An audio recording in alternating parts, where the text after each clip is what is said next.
success. Han Chuo laughed silently. Han Chuo cackled evilly as he closely followed in Clark's footsteps. Hidden in the shadows, he wove quickly around the corners of the trees. Southwest direction, a spacious pool of water. Strange, curved trees lined the banks. Beneath the light of the bright moon, the clear currents of the pool sparkled with silver color. Continuous splashing sounds along with the sounds of laughter came from the surface of the pool, breathing in a few hints of life into the silent pool. "Lisa, have you started developing? Your breasts seem to have changed lately." "Hehe, Master Fanny, let me tell you something. Swimming can actually enlarge breasts. I only discovered this secret after trying it." "Really?" Fanny exclaimed in astonishment and then laughed involuntarily.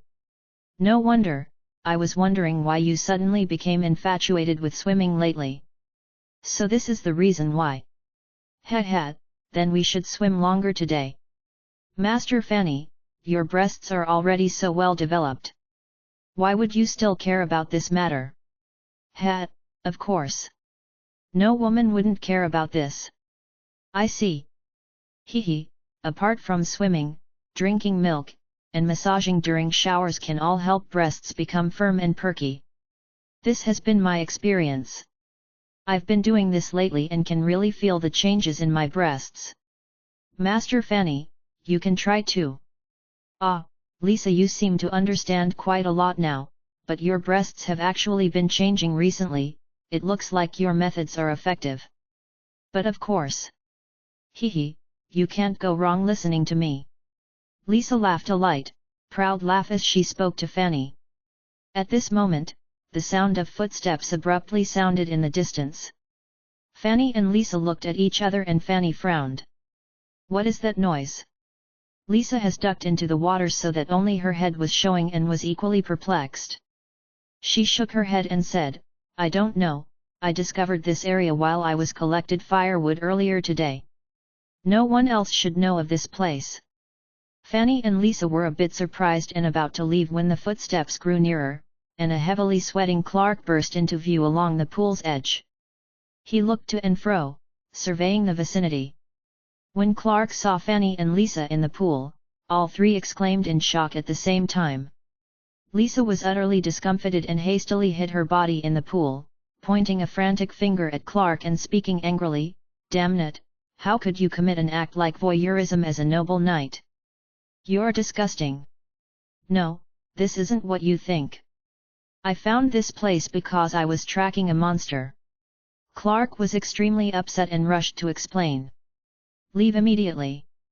Clark, you have disappointed me greatly. To think that you were this kind of person." Fanny also had a wrathful expression as her facial expression and tone turned frosty. "Master Fanny, I really didn't mean to come here to peep.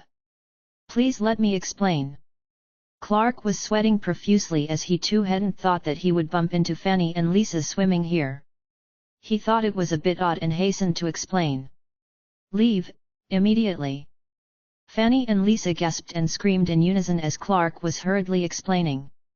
A resigned and wry smile on his face, Clark sighed and slightly bowed at the two from afar. He said apologetically, "My apologies to you both. I will leave immediately. I hope you don't think that badly of me, I really didn't mean to." Clark had a downcast expression and left with a dejected droop to his shoulders when he finished speaking. A round of complaints flew out of his mouth as he sighed and moaned that his luck was just too bad. Han Chuo's surreptitious figure materialized from the shadows of the tree after Clark had left, and he stuck up his middle finger to the figure walking away into the distance. He cackled as he said in a low voice, "Trying to steal my woman? Go to hell, noble knight." It turns out that noble knights also have disgusting hobbies. Lisa was still infuriated and she snorted slightly with a face full of disdain. "Men are all the same, noble knights are like this, lowly errand slaves are also like this.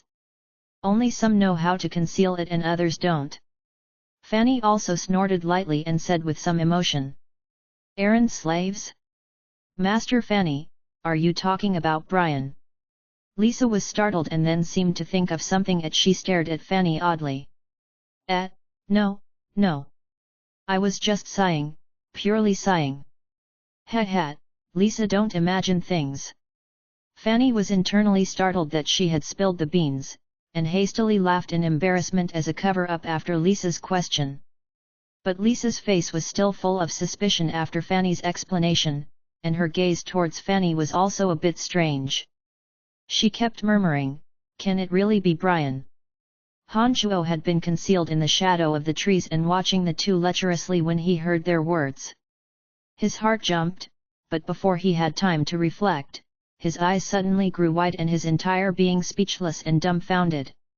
Fanny had slowly started walking towards the edge of the pool at this time, and the body that had been obscured within the pool started to slowly emerge.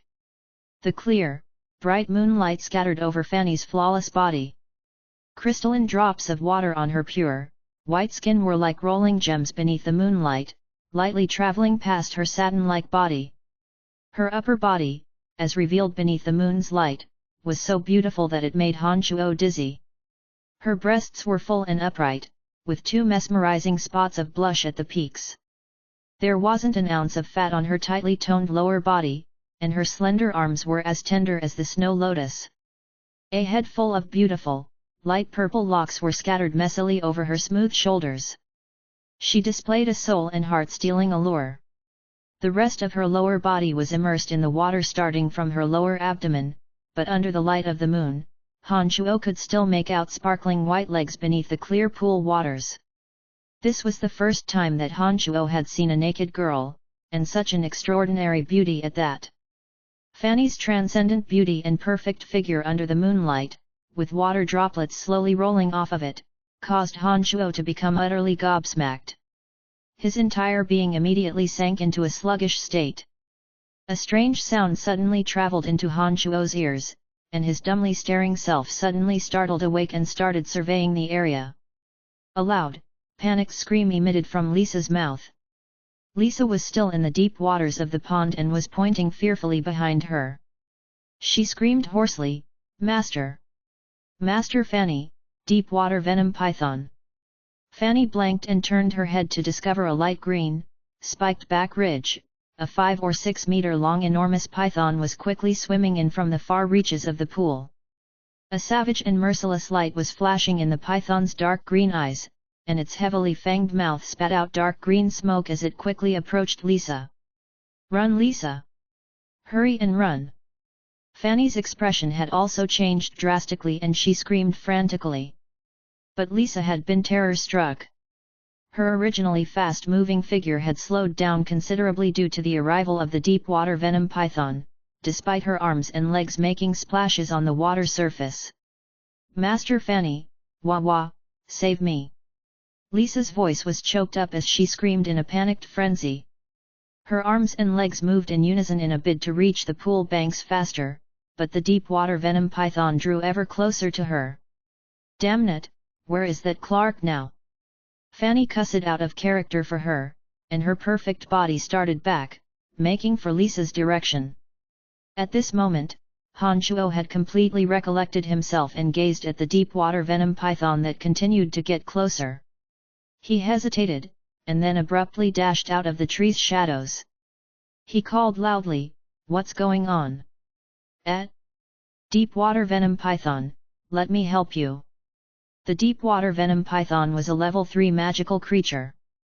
Not only did its body possess strong attack power, but its mouth could also spit out a poison mist, not to mention its speed and advantages had all been greatly increased because it was still in the water. A level 4 frost eagle could only be brought down with Herculean effort from everyone. This level 3 deep-water venom python would be even harder to handle. Even Han Shuo didn't feel completely confident, but he couldn't just stand by and watch Fanny be eaten. He had to rush out even in the face of death. "Damn it, screw it!" Han Shuo pulled out a dagger and his body flashed like lightning through the dark forest as he rushed towards the pool of water. Chapter 41 Chapter 41, Battling the Deep-Water Venom Python. Please continue reading on, Ox. Val. M. Within the pool, the deep-water venom python caused huge waves and ripples as it swam towards Lisa with a terrifying aura. It became harder for Lisa to escape the more frenetic she got, and the distance between the two had already shortened to 20 or so meters. Fanny had already reached the banks of the pool when she paid no heed to anything as she splashed through the water, rushing quickly towards Lisa like a mermaid. Han Chuo's speed was even faster. It was like he met no resisting drag in the water as he sped towards Fanny like lightning. All of Han Chuo's bodily functions had far surpassed an ordinary person's since he started practicing magic. When Han Chuo gave it his all, he immediately demonstrated an incredible energy. He had already arrived when Fanny was approaching Lisa. He reached out with both hands without further ado, grabbing Lisa with one and Fanny's waist with the other as he quickly said, "Let's go." He had no time or spare thought to feel the smooth tenderness of Lisa and Fanny's bodies at the moment. His only thought under the panicked circumstances was to quickly vacate the area. His two legs quickly moved through the water like swimming fish. Add to that Fanny's forceful arms and legs, and the three entwined around each other and swam for the banks of the pool, regardless of anything else. Except, if it's only been Han Chuo, he may have really been able to shake off the pursuit from the deep-water venom python. But his speed was greatly affected by the addition of Fanny and Lisa, and it was hard to resume his prior speed. They could only watch as the deep-water venom python grew closer. Lisa's screams and sobs hadn't stopped for a moment. Even Fanny was powerless in this moment, and her face was filled with shock and desperation. In the pool, even summoning dark creatures to do battle wouldn't be much use. The level 3 deep-water venom python had uncommonly thick snake skin. Any ordinary necromancy magic would be unable to stop it. They wouldn't be able to kill the deep-water venom python with one stroke if they stopped to chant a spell, and they were sure to be tangled up by it and then be eaten without a doubt. Wah wah! What to do, what to do? Are we going to be eaten by it?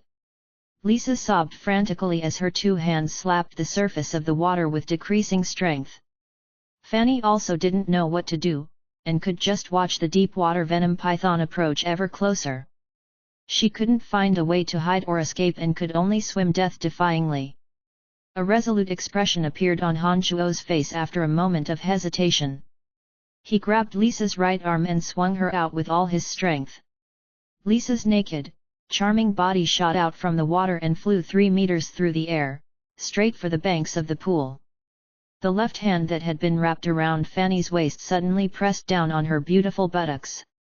Han Chuo had already pushed out forcefully before she had a chance to scream, and he gave the fast-swimming Fanny a hand. Her speed abruptly picked up as she shot towards to the banks like a spear. "Hurry and go!" Han Chuo roared explosively and quickly turned his head around, facing down the deep-water venom python alone. "Brian, Master Fanny, you have to save Brian!"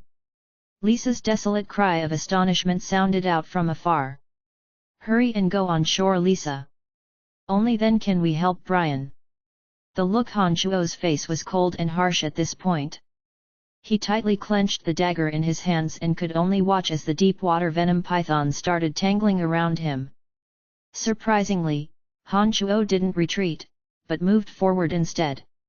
He actually dashed out quickly before the deep-water venom python's tail had tangled him, and made for the python's head. Han Chuo knew that as fast as he could swim in the pool, he would still be unable to race against the deep-water venom python. Now that it was tightly against him, wanting to pay attention to nothing else and just seek to escape would be a death sentence. The python's skin and flesh were durable and strong, with soft skin and flesh only around its neck. Close combat was the only way to get out of this alive. The deep-water venom python most likely didn't anticipate Han Chuo would attack rather than run, and so when the enormous tail came to tangle him, it only swung around in a rather large arc but didn't touch Han Chuo. The dark green eyes flashed as the python seemed to jeer at Han Chuo's ignorance. A mist of dark green smoke sprayed out directly towards Han Chuo from its heavily fanged, bloodthirsty mouth as it lifted its neck. "Brian, be careful of the smoke it sprays. The smoke has a slow paralysis toxin and will cause your body to stiffen up, and finally become immobile." Fanny called out loudly at this moment to remind Han Shuo to be careful of the dark green poison mist that the python was spitting out. Han Shuo startled in horrified shock as his quickly moving body held a breath and hastily dived into the waters. He used the pool's clear waters to discern where the python was and rushed in that direction. Avoiding a swing of the python's tail again halfway through, Han Shuo directly traveled to the area beneath the python's neck. Han Shuo's body and the dagger in his hand thrust out through the water at the same time, and the dagger shone with a cold light as it traced a silver line through the moonlit sky, stabbing fiercely towards the soft flesh in the python's neck.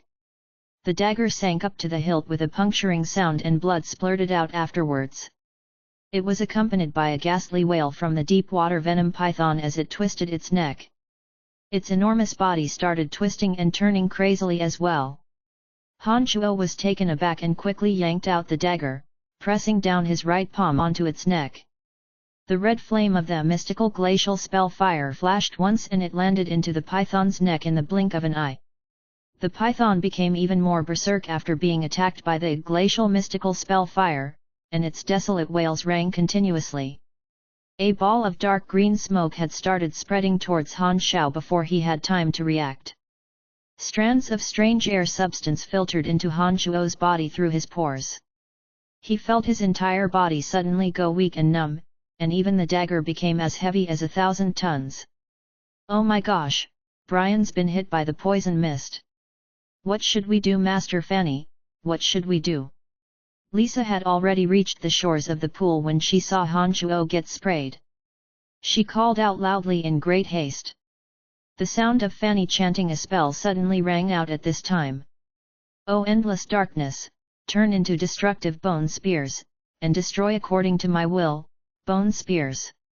3 cuttingly sharp bone spears materialized out of thin air and sped, with a whooshing sound, towards the python thrashing madly within the pool. Fanny's bone spears spell was indeed uncommon. The 3 bone spears all hit their target, with 2 of them embedding themselves into the python's forehead, causing 2 flowers of blood to blossom. The last spear landed in the python's mouth, a horrifyingly fanged mouth that had been about to swallow Han Shuo. The spear broke off a few of its sharp teeth, causing the python's enormous mouth to rear backwards.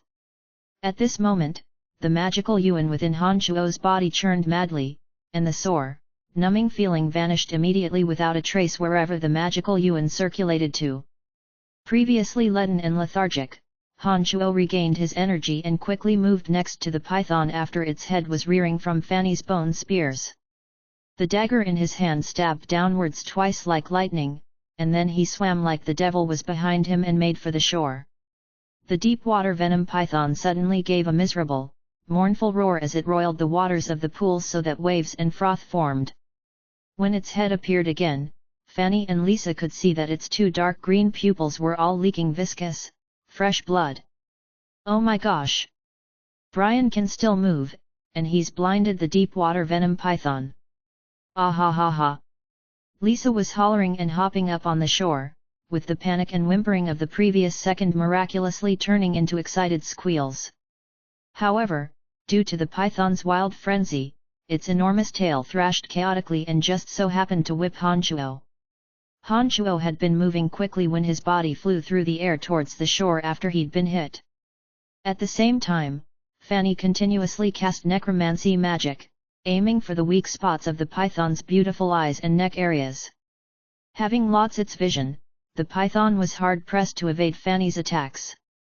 The vicious wound on its neck and its eyes were repeatedly pierced by the bone spears and it raised an increasingly loud uproar within the pool. But judging from its appearance, it was steadily losing its strength.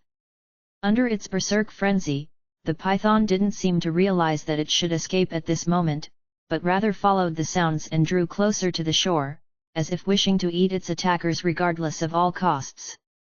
But as its wounds grew bigger, the frenetic deep-water venom python became drained of its vigor and lost its luster. The python finally fell down listlessly, and Han Shuo's body slowly floated up to the surface of the water for the first time after he'd fallen in. The clothing around his chest and stomach had ripped apart in many places, and his right cheek was a fiery red. He'd seemed to have been injured by the python's tail whip. Lisa had been shouting excitedly and Fanny had been continuously casting magic when they both exclaimed in shock and abruptly swam towards the center of the pool, paying no heed to the naked state of their bodies. The two moved quickly and hastily pulled Han Shuo up onto shore. Han Shuo's lower abdomen was distended and his cheeks puffed out with water leaking out the sides of his mouth. It seemed that he drank quite a bit of the pool. Fanny knew a thing or two about rescue measures and immediately placed both of her slender, jade hands onto Han Shuo's chest. She repeated exerted force and compressed downwards, seeking to expel the pool water that Han Shuo had swallowed. Lisa did the same and large mouthfuls of pool water were expelled from Han Shuo's mouth under their combined efforts. Why isn't Brian waking up yet? Lisa's face was anxious after a while and she looked at Han Shuo with worry. Maybe because he's drank too much water, and the area around his throat is already blocked.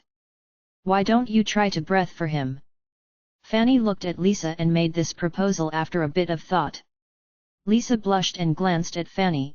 Master Fanny, I don't really know how, why don't you do it? Fanny halted for a moment and creased her brow with thought. She grit her teeth with resolution and said, Brian saved our lives. Forget it, I'll try for him. Fanny bent down as soon as she'd finished talking and, her charming cheeks a path of charming, embarrassed red, moved her delicious, red lips towards Han Shuo. Han Shuo had actually woken up a long time ago and patiently held his peace until this moment. His heart thumping loudly and even feeling Fanny's smooth and tender arms on his chest, Han Shuo's heart was mad with glee. A wisp of light fragrance accompanied the creamy sensation, reflecting directly into Han Shuo's mind. Fanny's sweet-smelling tongue darted out to separate Han Shuo's teeth as the two noses touched and lips locked firmly together. Fanny started helping Han Shuo breathe. A marvelous, soul-stealing feeling immediately spread through Han Shuo's entire nervous system. Han Shuo only felt that this time's adventure had finally been worth the while and was completely unwilling to wake up. He carefully savored this moment of incredibly wondrous sensations. Fanny sucked in one breath, raised her head to expel it, paused and had been about to continue when her clear eyes absent-mindedly took in the strange little tent that had been erected between Han Shuo's legs. Fanny was stunned, blanked for a moment and abruptly recollected herself. She gave a high-pitched scream and placed her jade hands around Han Shuo's neck, violently shaking him. She cursed loudly, utterly discomfited and exasperated, "Damn it Brian, I'm going to kill you." Chapter 42. Chapter 42, Erected a small tent. Please continue reading on, Ox. Val. M. Et. Blearg, Black. Han Shuo spat out mouthfuls of water as his face turned beet red. He hastily moved Fanny's clenched hands away from neck, still not sure what was going on. He hurriedly said with a wry face, "Master Fanny, what are you doing? I'm already like this. Can't you be more gentle?" Han Shuo's eyes suddenly bugged out after saying that and he stared fixedly at Fanny and Lisa in front of him. Their upper bodies were basically completely naked. The pure, snow-white expanse were revealed entirely. Fanny's beautiful twin peaks and Lisa's initially budding breasts were thus unabashedly utterly exposed to Han Shuo's eyes at close quarters. Dripping wet, thin lingerie as thin as cicadas' wings covered the two's most vital area on the lower body. Although he was unable to fully see through, the tantalizing, almost translucent temptation was even more fatal. Han Shuo's brother had been about to droop down in the shock of being choked, but it now resolutely erected itself again. "Aya, Brian, you're finally awake. Master Fanny, why are you treating him like this?" Off on the side, Lisa was equally perplexed and she quickly walked over. "Look at his lower body. If he'd really fainted, why would his lower body have a reaction?" Fanny was irate and spoke to Lisa with a reddened face. She immediately retaliated by randomly pinching and twisting Han Shuo as she cursed in a low voice. Han Shuo was immediately dumbfounded by Fanny's words as his eyes still roved fixedly over the two bodies. Sudden brilliance struck him and he immediately argued, disregarding whether or not his logic was correct. I was hit by the python's venom just now and my entire body went stiff and listless. My lower body was stiff too. How can this be my fault? After he'd spoken, Fanny and Lisa looked at each other and suddenly realized that they were still naked. They exclaimed in surprise and screamed shrilly. Shut up! Stop making excuses! I've never heard of anyone with a stiffened lower body after being hit by the deep water venom python poison mist. Ooh, close your eyes and don't you dare peek. Lisa, let's hurry and put our clothes back on before we deal with him. Fanny humphed angrily and hurriedly vacated the scene, screaming along with Lisa. Han Shuo immediately shut his mouth and his beady eyes quickly opened when both had turned their backs to rove greedily over Fanny's well-rounded and pert bottom. After a moment, a fully dressed Fanny and Lisa walked furiously over from the distance with both of their cheeks burning red. Fanny sized up Han Shuo with a darkened face, snorting coldly after a while, "Why did you appear here so coincidentally?" I came to collect firewood and happened to hear your screams. That's why I appeared here to save you without paying attention to anything else. Master Fanny, I'm hurt and I didn't mean to look at you guys. I'm stiff all over and can't move. The python's tail also whipped me from my chest to my right cheek and it hurts an incredible amount right now. This was all to save you too. Han Shuo said with a pinched face as he lay there on his back, his entire body as stiff as a wooden doll with only his mouth and pair of eyes being able to move. Master Fanny, although Brian is indeed suspicious, but he's just saved our lives and become like this because of that. Can you let him go? Lisa looked at Han Shuo from afar and flung him a vicious eye roll when she saw that his lower body was still firmly stiff. She spat lightly and only then begged for mercy on his behalf. Lisa, I've been violated by him. Fanny glared at Han Shuo and spoke hurriedly when she saw that Lisa was begging for leniency for him. We're the only ones that know of this. I won't say anything, Brian certainly won't say anything, so you can just pretend that nothing happened. He's also seen my body. Although I hate him too, we can't very well kill him. He almost lost his life because of us just now. Lisa blanked for a moment and finally responded to Fanny wryly after thinking for a moment. I didn't see anything just now, I promise. Master Fanny, please don't kill me. Han Shuo's face was full of panic as his eyes moved rapidly, spitting out a string of crazy talk from his mouth. Shut up! Fanny shouted irately. This expression was replaced by resignation, and she abruptly stomped her foot after thinking for a while. She gritted her teeth, this isn't over yet. You're injured, so I'll let you go for now, but I'll settle this with you sooner or later. We have finished addressing last time's matter when you've, nothing. Fanny suddenly realized that she'd almost let things slip halfway through. Seeing that Lisa was looking at her with a look of suspicion, she hurriedly changed to topic to cover up her slip. Master Fanny, you don't mean... Lisa looked at Fanny oddly and asked. No. Fanny immediately huffily interrupted Lisa's words, and then laughed charmingly and said gently, Brian kept making mischief in last time's experiment, that's why I said I'll settle last time's matter with him. Don't think the wrong thoughts. Isn't this right, Brian? His eyes moving rapidly, Han Shuo hastened to agree, yes, that's right. Lisa, you watch Brian for now. The deep water venom python is already dead, I'm going to go extract the core from it. Ha, this is a level 3 magical creature core. We'll be able to walk and talk proudly when we return. Fanny was a bit afraid to continue to remain here, afraid that she would let something slip again. She hurriedly walked away like she was escaping something. She swam into the lake again, but this time she didn't undress. After Fanny had left, Lisa approached Han Shuo and sighed lightly, saying lowly, Brian, who would have thought that you would be so silly? I know that your death-defying battle with the python this time was all for me. I only half believed your words in the trap, but now after this event, I believe you completely. Brian, I'm actually a bad girl and not worth your effort. Hanchuo. Lisa saw Hanchuo stand there dumbfounded and thought that she had correctly guessed Hanchuo's inner thoughts. She shook her head and clenched her teeth. Brian, give up on me while it's still early. We're really not suited for each other because the gap between our status and position is simply too great.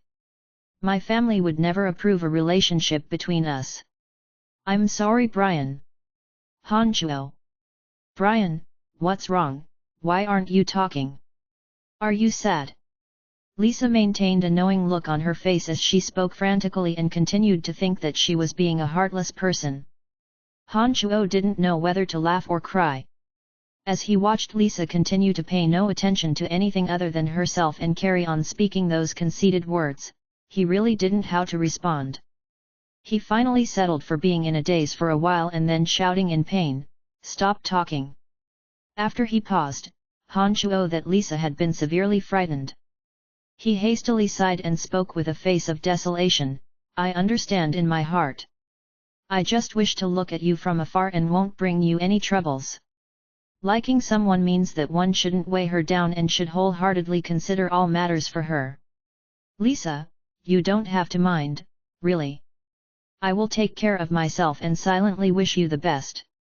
Hanchuo had heard these words from a third-rate soap opera before, and he even gave himself goosebumps upon saying them.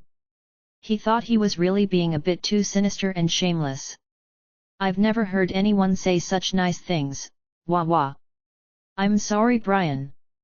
Contrary to Hanchuo's expectations, Lisa actually burst out in low sobs after she heard his words. Her tears flowed down without pause. It seemed that she'd been greatly moved to pieces by his words. Fanny returned, dripping wet, from the pool at this time. When she heard Lisa crying, Fanny's face changed as she glared viciously at Hanchuo. She said, "Brian, haven't you bullied us enough?" "Wah wah. Master Fanny, it has nothing to do with Brian. I was just a bit scared after recalling what had happened just now. It had nothing to do with him, really." Lisa hastily wiped away her tears, forced a smile onto her face, and explained when she heard Fanny berate Hanchuo. Looking at Lisa in confusion, and then looking at Hanchuo, who hadn't moved an inch and was still lying there completely frozen, Fanny snorted lightly and said, "He wouldn't dare bully you anymore."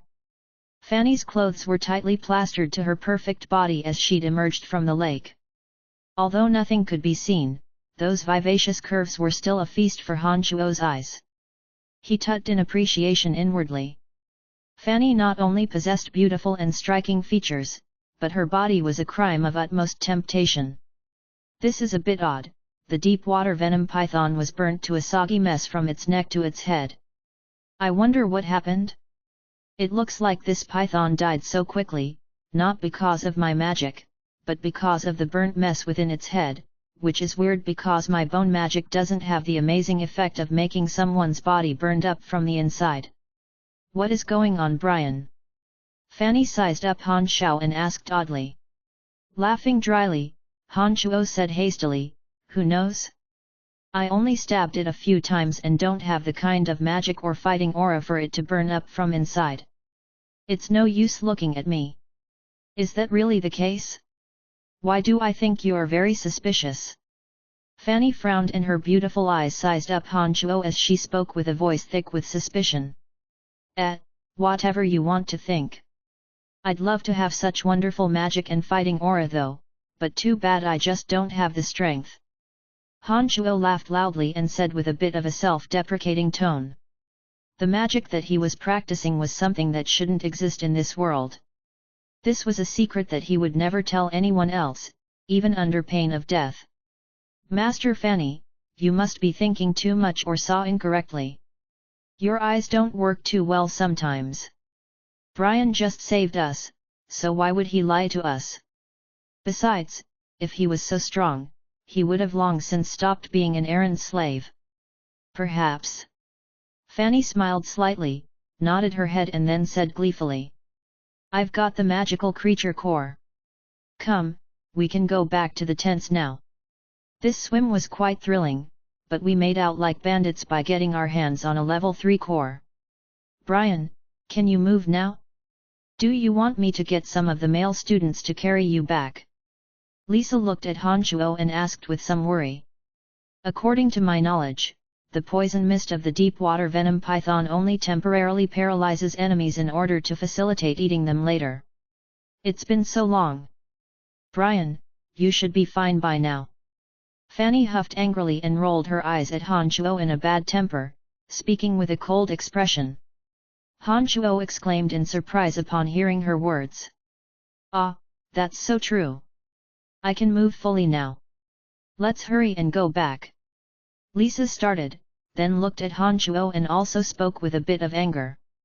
Brian, you could move a long time ago, right? Han Shuo spoke seriously without a trace of awkwardness. No, I only knew I could move after I heard Master Fanny's words. Let's go. They'll be worried if we're any later. He abruptly stood up after speaking without waiting for Fanny and Lisa's responses. He walked speedily and headed straight to where the students had pitched their tents. Damn it, he's definitely been pretending all along. I've found out by just testing him. Brian, stop right there. You haven't heard the end of this. Fanny was infuriated and she chased after Han Shuo, pulling Lisa along in her wake. Chapter 43. Chapter 43, Reborn. Please continue reading on, Ox.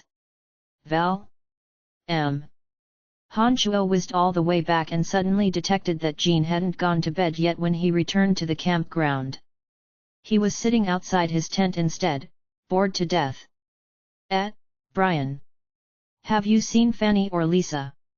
Jean immediately stood up and asked when he heard Han Shuo's footsteps. Nodding, Han Shuo said faintly, I did.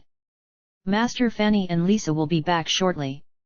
Master Jean, why haven't you gone to sleep yet? Oh, because Clark suddenly left for some business. He asked me to give Fanny his apologies. That Clark left without giving a reason. How baffling. Han Shuo's thoughts raced after hearing Jean's words, and he immediately understood that Clark must have left abruptly because he knew that he would be unable to explain his actions for bumping into and angering Fanny and Lisa at the pool. I see. Master Jean, I still need to collect a few things from nearby. When Master Fanny and Lisa return, please tell them that I'll return at daybreak. Han Shuo quickly headed south after he'd spoken, not paying attention to whether Jean had agreed to pass along his message or not. He vanished without a trace in the blink of an eye. Although Han Shuo's body wasn't stiff and drained of energy, he was still feeling the effects of the python's tail whip. His body was truly injured, and he knew that Fanny and Lisa were bound to nag him for a while when they returned. This way, he'd be unable to use his magical yuan to repair his body. He therefore decided to temporarily avoid the situation and wait until morning. Their tempers would mostly be mollified by then, and there shouldn't be anything major by that time. There was a towering tree to the south with a thick branch heavily forested with twigs and leaves about 10 meters from the ground. Han Shuo sat down Indian style and was deep in concentration, coalescing the magical yuan to repeatedly strengthen his body. Time flew by unknowingly, and the slight aches in Han Shuo's body faded away beneath the circulation of the magical yuan. Every inch of skin, flesh, tendon, and bone in his body felt like it was filled with surging strength. Han Shuo had sank into the passive demonic mental state when a faint sliver of pain started emanating from his mind and gradually spread throughout his entire body. A sudden onslaught of pain accompanied it, as an agony 10 times stronger than that pain roared to life and caused Han Shuo to immediately cry out. Explosive pili-pala sounds rang out from within his body accompanying his pain-filled roars. Faint, murky strands of air started rising from Han Shuo's pores along with these sounds, and layers of ripples swam along the surface of his body, as if someone had thrown a rock into water. When his pores had finished emitting the murky air and harmful matter within his body, a misty cloud of black splendor faintly surrounded his body. This situation sustained for who knew how long. Han Shuo only felt the pain all over his body suddenly vanished without a trace, and he dropped down from the 10-meter-high branch with a sharp crack. His body was scarily agile and nimble. Success! He had finally successfully broken through the first demonic solid realm. From now on, his body had been reborn. Whether it was strength, pliability, or toughness, his body now far outstripped that of ordinary people. After surpassing the most basic solid realm, Han Shuo's effort in future training would be halved, but would be double in effectiveness. A sudden thought struck him and his magical yuan circulated freely, meeting no obstructions. Not only could it effortlessly travel throughout his four limbs, chest, and stomach, but the magical yuan could also easily circulate to his head. Han Shuo glanced at his naked skin and saw that not even a single scar remained from his previously scar-covered body.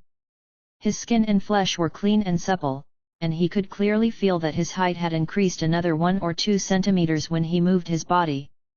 He lifted his head to look at the sky and saw that it was still deep night. Han Shuo was reveling in the joy of new life in the moment as he continuously circulated the magical yuan all over his body, excitedly feeling out every inch of change.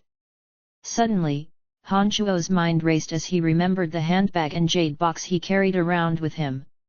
Last time he'd used the bizarre object within the jade box to mediate and train his mental strength, he had almost had all his mental strength sucked away instead.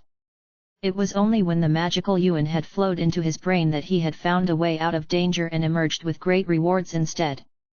Now that he had broken through the solid realm, Han Shuo could freely deploy the magical yuan at his will and command it to flow to any part of his body, including the most difficult to reach part, his brain. Recalling the enormous rewards that he'd gained previously, Han Shuo found it hard to repress the desires in his heart. He immediately sat down, crossing his legs, and took out the bag he always kept on him. When he opened the box, the ball that appeared like an eyeball was still as strange and sinister as he remembered. When he focused his mental strength and slowly started coalescing it into the round ball, the same thing that occurred last time happened again.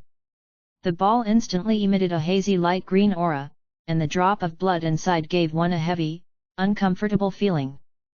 Han Shuo's mental strength was sucked away like a whale drinking in water, and it flowed quickly into the round ball within the jade box. The pain in Han Shuo's mind increased as his mental strength continued to be siphoned away. Finally, just when he thought that his mind would explode, his thoughts moved and the magical yuan pooling in his lower abdomen suddenly flew up into his mind.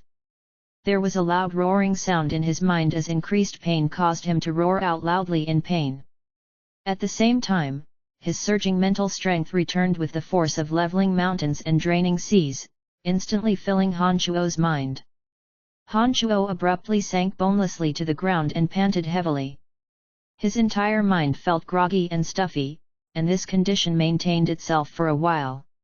He slowly returned to normal and only felt that his mental strength had indeed increased significantly. Han Shuo stared involuntarily at the round ball with glee. Suddenly, Han Shuo saw that strands of green light had started rippling through the ball. These strands of light wove together continuously, as if a pen was tracing out a drawing. A picture formed in the midst after a short while, a strange, grey castle. Briefly revealed by the green lines, it suddenly vanished without a trace, leaving only the drop of red in the center flashed continuously as it actually formed the shape of a red arrow. It froze momentarily, then pointed south. What did this mean? What did it mean when the arrow pointed south? Han Shuo was momentarily dumbfounded as he gazed at the spot of red in the center, lost in thought. His thoughts churned madly and finally confirmed one thing. The red arrow within the round ball had delineated a direction, like an objective to travel to. He hesitated and gazed at the sky as his curiosity had been thoroughly piqued. He finally grabbed the jade box and quickly ventured south, in the direction that the jade box was pointing at. Throughout this entire process, Han Shuo could feel that the further south he traveled, the more he heard sounds from large magical creatures. Dangers abounded along his way and he was quite wary. His eyes occasionally flicked to the round ball and noticed that the arrow continuously changed direction, as if pointing out the correct path for Han Shuo. He proceeded in this way for quite a while when the red arrow in the round ball he grasped finally disappeared. The red blood-like drop reappeared, and the green light emitted from the ball became stronger. Strong magical pulses traveled out from the ball. Han Shuo stopped, surveyed his surroundings and realized that this was a common area filled with weeds, shrubbery, and towering trees.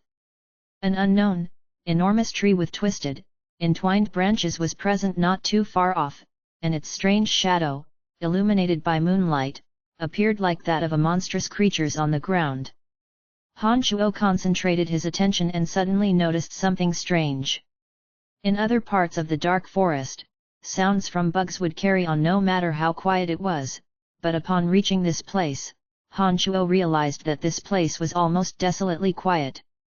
There wasn't a single insect's call and not a hint of life to be found. Bizarre. Han Shuo felt that the entire area was filled with a strange aura, hidden under an ordinary exterior.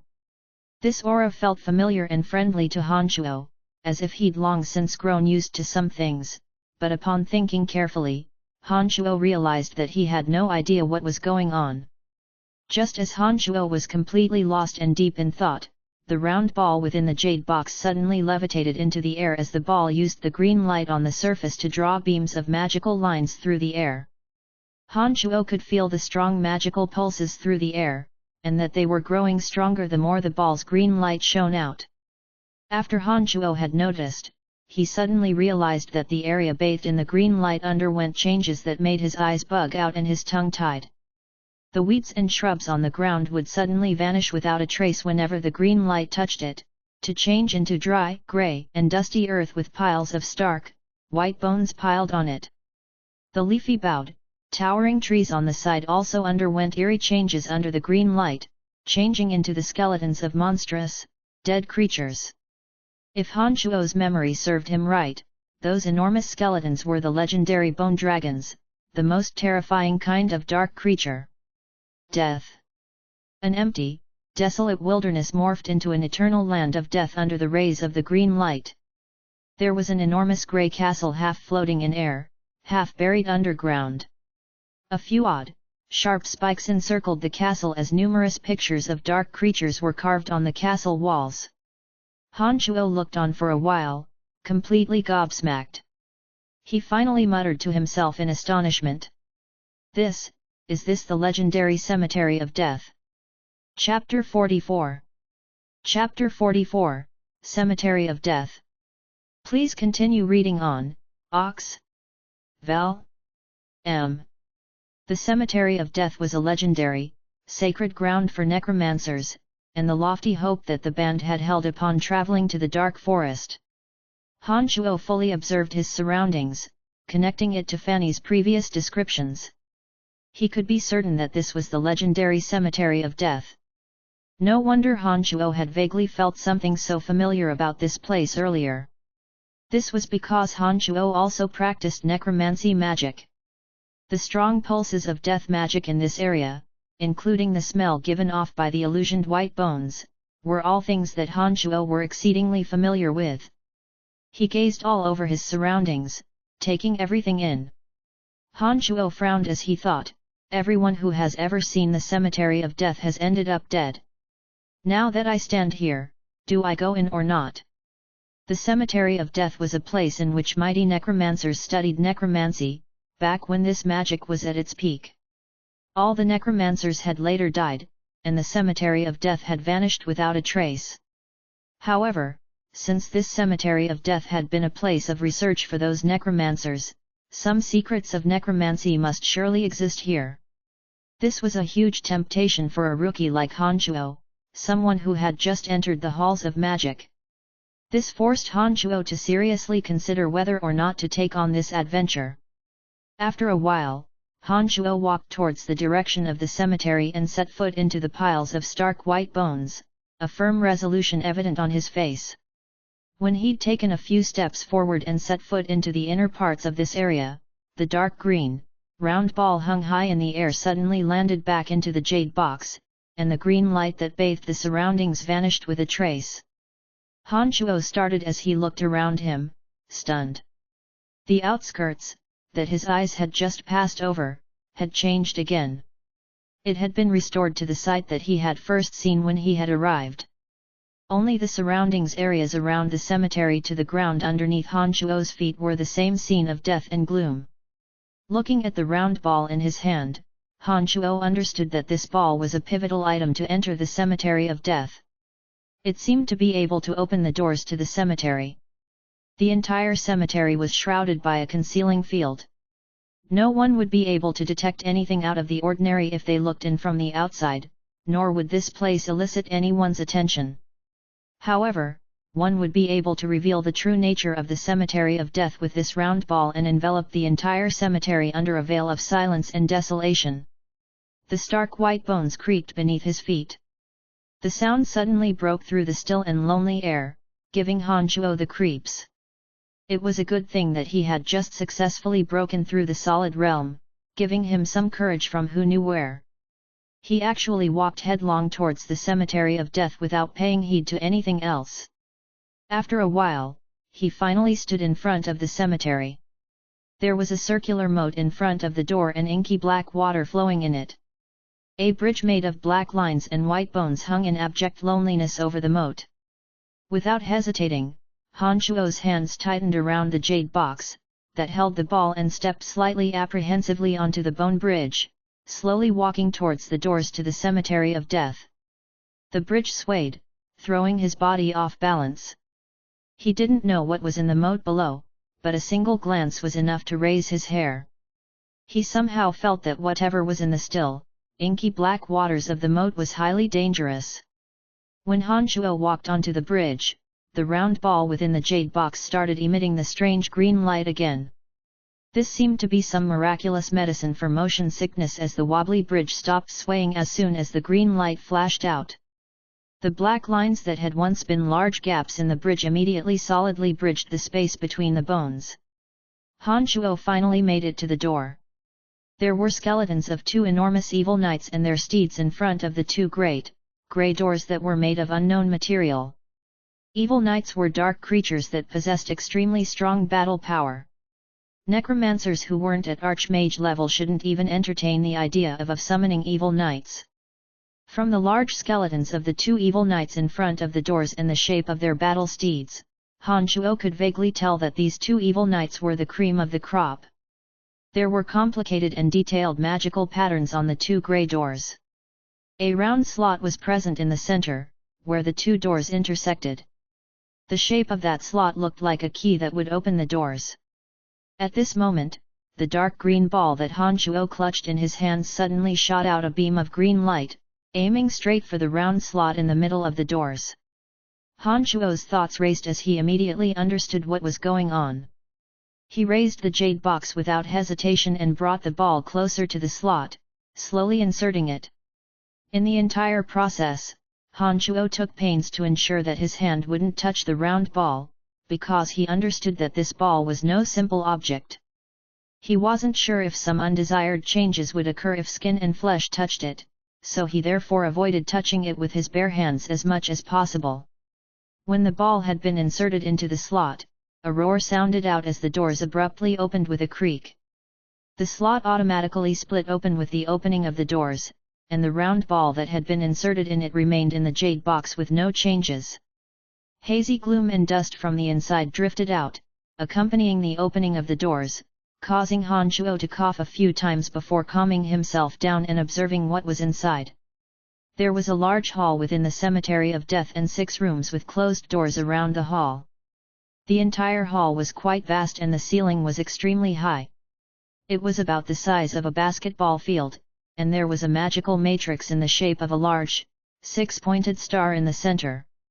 It was about 80% to 90% similar to the one that Han Shuo had taken from the academy to the city of Zajowski, and there were ancient, quaint magical pictures drawn in the center. Apart from the 6-pointed star matrix, the hall was bereft of anything else. There were only a few magical pillars that were supporting the building, and a few broken pieces of bone in the corner. There was a thick scent of decay in the air and Han Shuo waited for a while at the door, only slowly walking in when he felt that the scent had slowly started dispersing through the open doors. Apart from the 6-pointed star matrix, there was only the lofty ceiling within the hall, plus the 6 room doors that the matrix points were pointing at. He first looked throughout the hall and didn't come up with anything valuable. Han Shuo then turned his attention to the 6 rooms with the closed doors. 1, 2, 3. Han Xiao was still empty-handed after he having gone through all 6 rooms. From the shape of the 6 rooms, they were merely 6 warehouses with nothing inside them now. He returned to the Great Hall and started recollecting what Fanny had said last time. Apart from the general outward appearance, Han Shuo gradually remembered that only a small portion of the cemetery of death was revealed above ground. Most of it was buried deep underground, and the true secret would surely lie in the depths of the cemetery. Except, Han Shuo hadn't seen any tunnels or stairs leading down after he'd gone through the Great Hall and 6 rooms. This greatly befuddled him and he sank into deep thought again. After a while, Han Shuo still felt that the round ball within his hands was the key. He immediately stood up again and circled the hall again, including the 6 rooms in his inspection.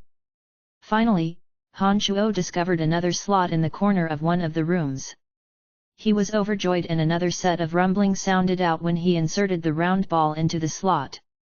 A dark tunnel suddenly split open the walls of the room, and rows of 6 silver sticks, made from strange material that was neither stone or wood, were laid on the first step of the tunnel. There seemed to be connection points on both ends of each stick, as if the 6 sticks could be assembled. There was only a thin piece of paper apart from the 6 sticks. On it, ancient magical symbols were used to write a few hastily scribbled words. Han Shuo took the thin sheet of paper. When he'd carefully read the magical words, Han Shuo understood that these 6 sticks could form a diagram with a 6-sided star and be used in direct transportation with the magical matrix in the hall. He also clearly understood that if one had insufficient mental strength, one would be unable to venture further into the depths. Apart from that, Han Shuo was unable to obtain any other useful information from the thin sheet of paper. Thinking briefly, Han Shuo put away the 6 magical sticks and creased his brow as he started walking down the tunnel.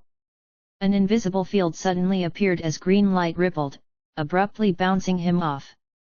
Han Shuo only felt that his mind hurt abnormally throughout the process, and internally reflected that the words on this thin sheet of paper were true. His mental strength must be too weak and was being prevented from descending any further into the depths of the building.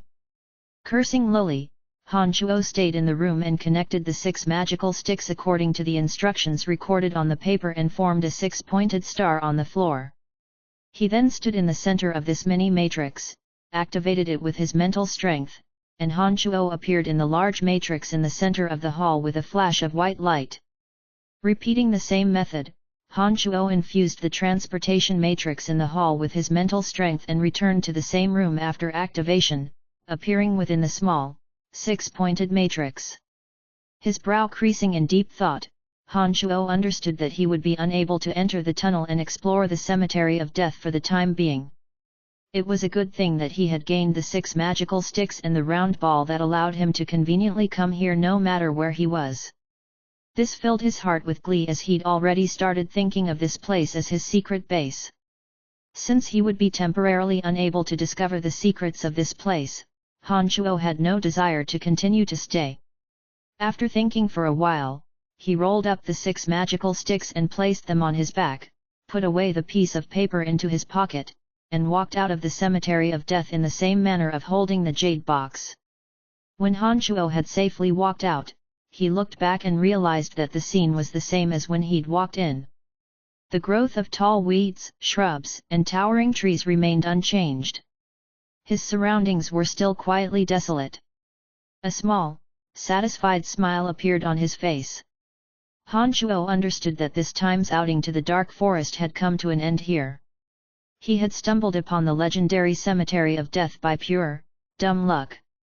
The secrets of this cemetery also belonged to him and no one else, including the necromancy students and teachers.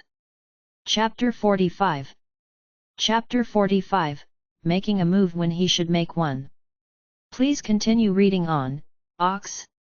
Val. M. After emerging from the cemetery of death, Han Shuo returned along his original path, but the sky had completely brightened halfway on his journey back. When he returned back to the original camping grounds, according to the way in his memory, he found that the necromancy students had long since moved on. Just as Han Shuo was about to curse loudly, he suddenly took in the appearance of his surroundings. He discovered that the ashes in the area with the bonfire didn't look like they were from last night, but much more like they had been there for a few days. Han Chuo's tent area had been filled with many resources, but now nothing remained. Only a few rocks were piled up in a triangular formation. His interest piqued, Han Chuo quickly walked to the tent area. He took out his dagger and carefully flipped through the center of the stones, retrieving a piece of yellow paper after a while. Brian, on the second day of your departure, we found traces of the two man-eating monsters nearby. We were worried that the man-eating monsters would seek revenge and decided not to wait for you. When you see this note, return to the academy along the original way. Perhaps we will meet halfway. Hope you are safe and sound, Fanny. Fanny had left the note. Han Chuo wapped his head after reading it and silently said, "Oh no." After reading the note, Han Chuo understood that much time must have unknowingly passed by while he was practicing magic, and not merely just a day. It looks like the two man-eating monsters had appeared and caused Fanny and the others to panic. Add to that she was already deep in the southern territory of the Dark Forest and without Clark's protection, they had no choice but to resign themselves to return along their original path. Currently, Han Chuo's slave status still had not been resolved, and the woman he wanted was still within the Babylon Academy of School and Magic, along with some tomes of necromancy magic that he still wanted to learn. He would be unable to leave the academy in the near future. With the 6 magical sticks, Han Chuo could come and go from the cemetery of death at his leisure. He could absolutely use the transportation matrix to make the cemetery his personal territory after he returned to the academy. The entire southern portion of the Dark Forest would be his training fields in the future. Whether it was magical yuan or magic spell training, half the amount would lead to double the effectiveness in a place like this. Musing for a while, Han Chuo followed the instructions left on Fanny's note and followed the original road, swiftly moving towards the outskirts of the Dark Forest. Although he traveled without rest for a day, Han Chuo actually didn't feel tired at all. Moving through the winding and bumpy paths of the Dark Forest, Han Chuo's speed was as fast as lightning, like a magical creature hunting down its prey. He neared an area of randomly scattered rocks and shrubs around dusk. This was an area where they had camped before. The sounds of metallic clashes traveled to him from afar. Han Chuo was startled, thinking, could it be that Fanny and everyone else are under attack by the man-eating monsters? When he thought of this, his speed picked up and he abruptly flew towards the area of rocks and shrubs. Along the way, many forest trolls with glistening green skin, towering bodies, grimacing faces, and wielded knives or studded clubs repeatedly attacked Han Chuo. He easily evaded all of them. Forest trolls were a race within the Dark Forest that were mortal enemies with the elves. The elves treated them as marauders of the forest and continuously attacked them. Within the Dark Forest, the forest trolls were even more frightening robbers than the man-eating monsters. Not only did they adhere to a strict code of conduct, but they also divided themselves according to methods employed by mankind into warriors, hunters, and even priests that could use some simple magics. It was said that the forest trolls were evolved from plants and trees. They held high intelligence, similar to humans, and enjoyed some unique advantages within the Dark Forest. They leveraged these advantages to wantonly plunder the resources of other races, including the cargo of some traveling merchants. They were infamous bandits and robbers like the man-eating monsters. Han Chuo listened closely to the sounds of fighting and quickly darted in the direction they came from. Along the way, some of the forest troll hunters threw out long spears, and they flew towards Han Chuo's spine with a whooshing sound. Han Chuo's 5 senses were exceedingly sensitive as he ran. As his ears twitched, he changed the direction of his body a few times and easily evaded the long spears that had been thrown. Several forest troll warriors holding large, sharp axes yelled loudly as they rushed towards Han Chuo, but before they had reached him, Han Chuo had already agilely dashed past them and continued towards the center of the action. After 10 or so seconds of extremely fast sprinting, Han Chuo had finally made it to the thick of combat. He saw 10 or so people wielding long swords, defending themselves against the forest troll attacks. Their dress clearly signified them as part of a mercenary band. They all looked like they had suffered some sort of injury. There were about 10 or so forest trolls surrounding them. Troll warriors handled the close combat up in the front, while about 10 troll hunters continuously threw out long spears. The final 5 troll priests cast simple healing magics and fire of the soul to enhance body durability, healing the warriors and hunters' injuries while increasing their vitality. Judging from this scene, the fight had been going on for a while. The battle strength of the band of roughly 10 humans was also extraordinary, but it was a pity that the forest trolls held the strength in numbers, and they had missile fighters in the form of the troll hunters, as well as the healing-type troll priests. The combination of these 3 matched up against a mercenary band of only warriors. Add to that the forest trolls' advantage in strength, it was obvious that they held the absolute advantage. A short, stocky fatty, with a face full of blubber, was behind the mercenaries. His yellow bean-like little eyes moved swiftly as he cursed loudly. He seemed to be searching for a way out. So it wasn't Fanny and them, looks like this is nothing to do with me. Han Chuo thought as he immediately put the events of this tableau out of his mind. He had no thoughts of joining the fray and helping, and was intent on simply bypassing these people and continue on his path to exit the dark forest. However, even though Han Chuo had no intention of lending a helping hand, these forest trolls didn't seem to want to let him go. A couple particularly strong and fierce troll warriors, who were out in the front, had already raised their large battle axes and were rushing towards Han Chuo. A few sharp spears in flight also accompanied them. "Sorry, I'm just passing by and will leave immediately. Continue robbing them. It's nothing to do with me." Han Chuo didn't want new complications to arise, so when he saw the troll warriors rush towards him, he yelled loudly and tried to leave and avoid them. Humans are the most devious and evil of all races. Kill him. Standing beside the troll priests on the outside, the forest troll leader of this operation suddenly screamed harshly with the common language of humans, of the continent. The troll warriors had paused briefly upon hearing Han Chuo's words, but lost their hesitation when hearing their leader's words and came rushing over with axes upraised. Damn it! They were looking for death. Han Chuo was also a bit hacked off. He had just evaded the throws of the long spears when the tall, bulky troll warriors rushed over with their battle axes. They were obviously planning on also taking care of him along with the others. Wrapping his hand around a long spear beside him, Han Chuo pulled upwards and grasped the spear in his hand. He didn't wait for the forest troll warriors to get closer before he jumped upwards. The spear in his hand was so fast that it was like lightning piercing through the air. The spear first pierced through the chest of a troll warrior and also strung up the warrior that was close behind it. The 2 troll warriors only had time to emit 2 ghastly screams before they died instantly when the spear impaled them. Han Chuo randomly grabbed one of the battle axes that one of them had wielded and yelled loudly, "Can't blame me if you come looking for your own deaths." After the matter with the man-eating monsters last time, Han Chuo was no longer timid nor did he waste time hesitating when it came to killing someone. He also somehow felt vaguely excited. Han Chuo knew that mercy or pleas would be absolutely useless with these bandits and robbers. Only cold and cruel methods would be able to shock and awe them. The more timid and cowardly you were, the more they would act without reservation. Therefore, Han Chuo had acted extremely cruelly just now, directly using violent killings to face them. Indeed, after Han Chuo had displayed his brutal methods, panicked expressions appeared on the glistening green skin of the other 4 forest trolls that had followed their brethren's charge.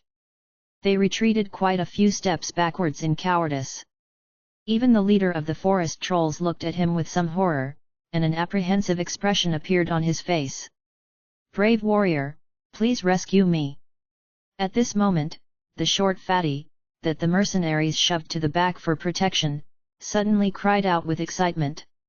He looked at Han Chuo with a fervorous expression, as if Han Chuo was his savior. "No interest." Han Chuo replied decisively. He picked up the battle axe with a cold snort and prepared to leave. The short fatty immediately lost his calm and cried out wildly upon seeing that Han Chuo was about to leave. "Brave warrior, I am willing to pay you a rich reward if you save me. I promise that you'll be satisfied." Han Chuo had already taken a few steps forward when he heard those words. He suddenly stopped and turned with a faint smile, looking at the fatty. He said, "Noble sir, how large of a reward are you willing to give?" The fatty was momentarily stunned, then hesitated. He grit his teeth and stamped his foot, yelling loudly. 50 gold. Sorry, please find someone else. Han Shao thought that if it had been before, he probably would have been tempted by the 50 golds. Now that he'd entered the dark forest and discovered that his skills were absolutely enough for him to catch windblade wolves by himself, he no longer felt that 50 gold was enough for him to take the risk. Fatty grew anxious seeing that Han Chuo was about to leave. He yelled out again. 70 at most. Han Chuo continued walking forward without even looking back. 80 100. 120, 150. 200. 200. The moving figure abruptly stopped. Han Chuo suddenly looked back and rushed speedily back. He said, "All right, 200 it is then. I'll eat up the loss and count it as making a friend." "Oh my word! 200 golds! You're robbing me just like they are. 200 gold is enough for more than 10 slaves. Damn it, get me out of here!" Fatty hollered with a look of pain on his face. Chapter 46. Chapter 46, Little Skeleton acts violently.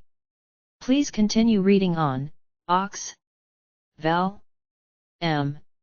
When Han Chuo had moved behind the fatty, he discovered that out of the 10 or so mercs defending the fatty, the strongest of them were 2 mid-ranked warriors, followed by 6 novice warriors and a few other warrior apprentices. All of them were covered with wounds, and the 2 strongest mid-ranked warriors were injured the most heavily to the point where they had almost lost the ability to fight. "Master Fabian, we're the ones who are supposed to protect you." The mid-ranked warrior with blood still bubbling out of a bloody hole in his rib cage grew agitated as he saw Han Chuo quickly draw near. "The situation now is quite apparent that you have lost the ability to fight and cannot offer me effective protection. I paid half of the gold to your mercenary band earlier, but because you were unable to escort me back to the Empire, I will not be paying the second half." Fabian said with a face full of resignation and then pasted a warm, slight smile on his face. He bowed slightly and said to Han Chuo, "Mighty warrior, please take me away from here and I will pay you 200 gold. "All right, give me 100 gold first and I'll start immediately." Han Chuo was at ease and also responded with a slight smile. At this moment, upon seeing that Han Chuo did not seem to be leaving, the forest troll leader finally screamed with violent rage, "Devious and evil humans, kill them all." When the leader's words sounded, the troll warriors, hunters, and priests that had been standing blankly in their places called out in the weird language of the forest trolls and rushed over in large strides. "All right, this is 100 golds. When you safely take me away from here, I'll give you the other 100 gold. Damn it, they're coming for us, make your move."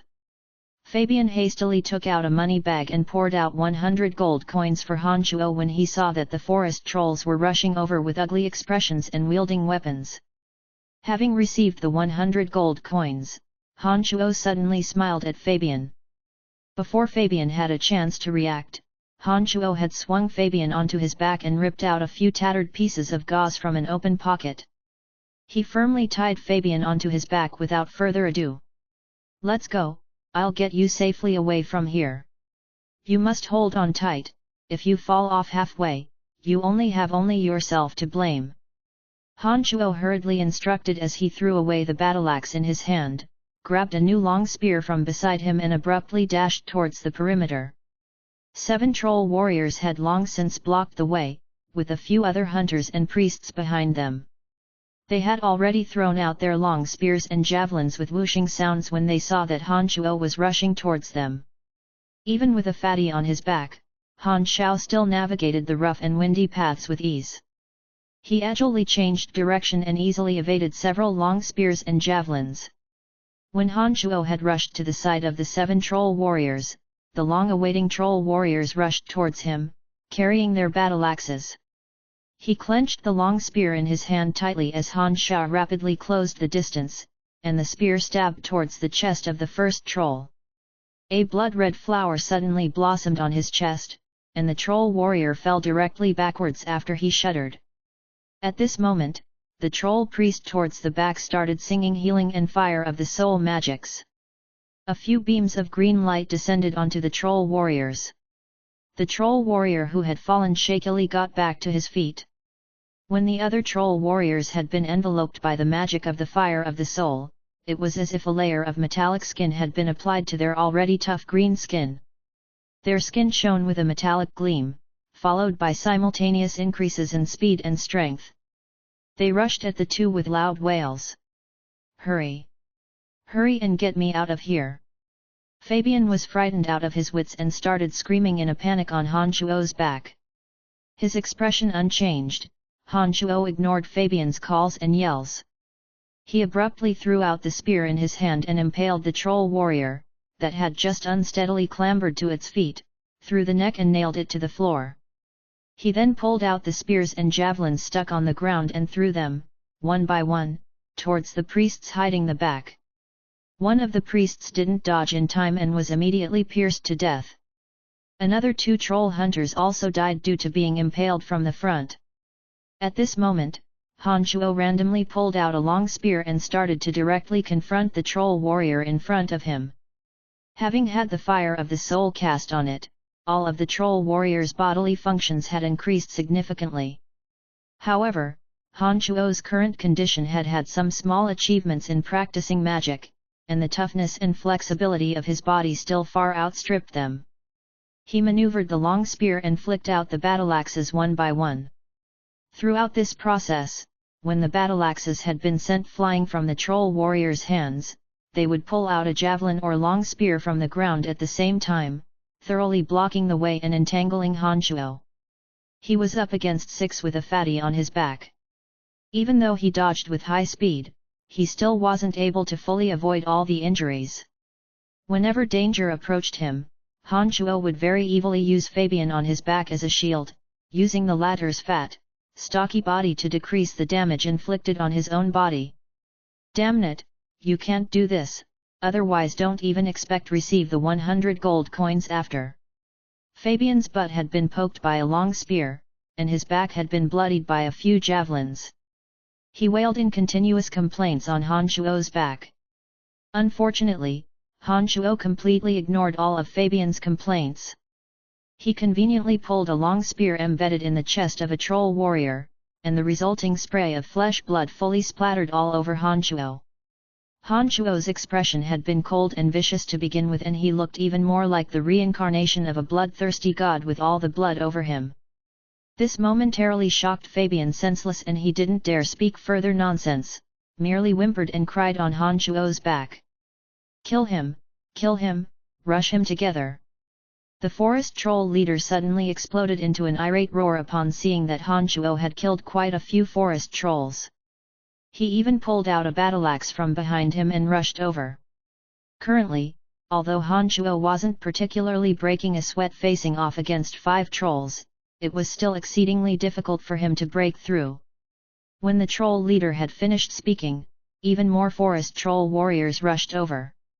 Han Shuo dodged the crushing blow from a battle axe and backed up a few steps. "Souls of the fallen soldiers, heed the Dark Herald's call and reveal your existence." Han Shao spread out his hands and suddenly chanted the spell used for a necromancy summons. "Oh, my gosh! You're also a mage!" Fabian had been sobbing in a low voice when he was momentarily shocked by Han Shuo starting an incantation. He looked blankly at Han Shuo with an odd expression and called out weirdly. The forest troll leader off in the distance was startled and then increased its speed, screaming loudly, "Kill him, hurry up and kill him." A small skeleton that wielded a bone dagger suddenly materialized in front of Han Shuo. Its small, thin body stood there in solitude as its empty eye sockets patrolled the area a bit at a loss. "Ah, come on, just one little skeleton, and such a thin, small one. What use is it?" Fabian started wailing with surprise when he saw that Han Shuo had summoned just one skeleton. "Wah ha ha ha, so it was just one skeleton. That scared me, kill them all." Upon seeing that it was just one skeleton after being shocked, the forest troll leader immediately jeered loudly and directed the troll warriors to quickly approach. Han Shuo's 2 eyes were cold as a trace of a mocking smile also made its way to his lips. When the forest troll leader had spoken, he immediately gave the order for the little skeleton to attack. When the little skeleton received the command to attack, its small leg bones bent down and then extended, suddenly flying out like a sharp sword. The bone dagger in its hand drew a line of black light through the empty air as it flew out first. The first troll warrior, that came rushing up, was directly pierced through its forehead like cutting paper, and it fell straight down backwards. The little bone dagger didn't stop after running through the head of the first troll warrior. It whistled through the air according to the little skeleton's motions, just like a ghost out for blood. Ear-deafening whistling sounds accompanied secretive and unpredictable curves as it ran through 2 more troll warriors with another stroke. When the little skeleton drew close to the troll warriors, the dagger returned automatically back into the little skeleton's hands. The mere loosening of the bone dagger had instantaneously taken the lives of 3 troll warriors. The previously exceedingly disappointed Fabian and loudly jeering troll leader were both dumbfounded after the little skeleton's single strike. They stared closely with a face of incredulity at the little skeleton. It was like a tiger that had entered a flock of sheep. The little bone dagger that was grasped tightly in its hand began to nimbly reap the lives of the troll warriors. "Oh my goodness! Am I seeing things? Is that really only just one skeletal warrior?" Fabian had finally recollected his wits and began to shout excitedly. If it wasn't for the gauze that had completely wrapped around him, he might have even fallen off and landed on the ground in his excitement. "Don't get close to him, everyone stay away from the skeleton and use long spears, javelins, and battle axes to kill that skeleton." After the troll leader had recovered from its shock, it issued loud commands with a look of fear. Its originally advancing body stopped in its tracks as it began to back up in cowardice. The troll warriors, that had been close to the little skeleton, had all retreated. When they had left, long spears, javelins, and even the troll warriors' battle axes filled the air and descended upon the little skeleton. Han Shuo was startled. As strong as the little skeleton was, it would most likely be hit under such a strong barrage of attacks, but he wouldn't be able to recall it in time even if he started the incantation now. Han Shuo grew anxious and started truly worrying for the little skeleton. Except, the little skeleton's succeeding fancy, incredible performance completely upended Han Shuo's understanding and knowledge of it. Chapter 47. Chapter 47, The Horror of 7 Bone Spurs. Please continue reading on, Ox. Val. M. At this moment, the 7 bone spurs on the back of the little skeleton suddenly waved in the air with a creaking sound. When the barrage of javelins, long spears, and battle axes were about to land on the little skeleton, the 7 bone spurs instantaneously detached themselves from the little skeleton's spine and whirled into the air, dancing in an interweaving pattern in front of the little skeleton and above its head with great whooshing sounds. The little skeleton held its ground, wielding the bone knife, and its little body capered madly, as if it was having an epileptic fit. The 7 bone spurs drew mysterious curves through the air, as if manipulated into a dance by invisible hands according to the little skeleton's will. Continuous cracks rang out as the flying javelins, spears, and battle axes were all struck down and broken by the interweaving 7 bone spears. Not a single one made it near the little skeleton's body. Han Shuo pinched his own waist and only knew this moment was truly real after he felt pain radiating from his side. Not only could the little skeleton manipulate the bone dagger and face off against enemies, but it could even activate the 7 bone spurs on its back and make them form such a frightening weapon. This made Han Shuo feel that in this moment, the little skeleton was really quite incredible. The law of activating magic was a law that activated magical treasures to attack. The last time Han Chuo had bafflingly transmitted those memories to the little skeleton, TL note, Chapter 27, he had seen the little skeleton immediately activate the bone dagger in a flying dance. This was already enough to astonish Han Chuo, but now that the little skeleton could even activate the 7 bone spurs on its back, this thoroughly flabbergasted Han Chuo. In order to activate the law of activating magic, other than an understanding of the law, a magical treasure, that was tied with the caster's life and shared one mind with the caster, was also needed in order to call upon the law naturally. It looks like that, unbeknownst to anyone, the 7 bone spurs and bone dagger had become the little skeleton's magical treasures under the constant refurbishing from the magical yuan. Han Chuo didn't have a magical treasure at hand and thus couldn't activate the law of activating magic, but who would have thought that a dark creature, a little skeleton, was walking ahead of Han Chuo and had been the first to successfully activate it. Oh my gosh! What kind of monster is this little skeleton? Fabian gave an excited and high-strung moan, exclaiming in a low voice while being tongue-tied and with eyes bugging out. After the flying javelins, long spears, and battle axes had all been demolished, the forest trolls were also completely shocked. Following that, the 7 bone spurs, that had been circling the little skeleton's body, abruptly flew in all directions and pierced through the bodies of the 7 forest trolls that were standing there in a stupor. Demon, this is a demon within a skeleton's body. Run! An extremely panicked and horror-filled scream rang out from one of the forest trolls' mouth.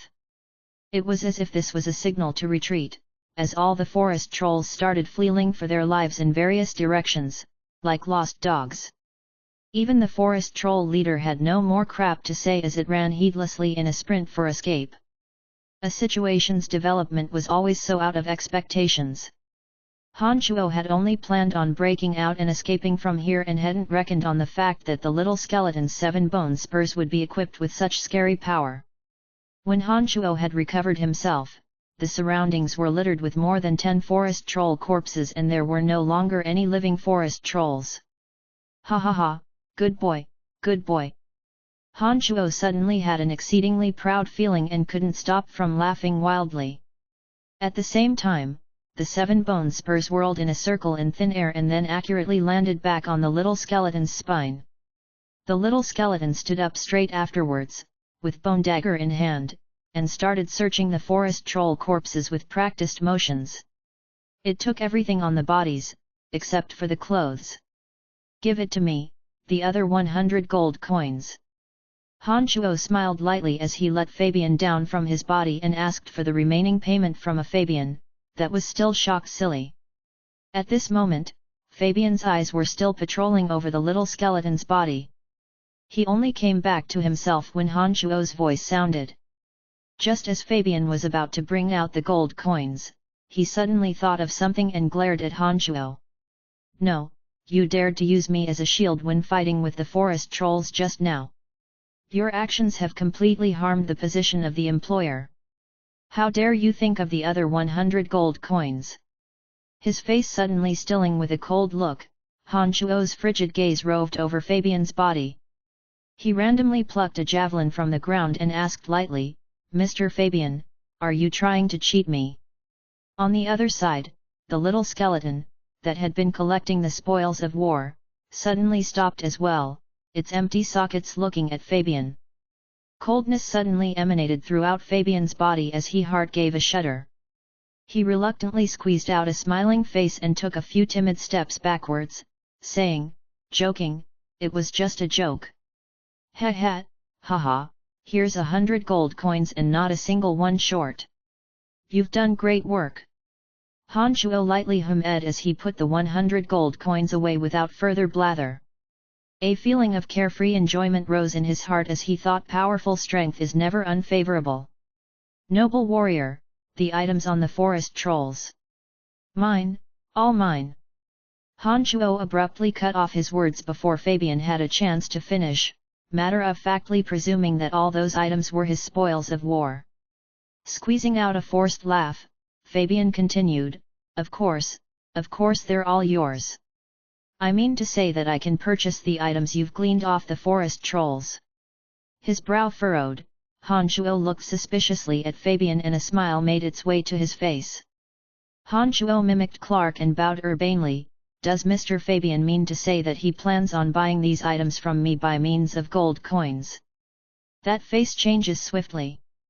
Fabian cursed inwardly, pasting the same smile on his face and nodded. Indeed, I am a merchant and venture in and out of the dark forest to purchase items found within, then bringing them back to the Empire for profits. As infamous robbers within the dark forest, the forest trolls should have some of what I need. If you don't mind, I plan to buy them off you. At this moment, the little skeleton walked silently over to stand beside Han Shuo with 8 handbags hanging off his hands. Under Han Shuo's orders, the little skeleton put the 8 bags down and used the bone dagger in hand to flip them open one by one.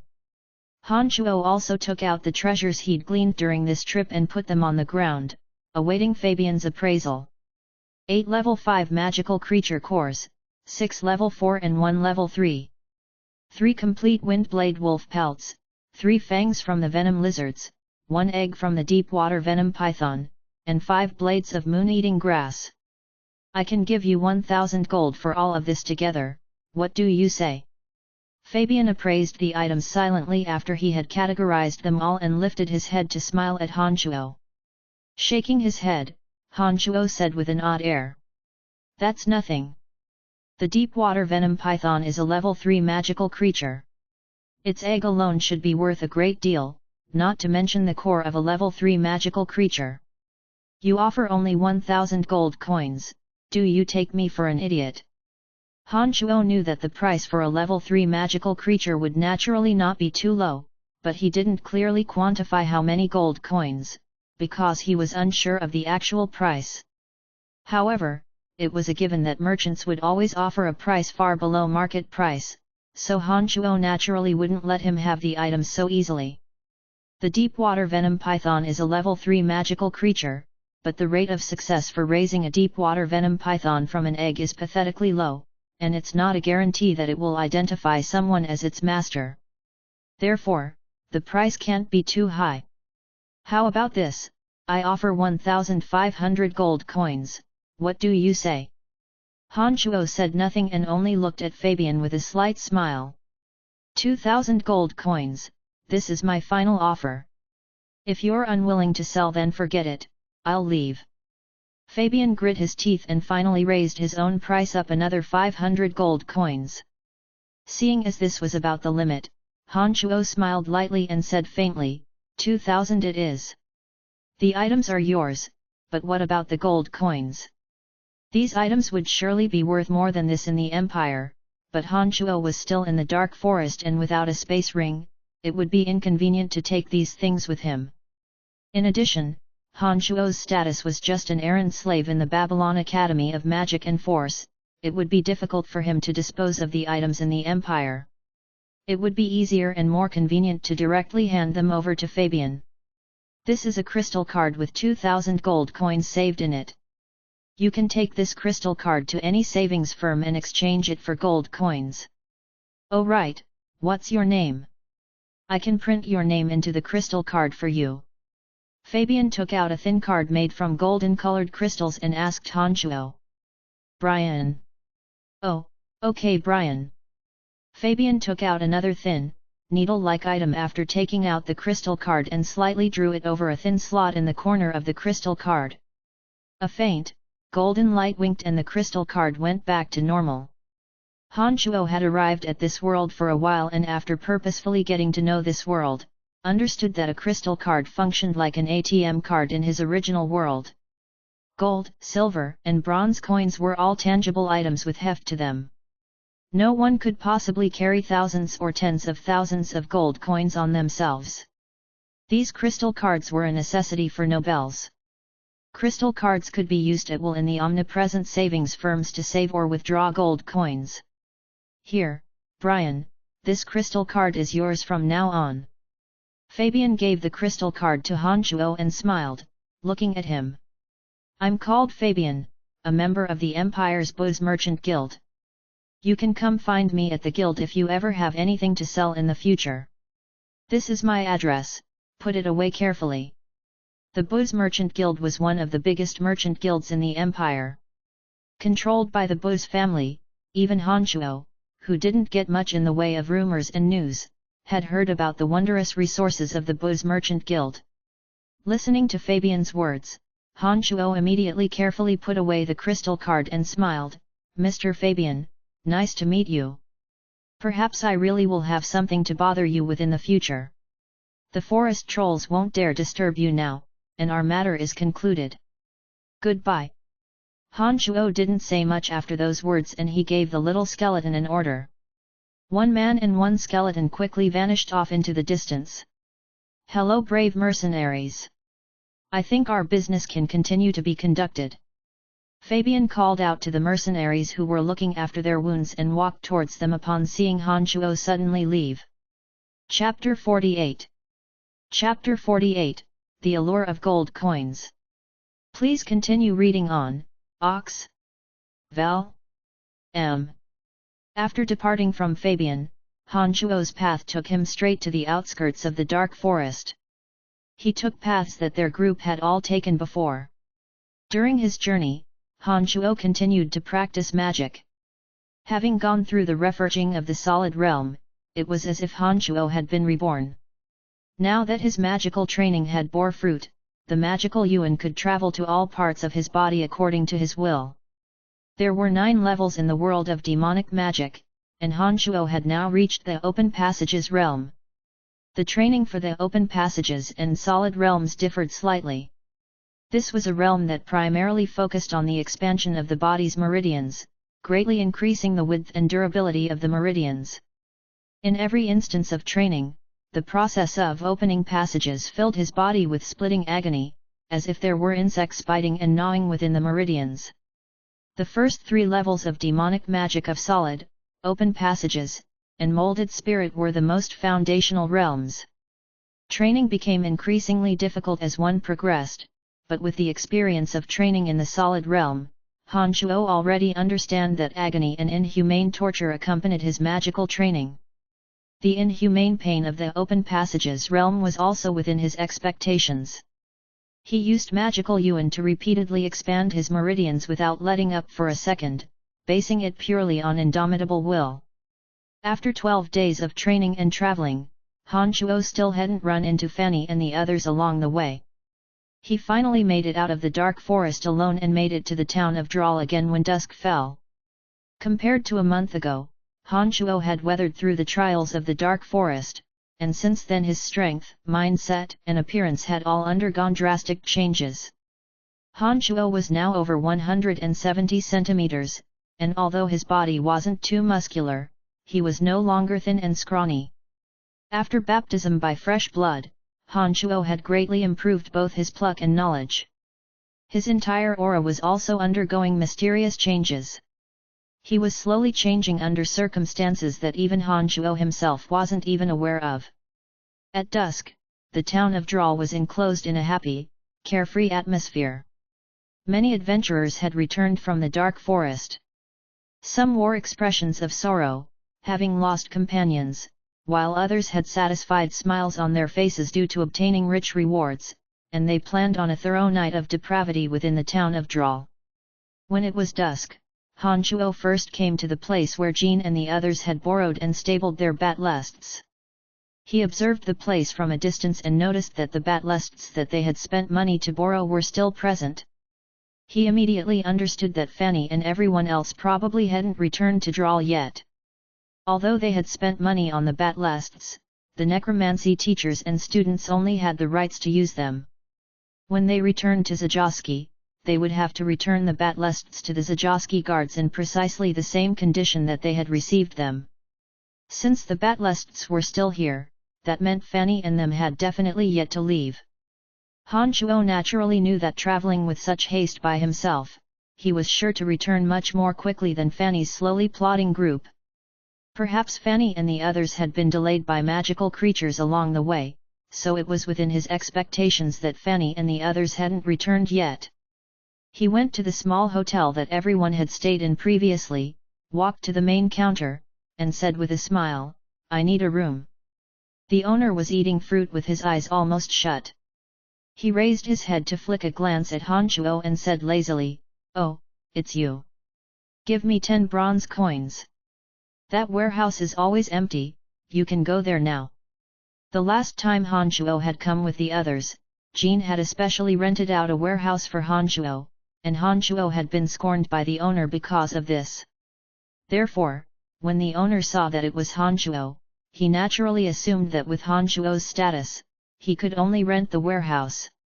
He didn't become angry, but rather smiled and took out the money bag at his waist. He clinked and poured out 1 gold coin from it, dumping it onto the round wooden table. He looked sideways at the owner and said, "I don't want to stay in the warehouse." The owner had been lazing about when he suddenly sat up, swiping the gold coin off the round table. A professional smile swiftly pasted itself to his face and he raised his voice, "Of course, of course. How would a warehouse be worthy of 1 gold coin? Cute little fellow, tell me whatever kind of room you want to stay in. A gold coin will be more than enough." His treatment was drastically different from last times with the presence of gold coins. Han Shuo smiled faintly and nodded, "I want the room the female teacher was in last time. Arrange it for me." "No problem, not a problem at all. This is the key.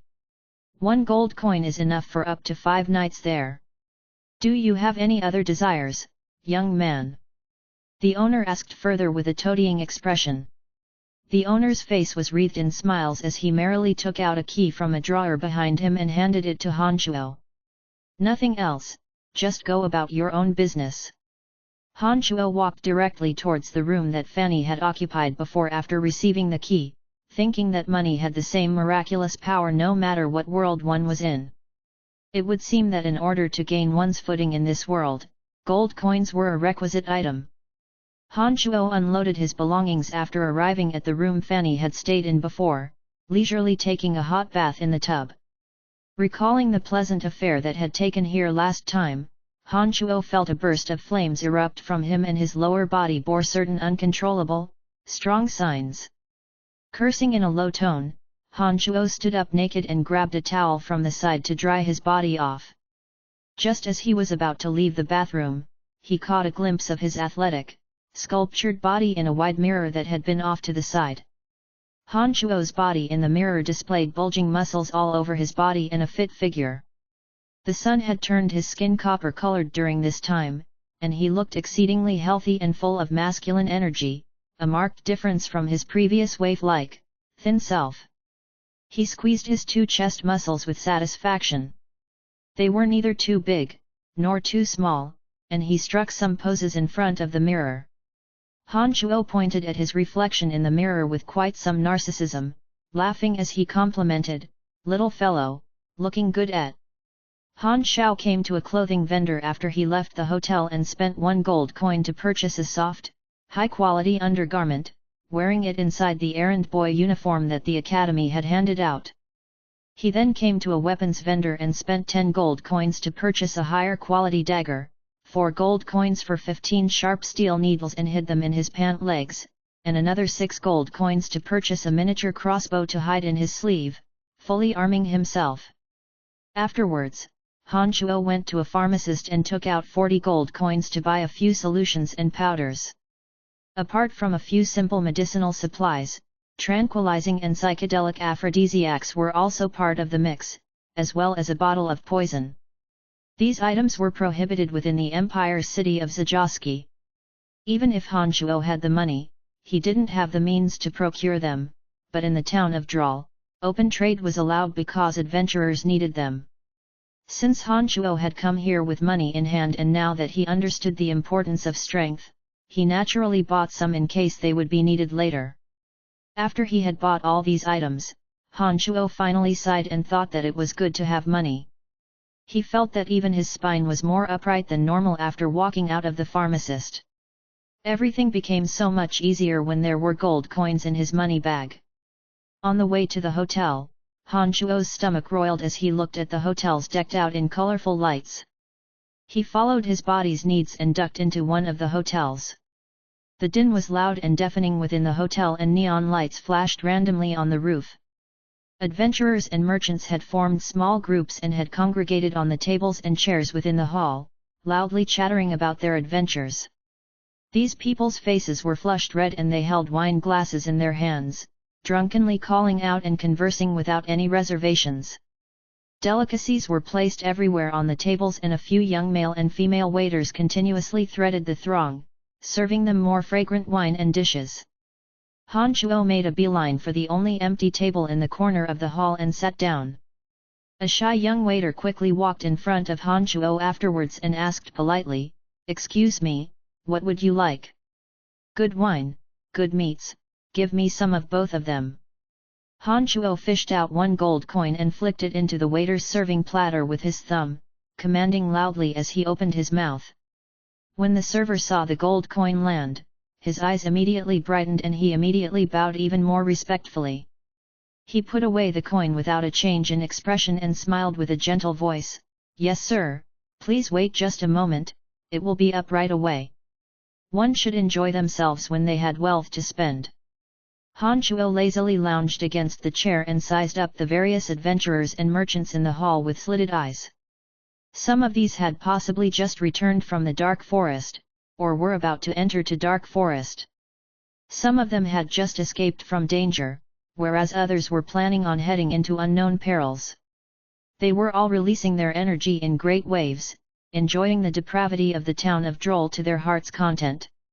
After a while, the shy server placed a bottle of light purple wine, 3 large platters of meat, and 2 bowls of fruit on Han Chuo's table. "This is purple Leyland, the most renowned wine in the town of Droll. Adventurers all love drinking this, I hope you will be satisfied with it." The waiter pointed at the bottle of light purple wine and introduced it after placing everything on the table. He then bowed and retreated. Han Chuo couldn't wait and grabbed a piece of meat and started tearing away at it. Although it didn't taste as good as the ones he'd prepared, it was still quite good. He twisted the top off the wine bottle and gulped down a large mouthful of purple Leyland. The luscious sweetness also embodied a certain fire to it, and a mellow aftertaste was left in the mouth after it had traveled down to the stomach, bringing another kind of enjoyment to Han Chuo. "Good wine indeed," Han Chuo complimented. When he raised his head to look around, he suddenly saw 2 familiar figures walk in the door, Claude and Irene. Claude and Irene scanned the area, searching for an empty seat. Both started when their gazes landed on Han Chuo, after which they actually started walking towards Han Chuo in pure coincidence. Chapter 49. Chapter 49, A Belated Revenge. Please continue reading on, Ox. Val. Isn't this the necromancy major's errand boy? Claude asked with a frown as he'd made his way to stand next to Han Chuo.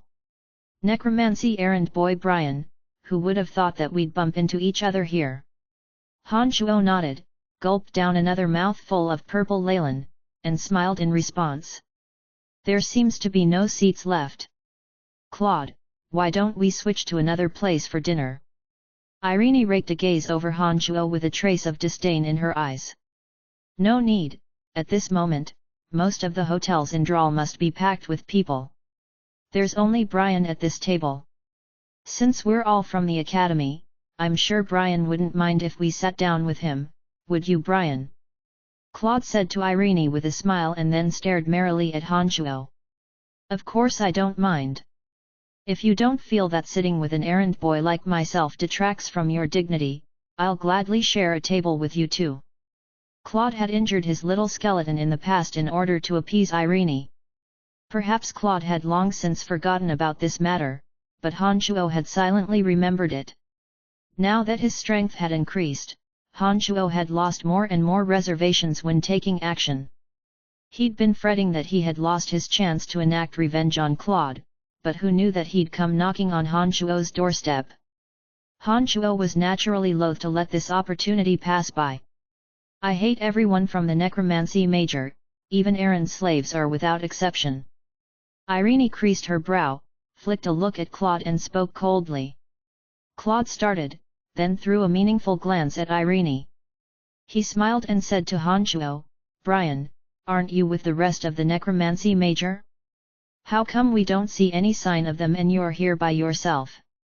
Oh, come to think of it, you, an errand boy, would be able to enjoy such a rich feast of food and wine.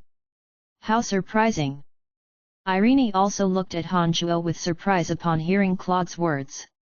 She seemed to particularly mind about Claude's questions and was in no hurry to leave at this point. When Claude saw that Irene had displayed an expression that indicated her interest, he eagerly wiped off the dust on the seat in front of her. She finally sat down unhurriedly after he had indicated that she should sit. Han Chuo ripped apart the grilled meat in his hand and sent it into his stomach completely as if nothing had happened. He belched in satisfaction after another mouthful of wine, rubbed his stomach in self-satisfaction and said with a smile, "Master Fanny and the others should be back soon. They were afraid that I would be a burden and so gave me a few gold coins for me to wait here for them. Are there any problems?" No. So that's the situation. Right. Brian, how was your haul this time? Any high-level magical creatures? Claude winked at Irene and asked Han Chuo with a smile.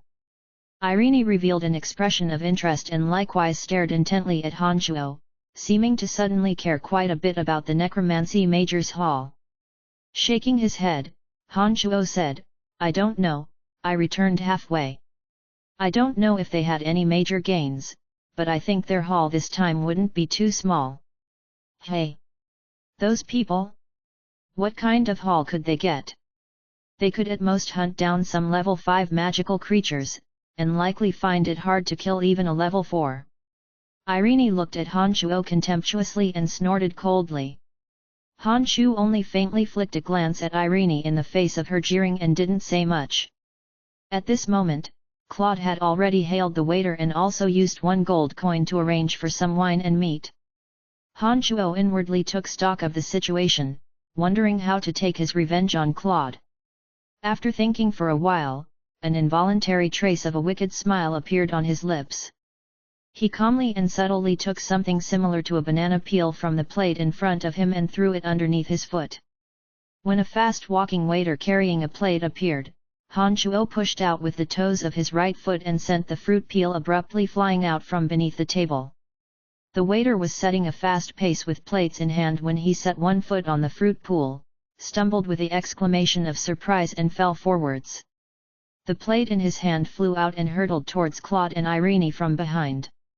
Claude and Irene reacted upon hearing the commotion and suddenly turned around.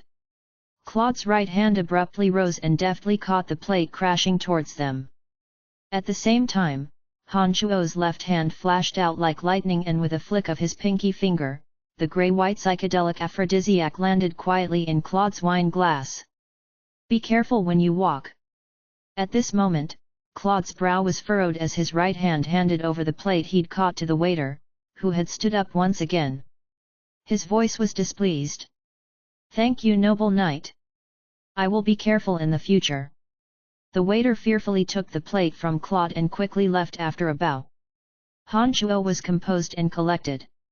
His head was lowered as he lifted his glass, drinking wine as if nothing had happened, like he hadn't noticed what had just happened. Claude and Irene didn't say much to Han Chuo afterwards. Claude fawningly talked with Irene, putting away glass after glass of purple Leyland with psychedelic aphrodisiac mixed in. Irene's expressions were cool, responding to Claude on and off. It looked like she had yet to accept Claude's love. "You guys take your time. I still have some matters to attend to and will be heading off now." Han Chuo knew with certainty that the psychedelic aphrodisiac powder had been absorbed by Claude when he'd drained down several glasses of purple Leyland. He immediately stood up and dropped this sentence. Claude and Irene were originally derisive of Han Chuo to begin with. They'd absolutely paid no heed to him and wished devoutly that Han Chuo would leave, as opposed to being an irritating sight in front of them. They waved their hands in unison after Han Chuo's words, indicating that Han Chuo should have left earlier if possible. After a bit of time, they no longer concealed the scorn on their faces. Leaving the hotel with a smile, Han Chuo stood alone in an undetectable street corner beside the hotel. After a while, a hotly flushed Claude and a slightly pink-cheeked Irene walked out side by side, heading for the north side of Dral. The sky was dark by now and the festivities of the town of Dral had reached their peak of the day. Adventurers formed in groups of 3 or 5 staggered drunkenly, loudly down the streets.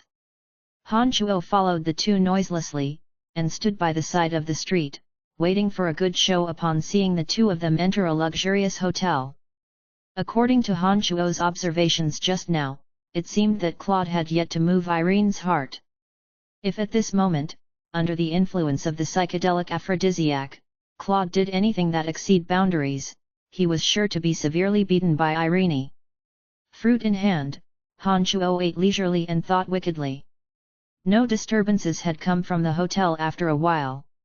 Just when Han Chuo was beginning to lose his patience, the hotly flushed Clark suddenly walked out from the hotel and walked onto the streets with great haste. Han Chuo's thoughts moved. He hadn't thought that Claude's willpower would be so strong, that he hadn't fully lost all rational thought by now, but judging from Claude's appearance, Han Chuo knew that he wouldn't be able to hold out for much longer and he quickly caught up to Claude, following him from afar. Indeed, he'd only made it about 10 or so meters when Claude slightly lost control after a wave from a heavily made-up, scantily clad older woman. He panted heavily as he made for the alley, looking like he would resolve his biological needs at close proximity. Wasn't that Claude? An exclamation sounded from the adjacent street. Han Chuo swiveled his head to sudden joy, inwardly exclaiming, "Even the heavens are helping me." The light major teacher, Beecher, and a few light major students happened to be passing by. One of the female students with particularly sharp eyes just so happened to see Claude and the coy, revealing woman dart into the alley and had cried out in astonishment. "No way, how could Claude be that kind of person? He is a noble knight and wouldn't demean himself in places like this. Not to mention that Claude is pursuing Irene right now, so there is no way that he'd do so." Beecher frowned and said in unconvinced confusion. "It really was him, I'm sure I didn't see him properly. If you don't believe me we can go inside and check." The female student, who had spoken first, thought for a moment, and then said decisively. "Come Katie, it's none of your business here. Don't go poking your nose where it doesn't belong." Beecher was silent for a moment, and then hurried the students to leave quickly. Katie looked angrily at the alley and stomped her foot after a moment's thought. "How can this be allowed? I'm going to tell Irene. If Claude isn't in his room, then it must be him. I will absolutely not allow Claude to defraud Irene's feelings." Katie left in a fast, huffy pace as soon as she'd finished talking, making a beeline for the hotel that Irene was staying at. The other light major students looked askance at each other when she left, not knowing what to do. Han Chuo almost couldn't hold his raucous laughter in. Who would have thought that things would work out like this? Han Chuo had been planning on doing things himself and think of a scheme to lure Irene here.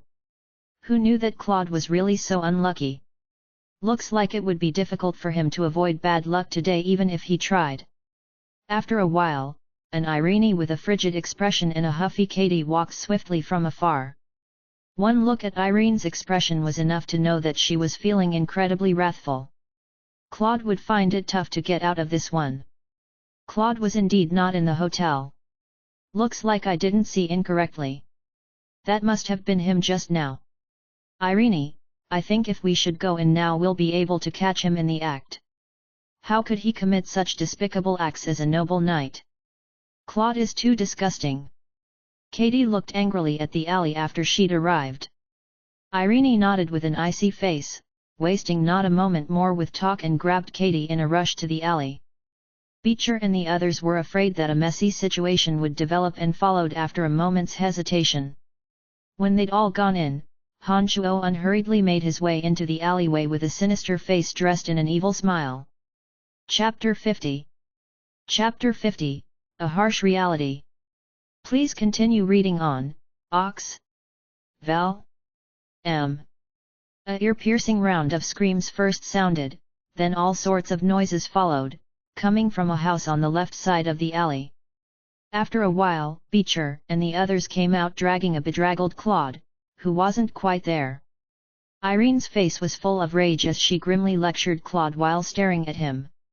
She spoke vehemently, "Claude, you're disgusting. I never want to see you again. Katie, let's go." With the way that things had developed, Han Shuo knew that his revenge had been exacted and that there was no further need to stick around. When he saw Irene and Katie walking quickly in his direction, he hastily hid himself and leisurely made his way back to the hotel. Back in the hotel, Han Shuo washed up and then sat cross-legged on the bed to practice magic. The magical yuan slowly expanded his meridians inch by inch. Han Shuo grit his teeth against the heart-wrenching pain and continuously circulated his magical yuan according to the instructions of the open passages realm. Unbearable pain often accompanied the process of practicing magic. This caused Han Shuo's personality to shift from its previously lackadaisicalness to firmly resolute. Whether it was his willpower or ability to stoically endure pain, Han Shuo had significantly increased both. Han Shuo's entire personality and character had unknowingly continuously changed with the advent of practicing magic. As his strength slowly increased, the previously timid and cowering Han Shuo had already experienced great changes. The way he viewed and understood things were vastly different from the thoughts that he had held prior. A solid, dull footstep suddenly sounded in Han Shuo's heart. Han Shuo abruptly stopped all magic practice, held his breath, and concentrated. All his bodily functions instantaneously sank into a frozen and unmoving status. The footsteps that had sounded until now had been from the southern intersection of the town of Dral and the dark forest. Based on the dullness and rhythm of the thumps, Han Shuo could draw the conclusion that this came from a magical creature with high speed.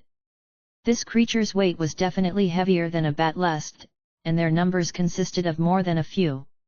Creasing his brow, Han Shuo thought for a while and walked out of the hotel, slowly moving towards the direction of the magical creatures, wanting to see what the situation was. Just as Han Shuo had emerged from the hotel and arrived at the southern streets of Dral, two figures had also rushed over with a look of haste. It was an elderly, thin wizard and a female elven archer with green-tipped ears. The two displayed expressions of shock seeing Han Shuo upon arrival, as if they hadn't thought that Han Shuo would be here. "Little fellow, what are you doing here?" The thin, small wizard gazed at Han Shuo and asked with a smile. From their cautious attitudes, Han Shuo understood that they had most likely also detected the disturbance coming from the south.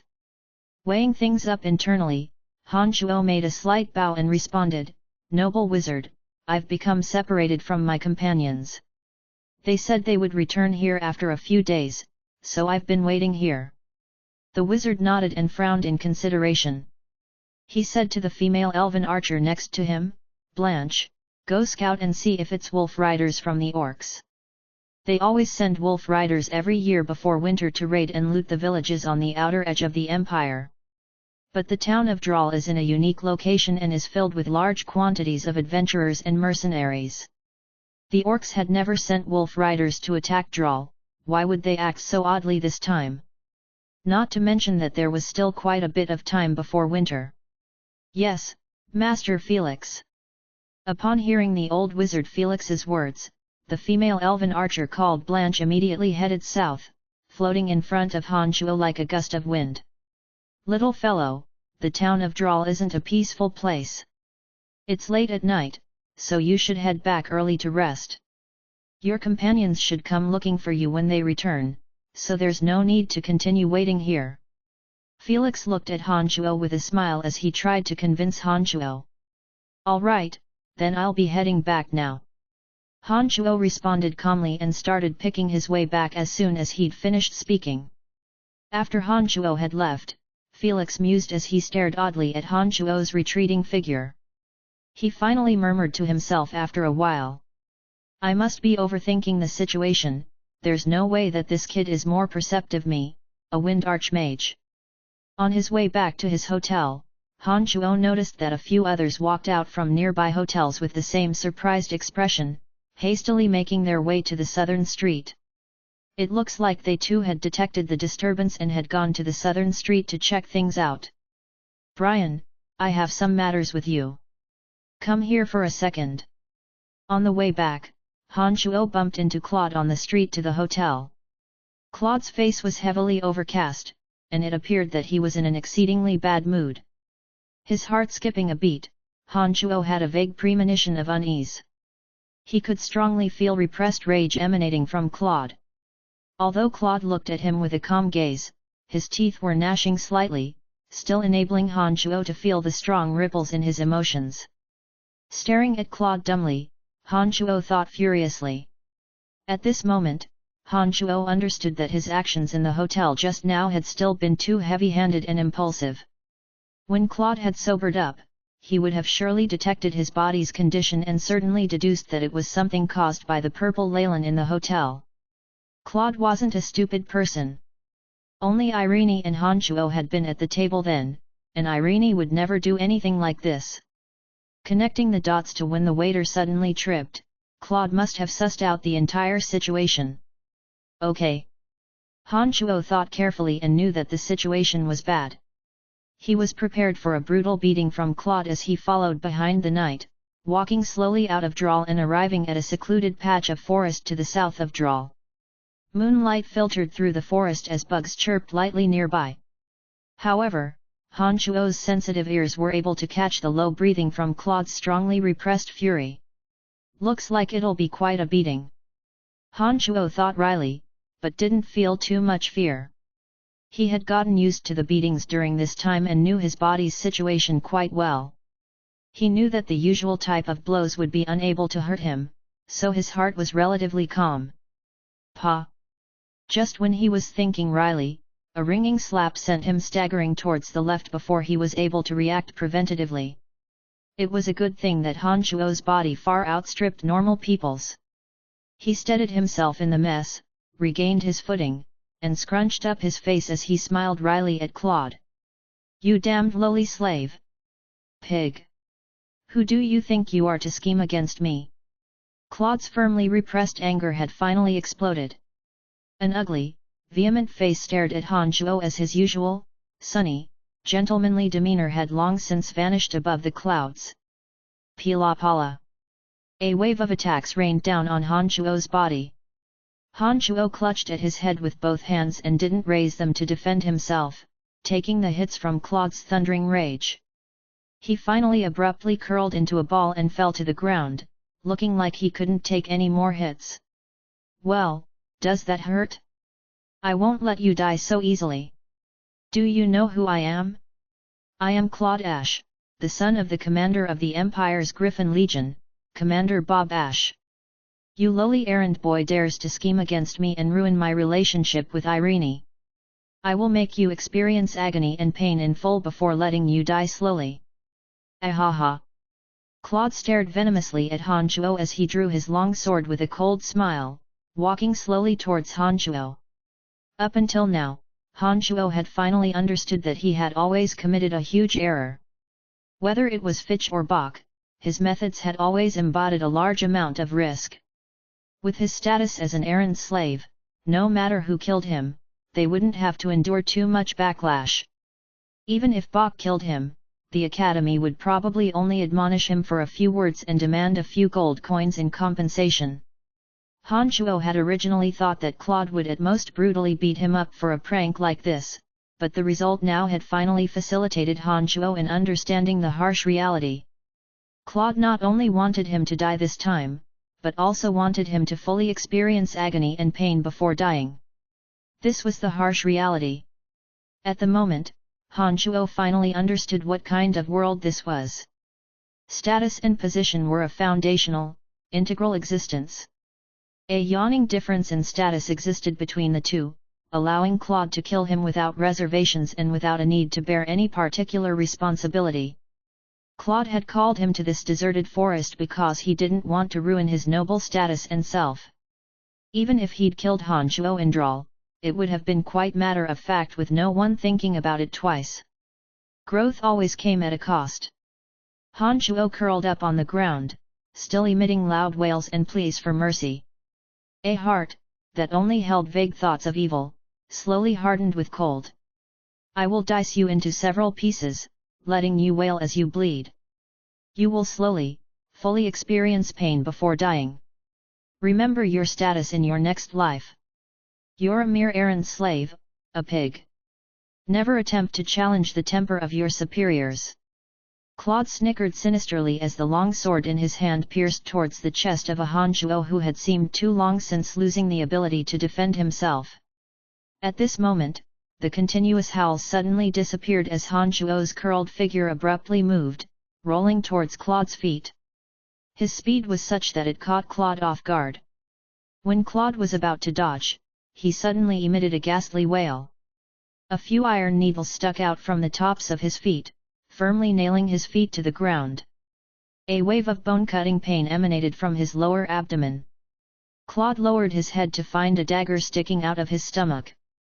Han Shuo looked at him with a cold and distant gaze, the look in his eyes giving Claude a very foreign feeling. "I am the son of the commander of the Griffin League.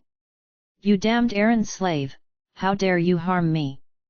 Claude's body was racked with pain as he yelled furiously with a weak voice. "Thank you for letting me know the harsh truth of reality. It's because of your vaunted status that not only will I harm you, I'm going to kill you." After saying these words in a remote tone, another iron needle appeared in Han Shuo's right hand and directly pierced through Claude's throat amidst Claude's terror-filled screams. Chapter 51. Chapter 51, The Calm Aftermath After Killing Someone. Please continue reading on, Ox. Val. M. This wasn't the first time that Han Shuo had killed someone, but compared to killing forest trolls, the impact Han Shuo's heart received from slaughtering Claude was exceedingly great. After all, forest trolls were a different race from him, and were renowned robbers. Han Shuo killing them felt as natural as killing magical creatures, but Claude was completely different from them. Han Shuo had been forced to kill him because he knew within his heart that if Claude didn't die, Han Shuo could put all thoughts of peacefully living his life in the future out of his mind. Watching Claude weaken and sag into a pool of blood, Han Shuo felt a bit numb in that moment. There was an empty feeling in his heart. He hadn't hesitated when he made his move, and it was only when he watched Claude die in front of him that a feeling of nervousness grew in Han Shuo. Claude was a noble, and the youngest son of the commander of the Empire's Griffin Legion. If news of this matter leaked, only death awaited Han Shuo. Gazing at Claude's corpse, Han Shuo stared dumbly into space for a while. His originally slightly panicked expression became more and more resolute and harshly cold.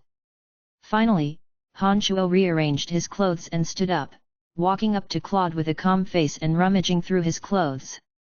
He poured out a few gold coins from his money bag, a crystal card, and some scattered medicine. After thinking for a bit, Han Shuo only put away the gold coins.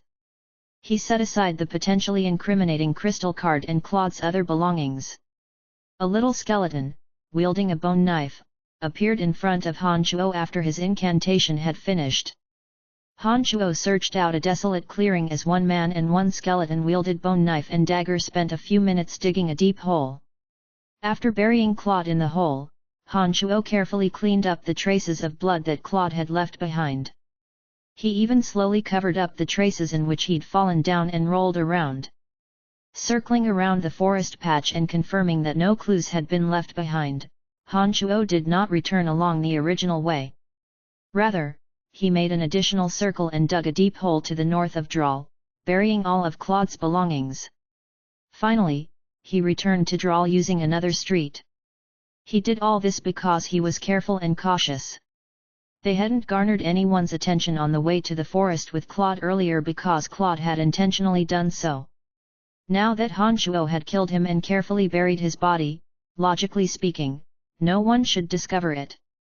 Even if someone unintentionally discovered Claude's body, Han Shuo had taken all the belongings off the body, creating the impression of murder in the course of robbery. These things happened quite often in the town of Dral and should be able to conceal the original reason of death. After Han Shuo had dealt with these loose ends, he concealed himself in the surroundings of the Hotel of Irene and the others for the next 2 days, silently observing the movements of the light major students. He discovered that whether it was Irene or Beecher, none of them came looking for Claude. It looked like they thought that Claude had wronged them first and so left him alone. Claude was certainly the one who understood his bodily condition the most. No matter how he tried to explain under those circumstances, it was more than likely that not many would believe his words, and judging from the timing in which Claude had come for him and his understanding of the psychedelic aphrodisiac, he more or less surmised that Claude had come looking for revenge as soon as he'd sobered up, and hadn't had time to explain anything to Irene or Beecher. After 2 days of observation, Han Chuo finally relaxed and let down his guard upon seeing that Irene and Beecher made no moves to look for Claude and only focused their attentions on spending money as they visited various weapons and armor vendors as well as pharmacists. At dusk on this night, Han Chuo did not venture out again to keep an eye on Irene and Beecher, but instead stayed inside to quietly practice magic. He repeatedly expanded the width of his body's meridians and improved their pliability. Han Chuo was seated primly on the edge of his bed, completely naked, sweat pouring down his entire body, starting from his forehead. The tendons of his body jumped as they bulged out like endless numbers of worms moving through the surface of his body. It looked even more cringe-worthy and scary than even the most evil tattoo. During this entire process, a sudden tremor ran through Han Chuo's mind as he sank into a senseless realm. For the moment, he forgot himself, forgot time, and was like a sculpture, without life. Only a faint hint of black splendor circulated beneath his skin. Don don din. A sudden round of fierce knocking abruptly awakened Han Chuo. When Han Chuo came back to himself, he took stock of himself internally and understood that he must have unknowingly sunk into the demonic mental state just now. Don don din. The knocking was still continuing and Han Chuo was a bit irritated that his training had been interrupted. He grabbed a random towel and wrapped it around himself, saying with irritation, "Coming. Coming." When the door was opened, Han Chuo received the shock of his life. The irritable expression on his face vanished without a trace as it immediately transformed into a smiling face. He said merrily, "It's you guys. I've been waiting a long time for you. You've finally come back." Standing outside the door, Fanny and Lisa looked a bit worn out and their hair was a bit messed up. They carried items in the hands and packs on their back, looking quite tired from the road. It appeared that they'd just returned from the dark forest. "You Brian, you actually made it back to Dral such a long time ago. We were worried about you for quite a while. Oh, how'd you get money to live in such an expensive room? If it wasn't for the owner's certainty, I truly wouldn't have believed that you were the one living in this room." Fanny's clear eyes swept over Han Chuo and she spoke with a bit of a bite to her words. "Brian, what happened the day you left? You didn't return for 2 days and I thought something happened to you." Lisa said. "I got lost after I left, and when I found the original camp, I discovered that you'd long since left. I couldn't find you guys, so I went one step ahead and returned to the town of Dral to wait for you. Good thing that everyone is fine." "That's wonderful." Han Chuo smiled slightly and faintly explained himself. Fanny raked a gaze over Han Chuo, thought for a moment and spoke to Lisa beside her. "Lisa, go and finish arranging the rooms with Master Jean and the rest. I have some things to discuss with Brian." Lisa looked at Fanny with some suspicion and said, "Master Fanny, that incident has passed for quite some time now. Brian even saved our lives, are you still holding a grudge against him?" Her face reddened when Fanny heard Lisa mention last time's incident again. She said furiously, "No, I have other things to discuss with him. Go select a room for me and I'll be over shortly." Lisa still wasn't fully at ease upon hearing Fanny's explanation, but didn't say anything further as she turned to leave, muttering something in her mouth. As soon as Lisa had left, Fanny raked her gaze over Han Chuo and looked at the room she'd once lived in, seeming to remember what had happened last time as her cheeks flushed even redder. She humphed lightly and said, "Aren't you going to invite me in?" Master Fanny, this way please." Han Chuo was taken aback and hurriedly turned his body to the side. When Fanny had stepped inside, he stuck a head out for a look in the hallway and hastily shut the door tight, like he was acting with a guilty conscience. "What are you doing so surreptitiously? I ask you, what happened the day after you left camp? How do you have the gold coins to stay in this room? Fanny nailed Han Chuo with a patrolling look after she sat down. Han Chuo still hadn't fully recovered from killing Claude. Upon hearing Fanny's words, he was a bit surprised. He thought for a bit and then explained with a laugh, when I left the camp that day, I stayed nearby practicing necromancy magic. I met an injured windblade wolf afterwards. I kept chasing the injured windblade wolf and finally killed it when it wasn't paying attention. When I returned to the camp, I made my way back here after I realized that you had gone. After returning to Dral, I sold the windblade wolf core and pelt. That's how I got the gold coins. I thought that you guys would likely be staying here again after returning, which is why I rented the room to wait for you guys. This is what happened. Fanny didn't immediately speak after Han Chuo had finished, but rather gazed upon Han Chuo in apparent thought. She exhaled lightly after a while. Brian, you're truly completely different from before. He started and managed to squeeze out an honest smile. He scratched his head. Really? Where am I different? In many ways. Your appearance, body, and height, as well as your personality and expressions when you talk are all much too different from how I knew you before. It looks like you were the one who changed the most after experiencing the trials of the Dark Forest. All the students have undergone some changes after constantly facing battles of life and death, but who would have thought that your change would have been the biggest? How shocking! Fanny stared dumbly at Han Chuo and said with a face of severity. Han Chuo understood that during this time's outing in the Dark Forest, unbeknownst to him, a change had truly occurred in the way he viewed things.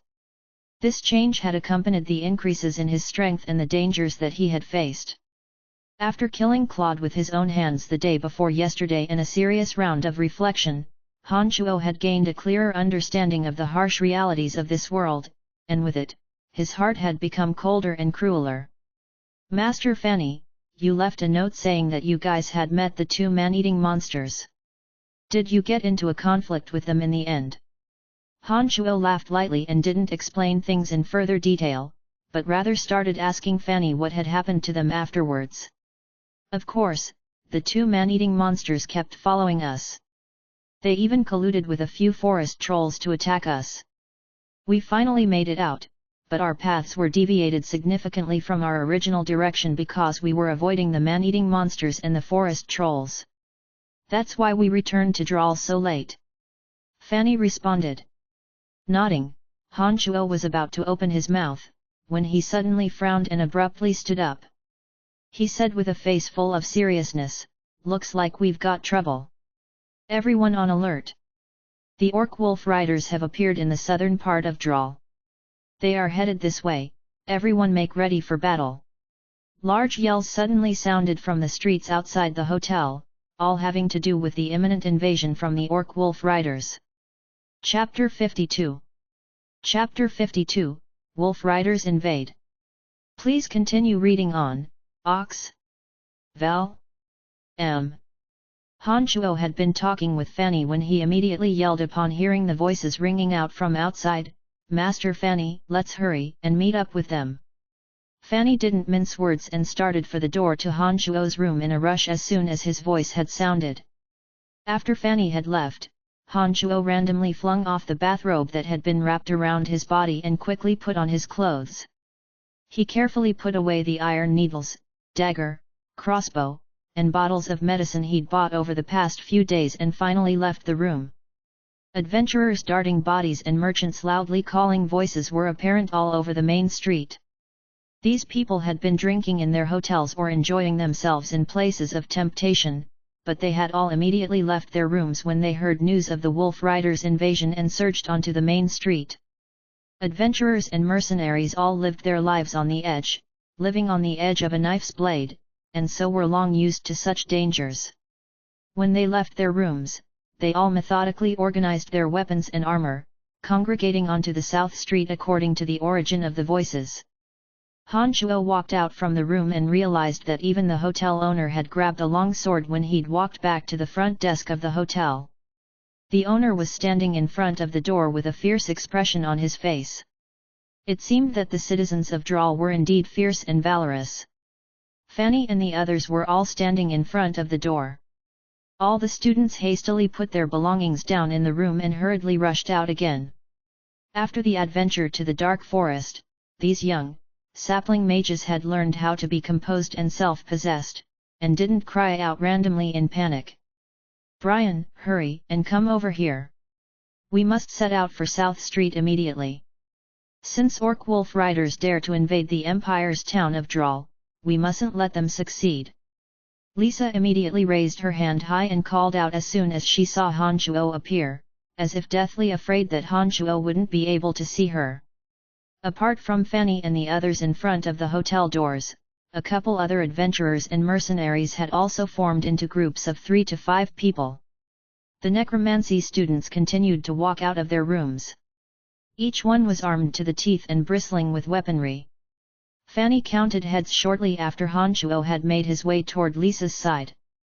When she discovered that they were all accounted for, she immediately shouted, "Follow me to South Street and don't get separated." Han Chuo followed behind Fanny on a main street crowded with figures, arriving at South Street shortly thereafter. When they'd arrived, Han Chuo saw that almost 100 adventurers and mercenaries were nearby. The old mage, Felix, and female elf, Blanche, that Han Chuo had seen last time were also there. Judging from the way things looked, they were acting as leaders. Felix was hovering in the air and was loudly shouting something. This old mage can hover in midair using levitation magic. It looks like he must be at least of the archmage level." Jean exclaimed in shock after they'd arrived and started explaining to the students. When a mage trains to a certain realm, she will be able to use levitation magic to fly. However, only mages who've reached the archmage level can cast levitation magic. Therefore, mages who can fly are all without a doubt noble and exceedingly powerful characters. Brave warriors of the Empire, the Orcs Wolf Riders are moving towards the town of Dral. According to my observations, the Wolf Riders are moving in a formation of 500. As an encampment of the Empire, our town of Dral has zero tolerance for being trampled on by these savages. Warriors, raise your weapons and give them a taste of the fury of the Empire's warriors. Felix hovered in midair and clutched an exquisite magic staff, embedded with sapphires, in his right hand, speaking loudly to raise morale. Aren't these the people from the necromancy major? Fancy meeting you here." Beecher's voice suddenly sounded from the side at this moment. Han Chuo twisted his head to see that the light major students had all cast their eyes this way. "Hello Master Beecher, to think we would run into you here. I trust that you have gained rich rewards from this time's outing." Jean nodded and smiled in greeting, asking his questions afterwards. "Nothing much, no big rewards, just that the students have truly improved." Beecher responded faintly with a smile. Dull, thudding sounds, that originated from the south, sounded in the distance. Under the instructions of Felix and Blanche, the warriors had long since armed themselves and bristled with weaponry as they stood in the front. Mages, archers, and priests stood in the back, separated from the warriors by a distance of 5 to 6 meters. They had taken their magic staffs and gazed intently towards the south with grave expressions. Seeing that everyone had assumed their positions, Beecher and Jean didn't waste time in furthering their idle chit-chat, instead moving to stand with the mages. Although Han Chuo's body had greatly improved, he wasn't so dumb as to stand in the front and draw attention to himself. He too followed Fanny and stood with the mages. Just as everyone had taken up their respective positions according to profession, dull, clopping sounds sounded like dull drums in the hearts of the assembled people. A concentrated, heavy sense of strong aura slowly found its way into everyone's hearts. The wolf-riding Orc Wolf Riders slowly materialized out of the flying dust cloud and into everyone's vision.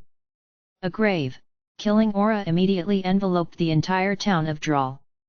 The Wolf Riders immediately started charging forward as soon as they'd appeared, accompanied by sharp howls and screams. The long swords in their hands flashed with cold light, and the strong flare of aura from 500 Wolf Riders charging in union immediately gave others a strong sense of oppression, Mages ready, release your magic on my mark. Felix was relatively calm as he hovered in the air, gazing down on the wolf riders. He spoke calmly only when the wolf riders had truly started charging. Everyone be careful. Don't let anything happen to you. Fanny was also a bit nervous at this moment and she turned to give a few reminders to the students standing next to her. Just as Fanny was about to remind Hanchuo, she suddenly discovered that there was a type of numbing, cold severity in his eyes that were set in a face of calm. There was no panic at all. He gripped a sharp dagger in his hand, and a frigid aura slowly started emanating from the dagger.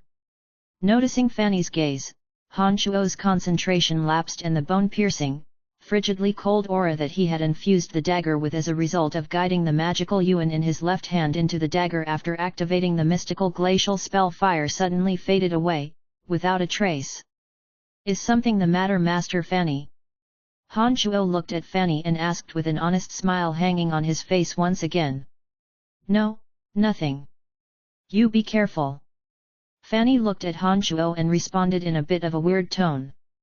At this moment, Fanny had finally realized that the honest, dumb smile that Hanchuo had worn on his face was merely his disguise. The calmness and composure that he had while facing danger was most likely Hanchuo's true state. Damn it, you lied to everyone. I'll make you pay for that sooner or later. Fanny thought fiercely in her heart on one hand, and on the other surreptitiously appraised Hanchuo, suddenly feeling that a calmly serious Hanchuo had a very different quality to him. Chapter 53. Chapter 53, The Perils of the Town of Drawl. Please continue reading on, Ox. Val. M. Lose. Felix's high call drew open the curtains for magic attacks. Suddenly, all the mages next to Hanchuo and the others started chanting magical incantations.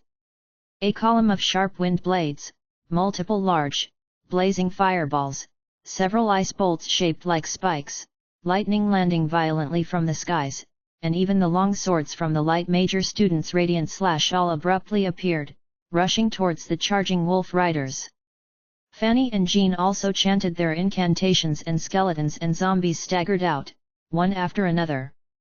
They ran out from the side of the foremost warriors and rushed at the wolf riders. The orcs on the backs of wolves were engulfed in magic in an instant and suffered brutal blows. Beneath the howling of the wind blades, multiple injuries appeared on the wolf riders and the large wolves they rode on. When the large fireballs came crashing down, several wolf riders were completely swallowed up by the blazing fire. Soon after, the ice bolts and lightning also took down 10 or so wolf rider lives. However, there were 500 or so wolf riders. When this wave of magic came crashing down, it only killed the 30 or 40 wolf riders in the very front. The rest of the wolf riders did not display the slightest hint of fear or cowardice upon seeing their companions die. They continued to thunder forward in excitement, caring not a whit for their deaths. Just as the mages were about to sing the second wave of magical incantations, crossbows appeared unbeknownst to anyone in the hands of the charging wolf riders. They raised the crossbows and clouds of sharp arrows flew like the wind, soaring over the first row of heavily armored warriors and making for the mages and archers. Everyone be careful! The elven archer, Blanche, called out in a melodious voice, also directing the archers to counterattack. The mages had been chanting incantations, planning to attack the wolf riders. When they saw the sharp arrows flying towards themselves, they immediately changed the direction of the magical attacks and released waves of magic to crash down onto the arrows in the midair, destroying them before they could strike their targets. However, not all the sharp arrows were destroyed by magic. 10 or so sharp missiles still shot down, and the strong force behind them immediately pierced 2 Thunder novice mages to death.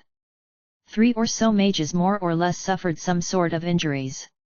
At this moment, the 3 priests suddenly started singing healing incantations, taking care of the 3 injured mages. Because this wave of magic had all been used on countering the sharp arrows, the wolf riders hadn't suffered much damage. They rushed over with an even faster speed. The large wolves charged over with an extremely fierce aura. The skeletons and zombies, that bore the initial brunt of the attacks, were demolished within seconds. Beneath the charge of the large wolves, the lowest-level skeletal warriors were abruptly trampled into bits of bone and didn't have much effect at all. The zombie warriors stood up to the onslaught for a brief moment, but under the slices of the orcs' longswords, the heads of 10 or so zombie warriors were simultaneously sent flying as they fell to the ground. Humph! The dark creatures of the necromancy major are indeed useless. Upon seeing that the dark creatures from the necromancy major weren't having much effect, Irene and a few other light major students started jeering at them. Han Chuo grasped a dagger in his hand, his entire being still calm and composed. He eyes gazed at the figures of the wolf riders in the distance, completely ignoring the mockery coming from Irene and the light major students. The crossbows in the wolf riders' hands rose again, and another hail of arrows rained down. The mages in the back all used magic to defend themselves. A couple mages with more training destroyed the sharp arrows that flew towards them and were still able to continuously release magic to attack the wolf riders careening towards them. 5 sharp arrows suddenly shot over with a whooshing sound, heading towards the students of the necromancy major. Fanny and Jean's facial expressions changed as they both sent out bone arrows, destroying 3 of them in midair. One of them had veered off course and shot towards a corner in which no one was standing, whereas the other made a beeline for Amy. At this moment, Amy became panicked and started chanting magic. Jean and Fanny were also a bit anxious and also started to swiftly chant magic, but the speed in which they all chanted it was obviously slower than the speed of the sharp arrow. A dagger suddenly drew a cold line through the air and flew into the sky like a bolt of lightning. A sharp crack sounded out as the arrow that had been flying towards Amy broke into several pieces. At the same moment, Han Chuo's body suddenly squirmed out, stopping in front of Amy and catching the dagger before it landed on the ground. "Thank you, Brian." Amy smiled widely after the crisis had been averted and was full of gratitude towards Han Chuo. "You're welcome." Han Chuo nodded with a faint smile, returning once again to Fanny and Lisa's side with dagger in hand, surveying the surroundings with a face full of calm. Finally, after paying the price of 70 injured or dead wolf riders, the wolf riders broke through the constant waves of magic attacks and came into direct conflict with the warriors of Drawl. A large battle suddenly commenced with 50 to 60 warriors armed to the teeth, wielding broadswords and long spears. There were even 10 or so knights wielding lances, fighting with the wolf riders from the back of their bat'lests. The mages chanted their magics as they flew across the air in glorious sparkles, landing on the wolf riders in the back. The entire southern part of the town of Drawl had sunken into the heat of battle amidst the sounds of violent explosions. Han Chuo, Fanny, and the others were situated behind the warriors and continuously chanted magic. Bolt after bolt of bone spears and arrows flew out towards the orc wolf riders that were charging at the defensive line of warriors. Felix, hovering in midair, became the main target of all the orc wolf rider crossbows. More than 10 sharp bolts came whistling towards him, but Felix showed no trace of panic. He chanted an advanced wind magic after which a 10-meter tornado formed in the air behind the wolf riders. Wolf riders were swallowed up wherever the tornado touched, and ghastly screams and wails sounded endlessly. After the tornado had appeared, Felix gave a wave of the magic staff in his hand and more than 10 wind blades instantaneously flew out from his body, demolishing the sharp bolts that flew to him. At the same time, a magic shield appeared and completely covered him. The few sharp missiles that finally made it past his magic were blocked by the magic shield. Felix didn't suffer any harm to his body whatsoever. So strong. That's the true power of a mage. The light students were watching Felix's relaxed expressions besides Han Chuo, and all of them displayed expressions of adoration and worship as they sighed with emotions. Just as everyone was reflecting on how amazing Felix was, the previously relaxed Felix suddenly gave a great yell. "Oh dear, more wolf riders have appeared in the distance. There also seems to be a few orc shamans with them. Let's retreat. Everyone split up and make for the city of Zajoski." Felix's words immediately had a huge impact on everyone assembled. Han Chuo was the first to react as he grabbed Fanny's small hand and said calmly, "Follow me, hurry. Fanny was startled, and when she saw Han Chuo's gravely calm expression, the curses that had made their way to her mouth transformed into, "All right, but where do you want to go?" "To where the batlests are kept. We must hurry and find the batlests. Only on the backs of horses will we have the chance to escape to Zajoski, otherwise it will be difficult to guarantee our escape from the grasp of the wolf riders." Han Chuo's mind was thinking very quickly at this moment, and he spoke with decisiveness and grim determination. Fanny immediately reacted likewise when she heard Han Chuo's explanations, calling out hurriedly, "All students, follow me." Han Chuo knew that Fanny agreed with his plan when he heard her call out. He turned his head to see Lisa looking covetously at the hand that he'd used to grab Fanny's small hand. Han Chuo's expression turned wry as he also reached out a hand to grasp Lisa's hand. He then paid no attention to either of their expressions and hauled them off to where the batlests were kept. Chapter 54. Chapter 54, Dog Eat Dog. Please continue reading on, Ox. Val. M. Because of Felix's words, the originally smoothly cooperating warriors and mages, that were defending against the orc wolf riders, abruptly sank into panic. People started becoming distracted from defense and instead frantically contemplated their means of escape. In the span of a moment, an impregnable defense collapsed. Apart from the warriors in the front, who were fighting as they retreated, the mages and the archers panicked and escaped in all directions.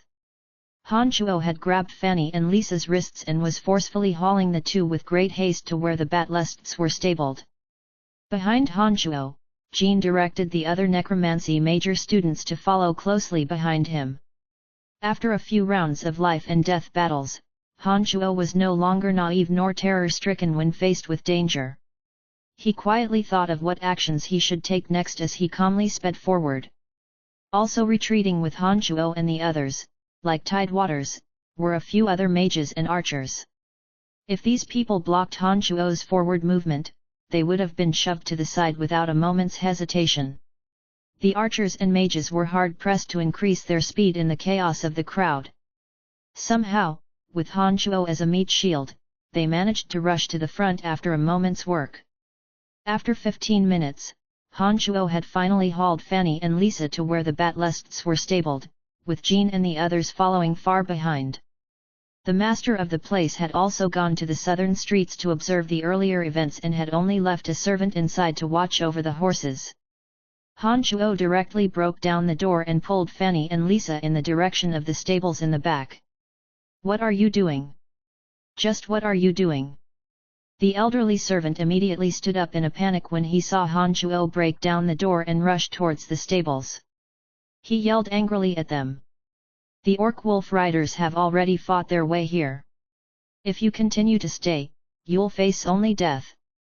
We're here to pick up the batlests that we've stabled here. If you want to live, then hurry, choose a batlest, and flee." Han Chuo explained calmly as he rushed towards the stables. The elderly servant had already heard the chaos and commotion from outside at this time. He blanked for a second and then also made swiftly for the stables. It looked like he'd accepted Han Chuo's suggestion. Han Chuo finally released Fanny and Lisa's little hands and his eyes made a desperate sweep of the surroundings. His eyes landed on a handsome batlest and vaulted onto its back without another word. He landed on the back of the horse in a second, swung the dagger in his hand, and slashed through the ropes that restrained the batlest. He turned his head to find that Jean and some of the light major students had also made it to the stables. All were panting and joined Fanny and Lisa in looking for the horses they'd stabled here last time. "Are you all idiots? The orc wolf riders will be here any second, what are you looking around for? Not to mention the batlests we stabled last time were all inferior beasts, there were only 6 of them, do you want to die?" Han Chuo could finally hold in his impatience no longer and suddenly yelled out upon seeing that these people were still looking amongst the crowd of stabled batlests. Han Chuo's violent roar sounded throughout the stables. The necromancy students and teachers, who were looking for their batlests, were all lectured. They all froze in that moment. Han Chuo had called them idiots. It was a bit tough for them to accept that. Then what do we do? Lisa froze and then asked Han Chuo as she looked at him. Choose the best, strongest batlests. We'll each take one. The lives of others have nothing to do with us. If you all want to die, then continue looking for the inferior batlests that we had. Han Chuo's face darkened as he resolutely called out. This was originally a simple concept, but the pity was that these necromancy students and teachers had always functioned in the necromancy major that encompassed a multitude of rules and customs. For them, following the rules was the natural thing to do. They hadn't thought at all about the fact that all rules could be broken in times of crisis. These people's faces all froze beneath Han Chuo's curses of idiots, which then changed to contemplative frowns as Han Chuo continued in the vein of paying no heed to the lives of others. His words caused another round of impact to these students and teachers who were used to following the rules. The commotion outside grew bigger and they made swift decisions when faced with a crisis of life or death. They no longer hesitated and ran over to the fiercest and most valiant batlests with looks of resolution. When the necromancy students and teachers had all occupied the best batlests in the stables under Han Chuo's urging, they rushed out of the stables.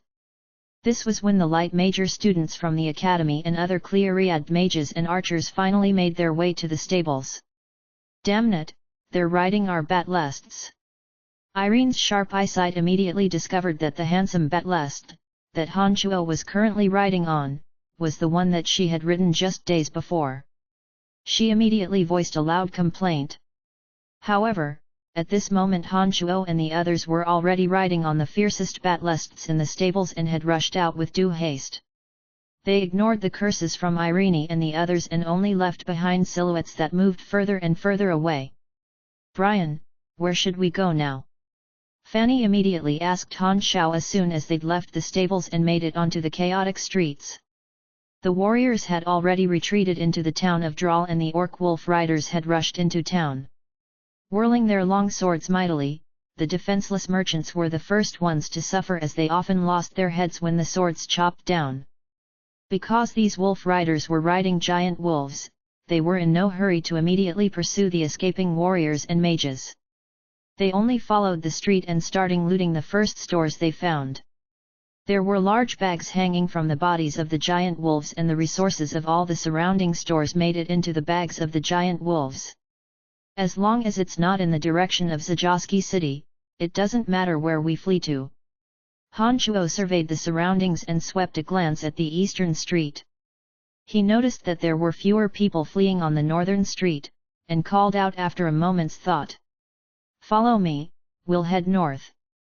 Because the town of Dral was about to fall, the most heavily fortified city in the southern part of the empire, Zajowski City, became the ideal target in the hearts of the frantic escapees. Han Chuo observed for a moment and noticed that 70% of the people from the town of Dral were fleeing in the direction of Zajowski. However, out of this 70%, there were only 10 or so on batlests. When the orc wolf riders had finished raiding the town of Dral, their first target was sure to be this crowd of people. With giant wolves as steeds, the wolf riders' speed was sure to be faster than those who were still on foot. Because the flow of people was 70% of the town's inhabitants, the orcs were sure to send the most wolf riders after them. In this way, the ones most likely to die were the 70% of people escaping in the direction of Zajowski. As soon as he'd started his calm deliberations, Han Chuo immediately realized that his thoughts were very clear. After a brief consideration, he immediately led batlests with Fanny and the others racing to the northern street. With the convenience of batlests, Han Chuo and Co moved exceedingly fast. Han Chuo met two swift wolf riders, who'd come to the northern street, along the way. The bags on their giant wolves were bulging. They ignored Han Chuo's crew and were about to rush into another store to loot. Snorting coldly, Han Chuo lifted the reins and directed the batlest beneath him to change its direction, charging towards the two wolf riders, who were raising their long swords with no abandon. The two wolf riders started. It seemed that they hadn't thought that someone would dare to take the offensive towards them. They withdrew the long swords that they've planned on slashing down on the shop's merchant and turned their bodies, abruptly splitting up. They waved the long swords in their hands and chopped towards the quickly approaching Han Shuo. "Brian, are you crazy? Run!" Lisa, off in the distance, saw that Han Shuo's battlest had suddenly changed direction and was rushing towards the two wolf riders. She screamed out in panic and drew the attention of the necromancy students and teachers. They all involuntarily turned their heads and looked in Han Shuo's direction. Wielding a dagger in his hand as his horse charged, Han Shuo quietly chanted a magical spell, and a bone arrow abruptly materialized in midair, whistling as it flew towards one of the wolf riders. As the wolf rider waved his long sword to defend himself, the dagger in Han Shuo's hand was already rushing towards the other wolf rider. The dagger drew a cold arc of light as it slashed the air and sank into bone with a soft sound. The dagger had passed through the long sword's defenses and pierced a bloody hole in the wolf rider's chest.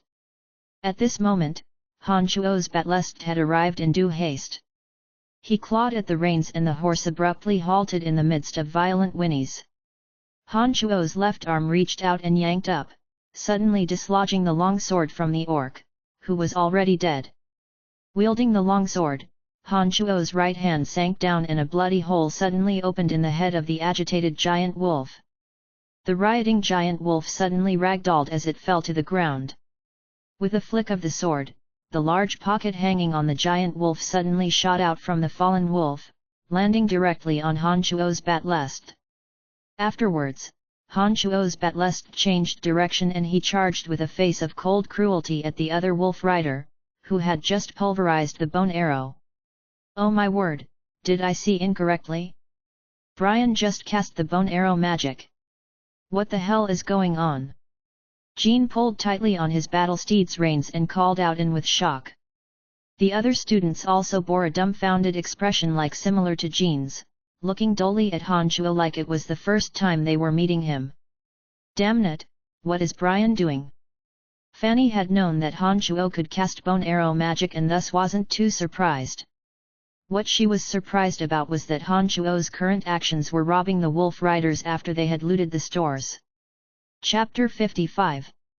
Chapter 55, A Change in Status. Please continue reading on, Ox. Val. M.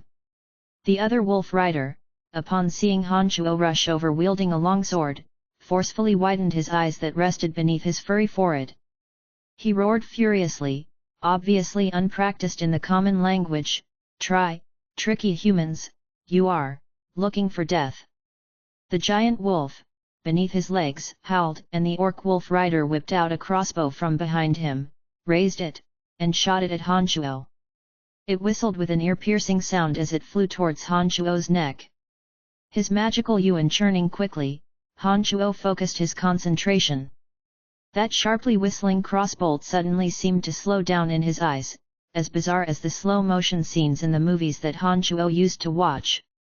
In stark contrast to the crossbow bolt's speed, was Han Shuo's strong and speedy perception.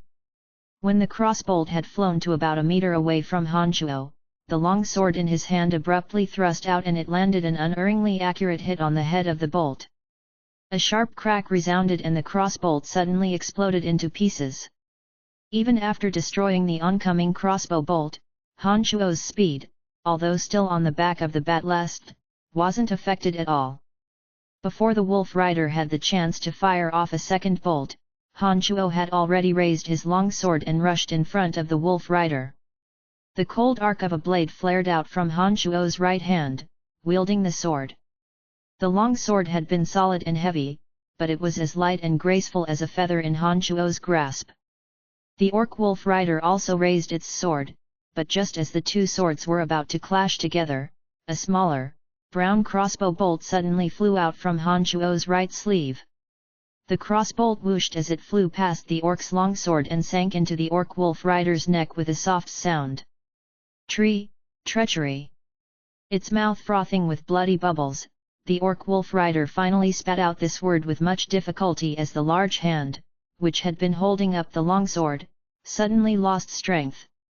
The heavy longsword brought down its fit and bulky body into falling off the huge wolf's back. It was obvious from the looks of things that it was dead. A race with low intelligence indeed. Hat. Han Shuo's previously stern and cold expression vanished as he came to the side of the huge wolf with a face filled of traces of an evil smile. A flick of his long sword sent the bag on the huge wolf's body flying towards the batlest behind him. Afterwards, the sword stabbed downwards and the giant wolf also toppled over in a pool of blood. Kill, kill, kill. At this moment, a wave of figures suddenly materialized from the corner of the northern street. More than 10 wolf riders were howling loudly as they desperately chased a band of mages and warriors.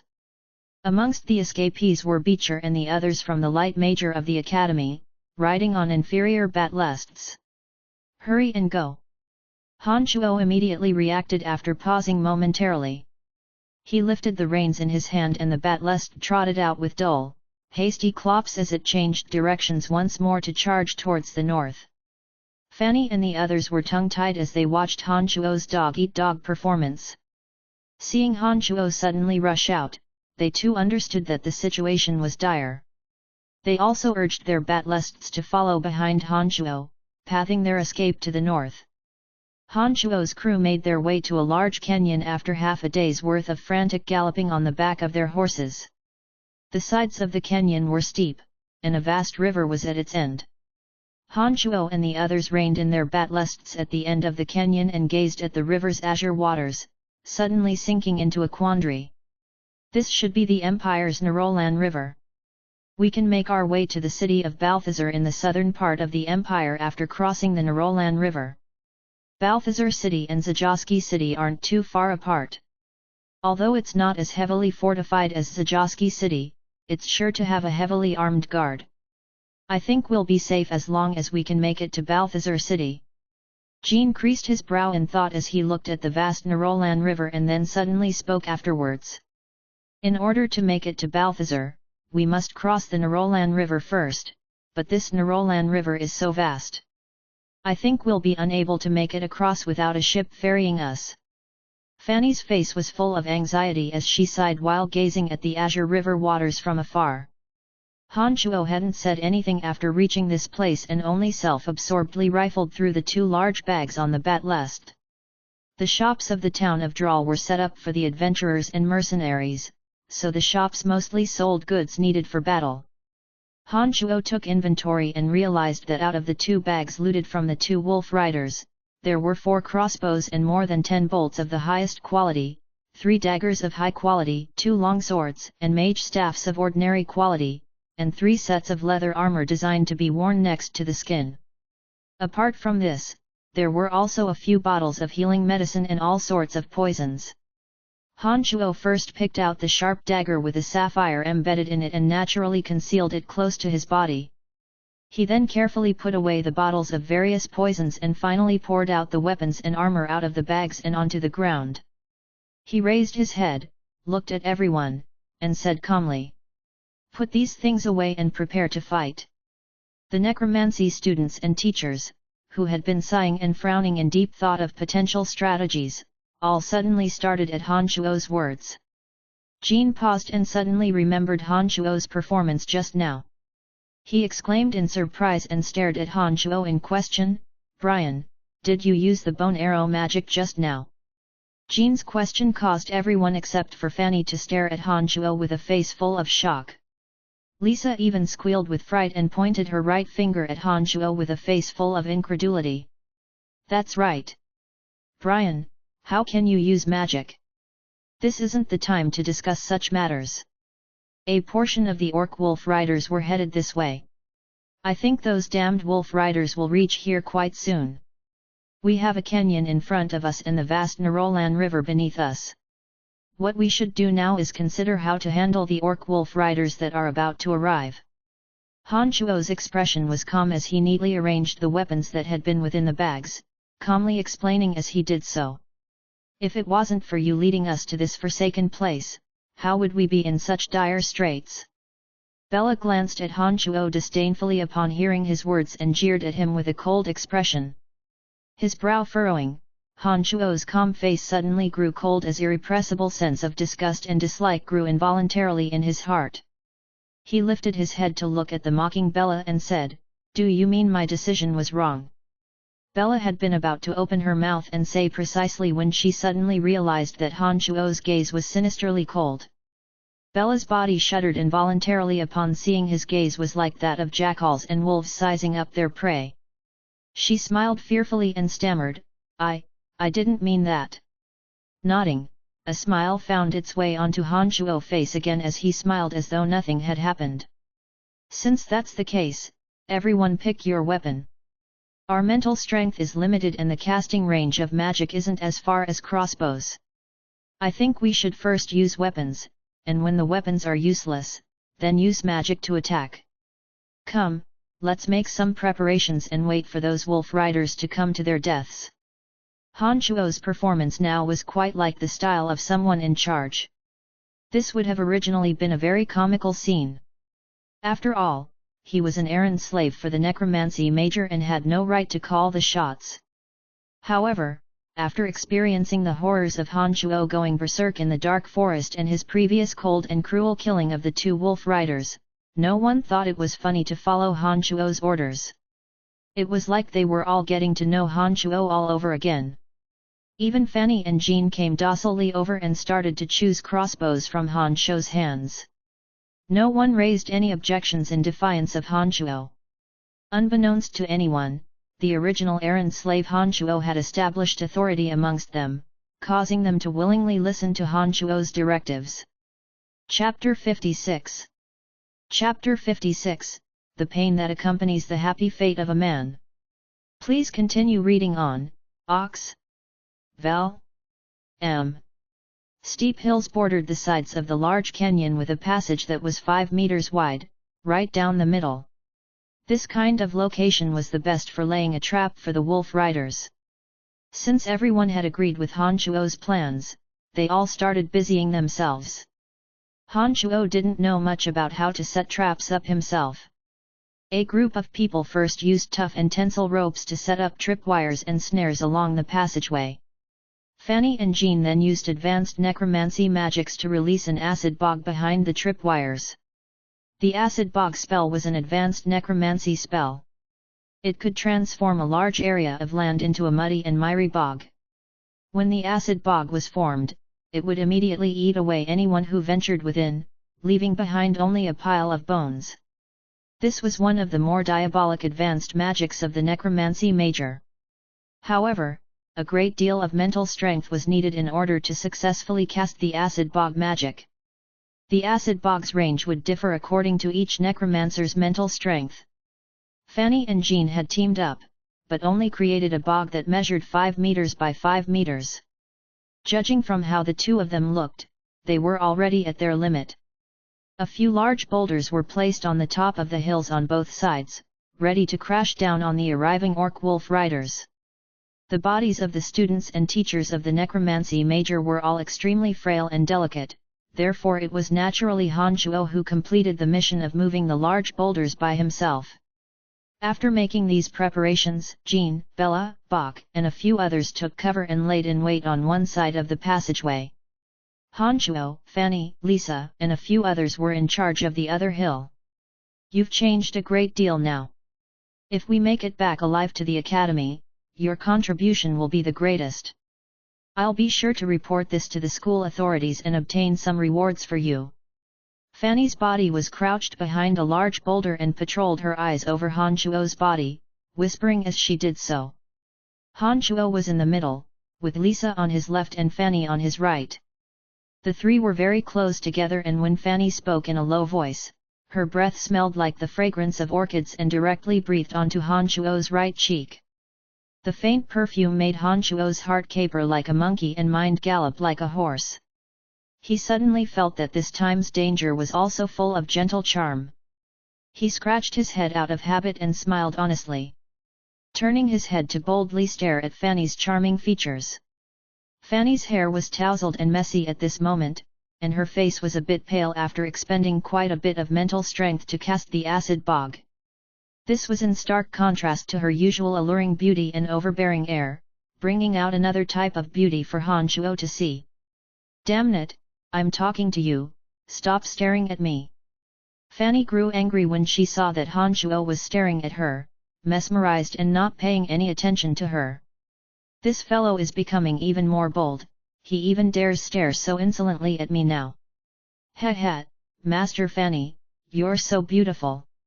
It won't cost you anything if I stare at you, so why must you be so stingy? Han Shuo flirted with a light laugh.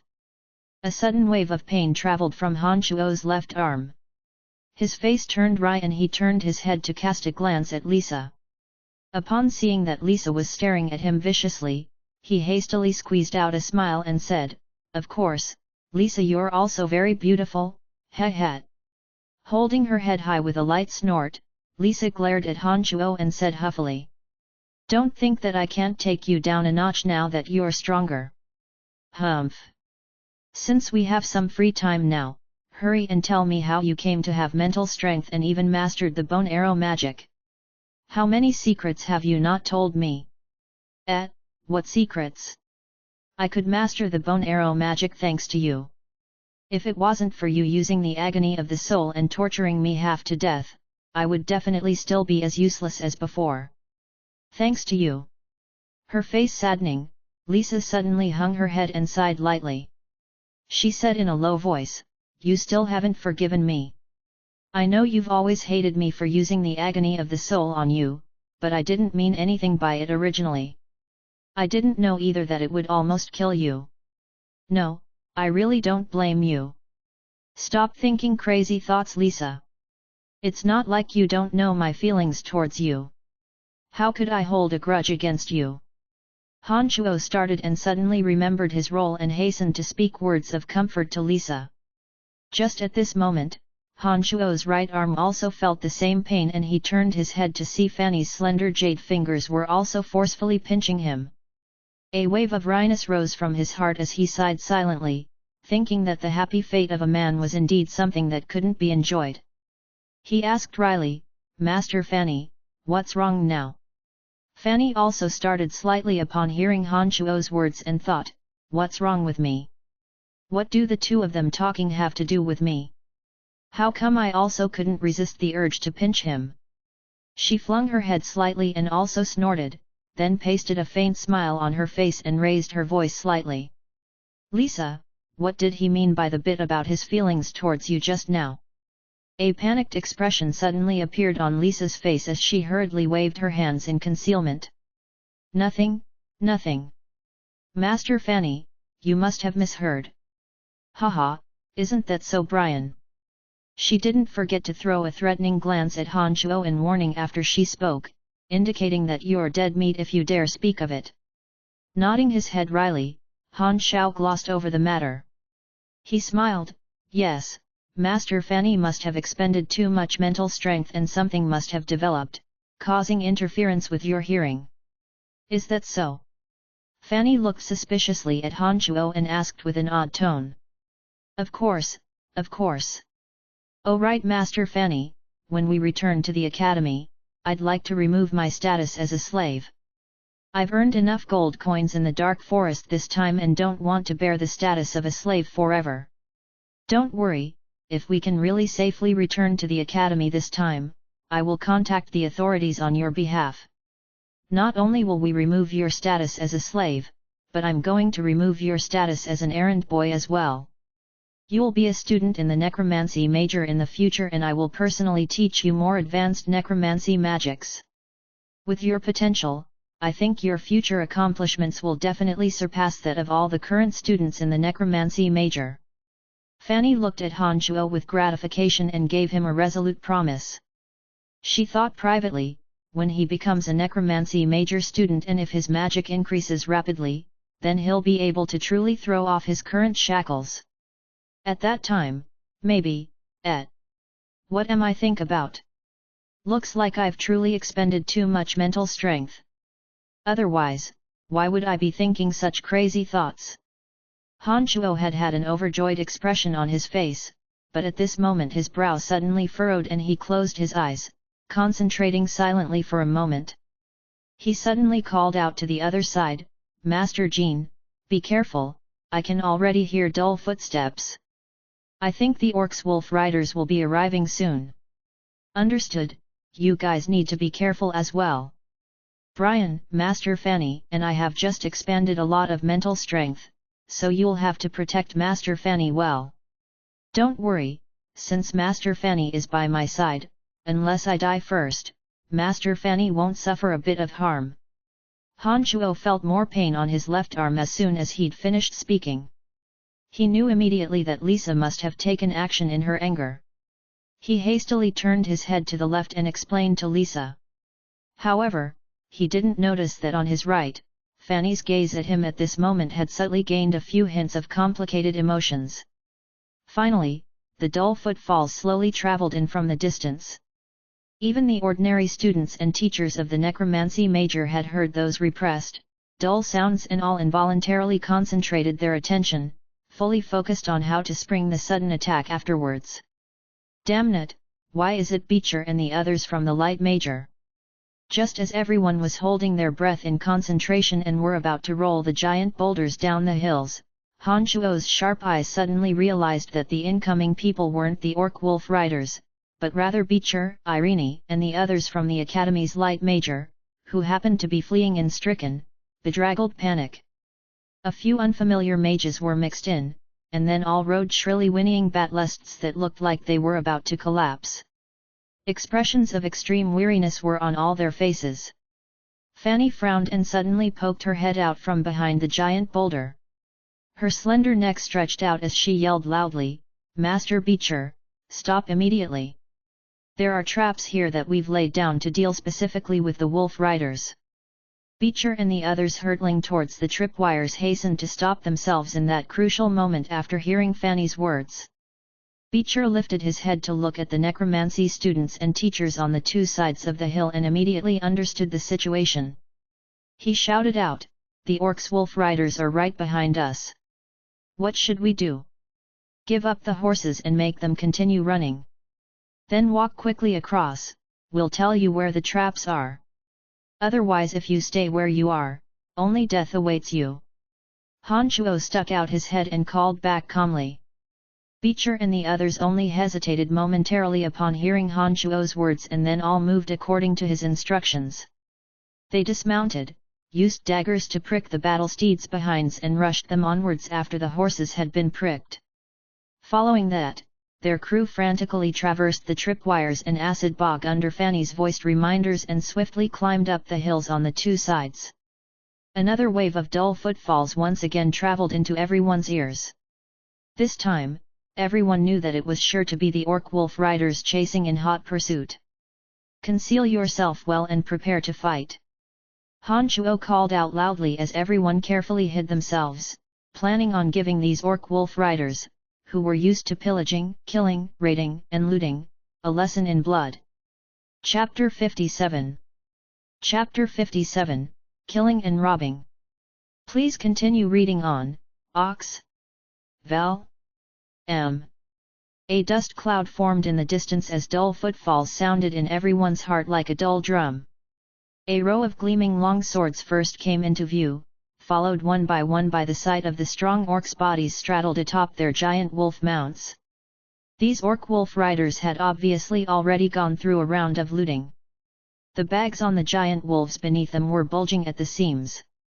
It looked like the shops in the town of Drawl had surely been raided until not even a single shingle remained.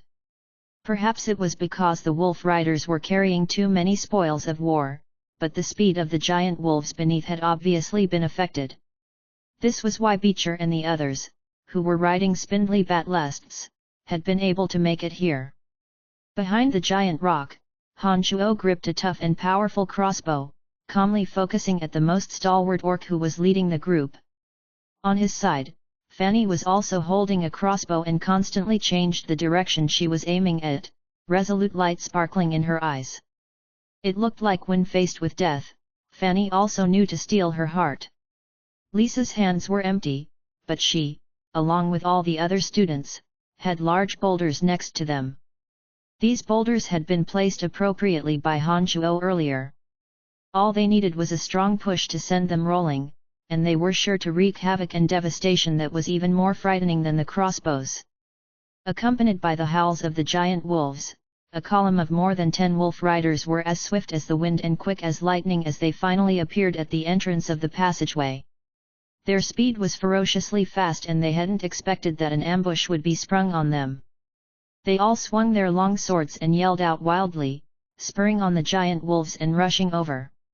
Awoo awoo awoo! Some of the leading wolves had their front legs suddenly checked by the tripwires as their front legs buckled and lost balance. They emitted desolate howls as the 4 wolf riders, carried forward by their momentum, suddenly flew off the backs of their giant wolves. Papa papa! The 4 orcs waved their arms wildly as they uncontrollably landed directly into the acid bog in front, landing with resounding, dull sounds. The 4 orcs, who had landed in the acid bog, also emitted ghastly screams similar to their giant wolves. As they wailed like ghosts and howled like wolves, it was as if acid had been poured on their strong bodies. Their flesh, blood, hair, and even their clothes were all turned into bloody water and flowed quickly into the acid bog. The 4 orc wolf riders had turned into 4 enormous skeletons within the span of a brief moment. These 4 orc wolf riders were only the first ones to be so unlucky. 3 more wolf riders behind them were unable to stop their charge in time and also flew into the acid bog. They too turned into 3 skeletons in the blink of an eye. This acid bog is worthy of the title of advanced necromancy, all right.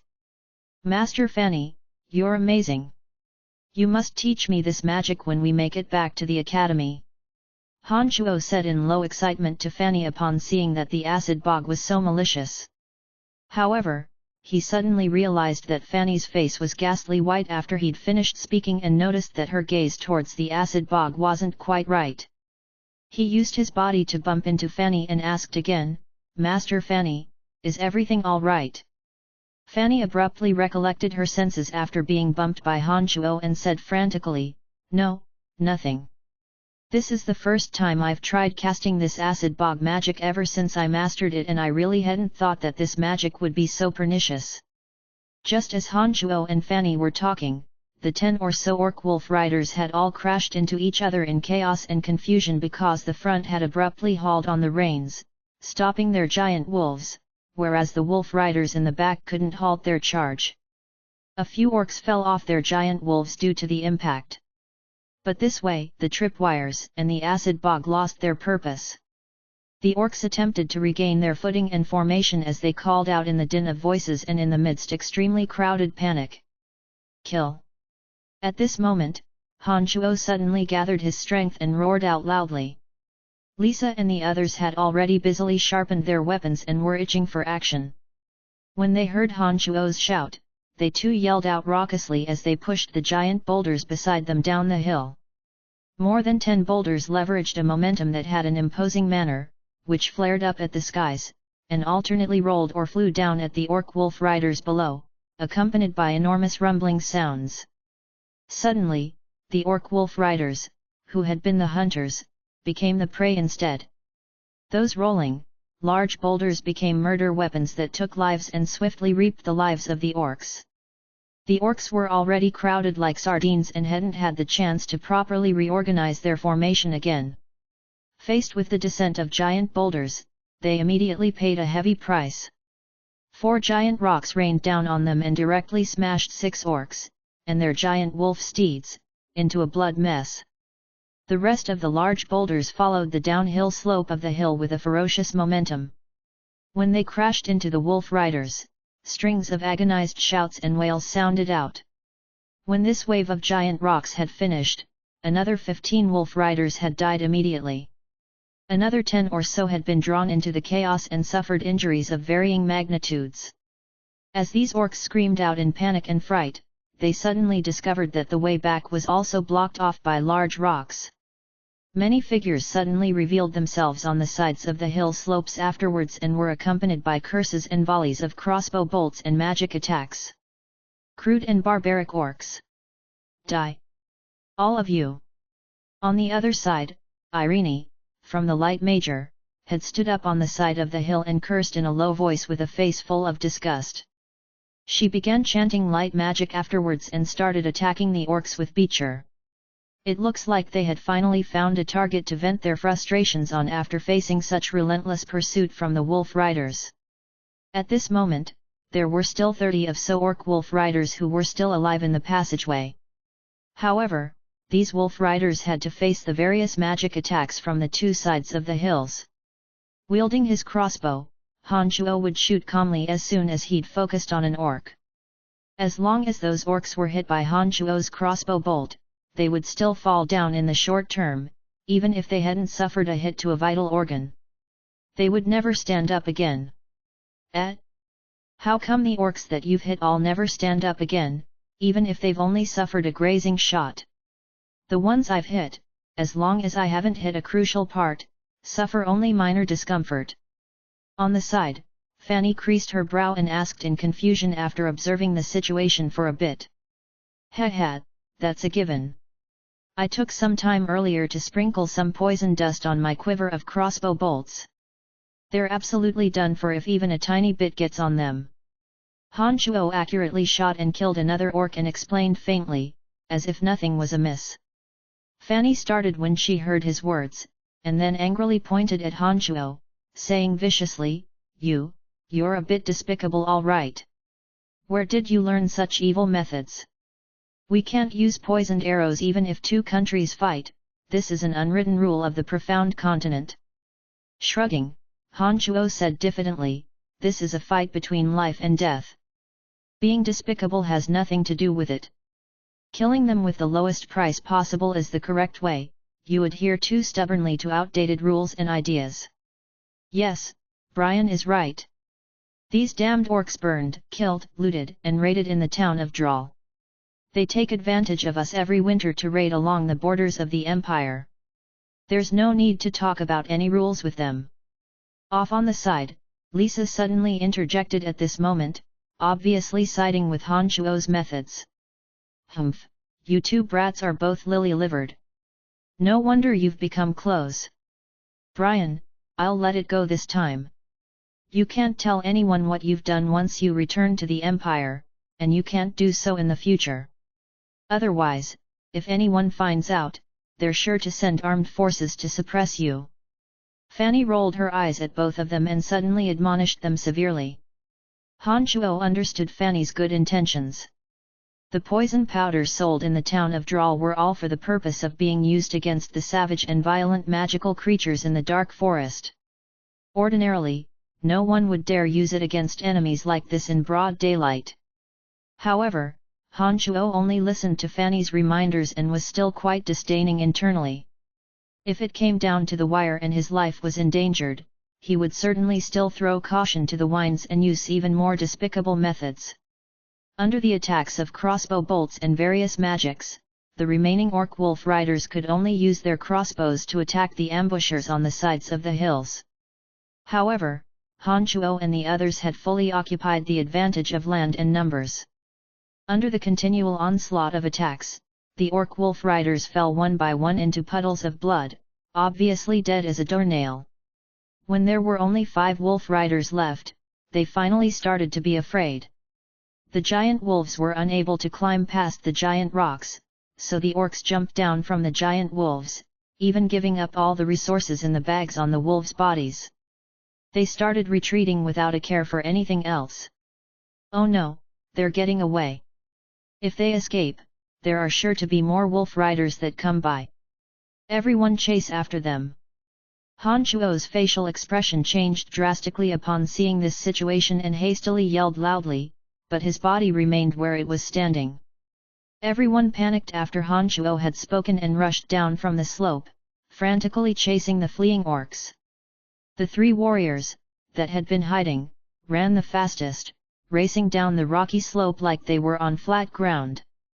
They sped quickly after them, with a group of mages following them. Beecher was at the head as well as Jean, Bach, and some other necromancy students. They all raised their staffs and ran out. Just as Fanny poked out tentatively with her body and was about to run out from behind the giant rock, Han Chuo suddenly reached out and abruptly wrapped his arm around Fanny's waist in a hug. He asked in a low voice, "It's so dangerous, why are you going?" Fanny's slender waist was suddenly wrapped by Han Chuo's arm, causing her entire body to go numb. She turned her head to see that the other necromancy students, who were also about to walk out, were all looking oddly at her, particularly Lisa. She seemed to be repressing anger. Fanny blanked and grew agitated when she recollected her wits. A red blush flew onto her face and she began struggling fiercely, saying angrily, "What are you doing? Hurry and let go of me. Why are you holding me back? They won't miss us, and don't we have more important things to do right now?" Han Shuo released his grasp and chuckled. What else could be more important? Fanny and the others all asked, perplexed. Collect the spoils of war. The resources in those bags on the giant wolves are all dazzling gold coins when brought to a city in the empire. Han Shuo laughed heartily as his body had already quickly dashed down from the mountain. Fanny, Lisa, and the others were dumbfounded. They lost their hesitation when they saw that a couple other smart strangers were likewise rushing downhill. They all cried out happily and ran to the fallen wolf riders to collect the spoils of war, with nary a thought for their composure or demeanor. Chapter 58. Chapter 58, The Function of Skeletal Warriors. Please continue reading on. Ox. Val. M.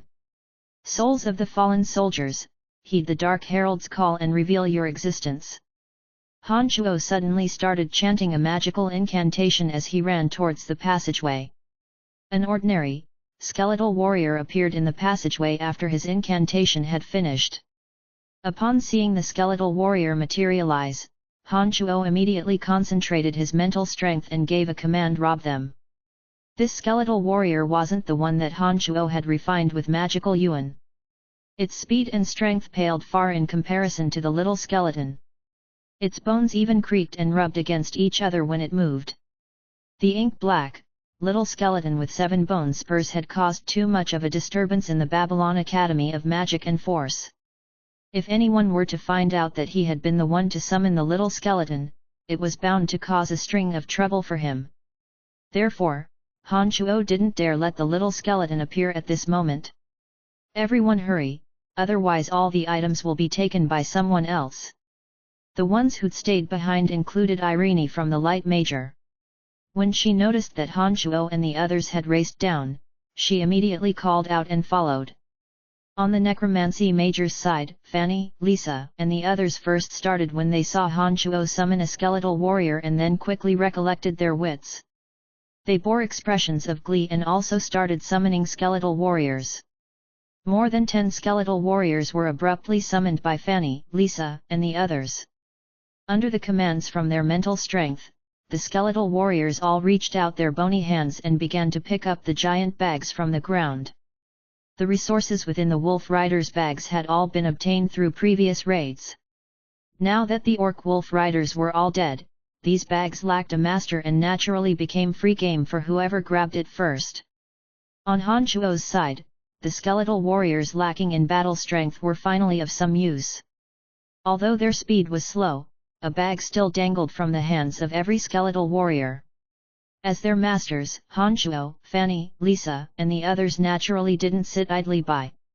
Everyone had a bag in their hands and Han Shuo had even grabbed 4 bags, looking like the cat who ate the canary. Han Shuo and the others had salvaged 80% of the loot that the wolf riders had left behind in the passageway. The other strangers had managed to grab the other 20%. Weapons, armor, and medicines from the town of Dral were all highly valuable items. If taken to the Empire and sold there, they were sure to fetch high prices and rich rewards. After commanding the skeletal warriors to line up in neat rows, Han Shuo looked at Fanny with a smile. Master Fanny, with these items and our gains from the Dark Forest, I think the school authorities will look at our necromancy major with different eyes when we return to the academy. Fanny's mood was also exceedingly jubilant at this time and she had long since forgotten Han Shuo's earlier insolence. A gleeful expression was displayed on her face as her eyes flicked a glance at Han Shuo, saying lightly, perhaps not. Many of these things are from the shops of the town of Dral. Although the owners of those shops are now either fleeing or dead, if the Empire were to find out about the origins of these goods, they would confiscate them for sure. Fanny's worries were not without reason. Han Shuo thought for a bit and suddenly remembered the merchant, Fabian, whom he had met in the dark forest. When the two had parted ways, Fabian had left a card with Han Shuo so that Han Shuo could find him and do business. Fabian was a member of the Buzz Merchant Guild and should have an appropriate way to properly dispose of the items if they found him. When his thoughts traveled to this point, Han Shuo smiled confidently at Fanny and said, "Master Fanny, you need not worry. As long as we make it back to the Empire in one piece, I have ways to dispose of these items, which shouldn't leave any traces behind." Fanny looked askance at Han Shuo and shook her head afterwards, saying with emotion, "Brian, I realize that I can see through you less and less. How many secrets have you hidden from us? How would you have the methods to dispose of these items?" Chuckling lightly, Han Shuo said, "Let's speak of these matters later. I think our first course of action should be how to leave this place and speedily return to the Empire." Just as Han Shuo and Fanny were talking, Beecher and the others, including Jean, Bach, and those from the necromancy major on the other side, had returned from the distance they'd traveled. Judging from the relieved expressions on their faces, Han Shuo knew that the orcs had most likely met their impending doom. Indeed, when Beecher and the others had walked over, he immediately said proudly, "Everyone relax, none of those orcs made it out. We can finally be at ease for a moment." He was halfway through his words when he suddenly looked around in surprise, exclaiming, What's going on?" Apart from the corpses of the orc wolf riders and of the giant wolves in the passageway, all the bags had been split up by the remaining people. Particularly on Han Shuo and Fanny's side, a row of skeletal warriors, each holding a giant bag, was especially conspicuous. Fanny was a bit awkward, opened her mouth and didn't know what to say. Finally, in her agitation, she couldn't help but glare at Han Shuo and indicate that Han Shuo should respond. Walking forward as if nothing had happened, there wasn't a trace of awkwardness on Han Shuo's face. He put down the two bags on his body and called out to the unfamiliar mercenaries, warriors, and mages who had just returned from afar. He smiled faintly, "These are all spoils of battle, brave fighters, come over and take some. Everyone will go their own separate way soon, but we've just repelled the orcs together just now, so let these items be a memento of our battle." "Sure, all right." The 10 or so adventurers, who had returned, all cheered simultaneously and ran over excitedly, adeptly picking through the resources in the bags. Beecher and some of the other light major students had been about ready to join in their ranks when they saw Irene and the others also held stuffed bags in their hands. They started and began walking over to Irene. "Little fellow, you're a swell friend. If you ever require the services of our Battle Wolves mercenary company in the future, don't hesitate to speak up."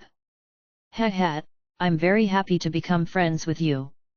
If you need any medicines in the future, just come find me." These people all chatted and laughed in high spirits when they poked through the items as numerous cards with contact information made their way into Han Shuo's hands. "Master Fanny, why are we giving those items over to them? What's wrong with Brian?" A necromancy student, Athena, was watching Han Shuo's open bags with a look of pain as she asked huffily. "His methods are absolutely correct. If we swallow all these resources ourselves, these people won't gain anything at all and will be sure to report this matter to the Empire. Perhaps they might even think of robbing us in their anger. We'd be in dire straits then. Brian has taken out only a small portion right now for them to choose what they will. Doing so also drags them down with us and shuts everyone's mouth. They don't have space rings and can't summon skeletal warriors like us for manual labor, so they can't take much at all. In the end, we still benefit the most, and he's also won the friendship of these adventurers. The Brian of now is truly becoming stronger and stronger." Fanny's beautiful eyes had continually been focused on Han Shuo's figure, who was talking and laughing with the adventurers as she explained to the perplexed Athena. "He's becoming more and more mysterious. I wonder where he's learned all these random bits of knowledge, and his knowledge actually has some use." Lisa looked at Han Shuo, remembering the secret way he'd taught her to round out her chest, and whispered with a hint of emotion. "All right, since everyone's taken their pick, let's split up now. I won't be shy if there are any ways in which I need your help in the future, haha. Han Chuo was chattering happily with an air of familiarity on the other side. The 4 large bags on his body were basically empty. These mercenaries and adventurers had all more or less benefited some and gained items they needed. As they looked at Han Chuo, they felt that he looked incredibly pleasing to the eye. Everyone left one by one after finally exchanging a round of pleasantries. Beecher and the others also left carrying their loot after coming by and thanking Fanny. Jean finally spoke up in wistful regret when there was only Han Chuo and the others left in the area. I would have stayed had I known earlier. If we hadn't left, then the bags in the hands of the light majors would be ours for sure. Fanny had no comment for Jean's regret and suddenly felt in that moment that even though he had quite a few years on him, his intelligence seemed to not even measure up to Han Chuo's. An involuntary wave of contempt grew in her heart. Right, what should we do now? Fanny's eyes looked at Han Chuo and the question came naturally out of her mouth. Raising his head to look at the vast Narolan River, Han Chuo thought for a moment and said lowly, there are a few towering trees in the canyon below. There are various sharp weapons in our bags and a few tensile bundles of rope. We'll be able to swiftly construct wooden rafts if we fell a few trees. We'll be able to travel the Narolan River with the rafts and directly make it to Balthazar City. I see, then why didn't you tell the others just now? Jean suddenly asked upon hearing Han Chuo's words. What business is it of mine if they want to leave? Besides, when they leave, they'll be able to draw the orcs' attention away from us, decreasing our danger. Isn't this good? Han Chuo smiled faintly and explained matter-of-factly. Fanny, Jean, and the others were all dumbfounded by his words and privately reflected that Han Chuo was indeed different now. When he had been conversing and laughing happily with others, he'd been inwardly plotting against them already. Jean, Bok, and Bella suddenly all looked at each other, thinking of what they'd done to Han Chuo in the past. A chill simultaneously gripped their hearts. Chapter 59. Chapter 59, Gifting You a Necklace. Please continue reading on, Ox. Val. M. With the aid of the dark creatures, the operation of felling trees to construct wooden rafts only took half a day under Han Chuo's command before it was fully complete. 5 wooden rafts and 10 wooden oars all entered the water with the efforts of the skeletal warriors. Everyone boarded the wooden rafts after all 13 bags had been placed securely on them, and started rowing down the Narolan River with oars in hand. Han Chuo, Fanny, and Lisa were all on one raft, and Fanny had summoned a zombie warrior to row. The 3 of them lounged leisurely on the sturdy wooden platform, admiring the view of the Narolan River in a satisfied manner. It was already dusk, and the glow of sunset painted the sky. The deep, blue waters of the Narolan River were calm, and a few bold fish leapt out to draw silver lines on the water surface. The towering trees in the distance were covered with leafy boughs, and a few unknown insects called out happily, putting everyone into a quiet and calm state of mind. As Fanny and Lisa chattered and laughed quietly, admiring the view on all sides, Han Chuo sat cross-legged on the wooden raft with his eyes closed, silently training his magical yuan, not giving up even a single second that could be used to strengthen and reforge his body, continuously opening up the passages in his body. Fanny and Lisa originally had a belly full of questions for Han Chuo, but they didn't disturb him when they realized that he had closed his eyes and wasn't speaking. They actually felt moved by how studious Han Chuo was, thinking that it was no wonder he'd improved so quickly in such a short amount of time. Their beautiful eyes occasionally landed on Han Chuo's body, discussing something in low voices. It seemed that their topic of discussion must have certainly involved Han Chuo. After a long period of silence, Han Chuo abruptly opened his eyes and looked around when he felt that the wooden raft had shuddered. He discovered that the raft had made it across the Narolan River and arrived in a lush area, thick with shrubbery and trees. Fanny and Lisa giddily directed the dark creatures to move the spoils of battle from the wooden raft onto the shore. When Jean and company were all present and accounted for, everyone cheered and used mental strength to command the dark creatures, rushing towards Balthazar City after the direction had been set. After walking for 2 days straight, the crew finally arrived at Balthazar City. They first found a large hotel and immediately began to shower and change, feasting on delicacies to their heart's content, and retiring happily for the night. Han Shuo's treatment was now vastly different from what it had been when they'd first headed into the dark forest.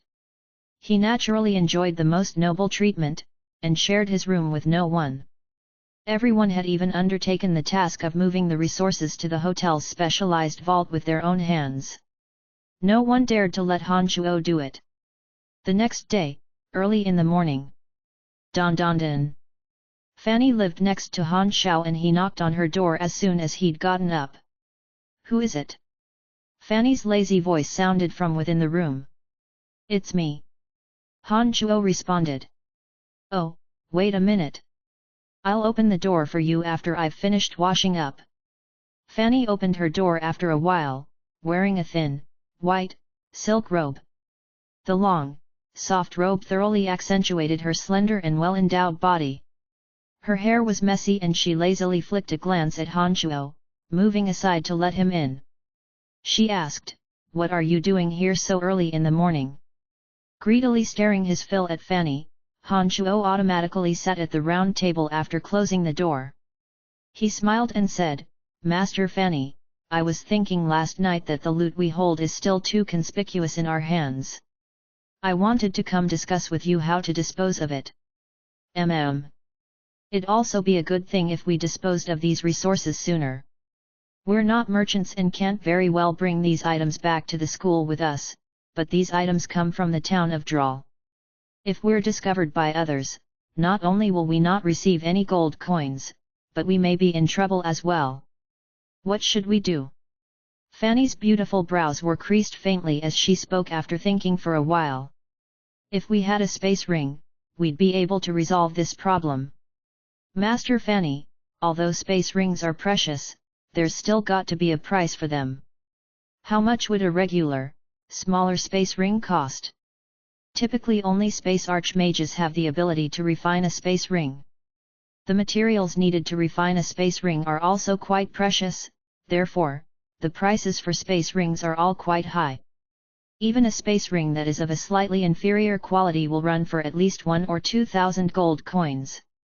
It isn't something that just anyone can afford, so you'd best not think these random thoughts.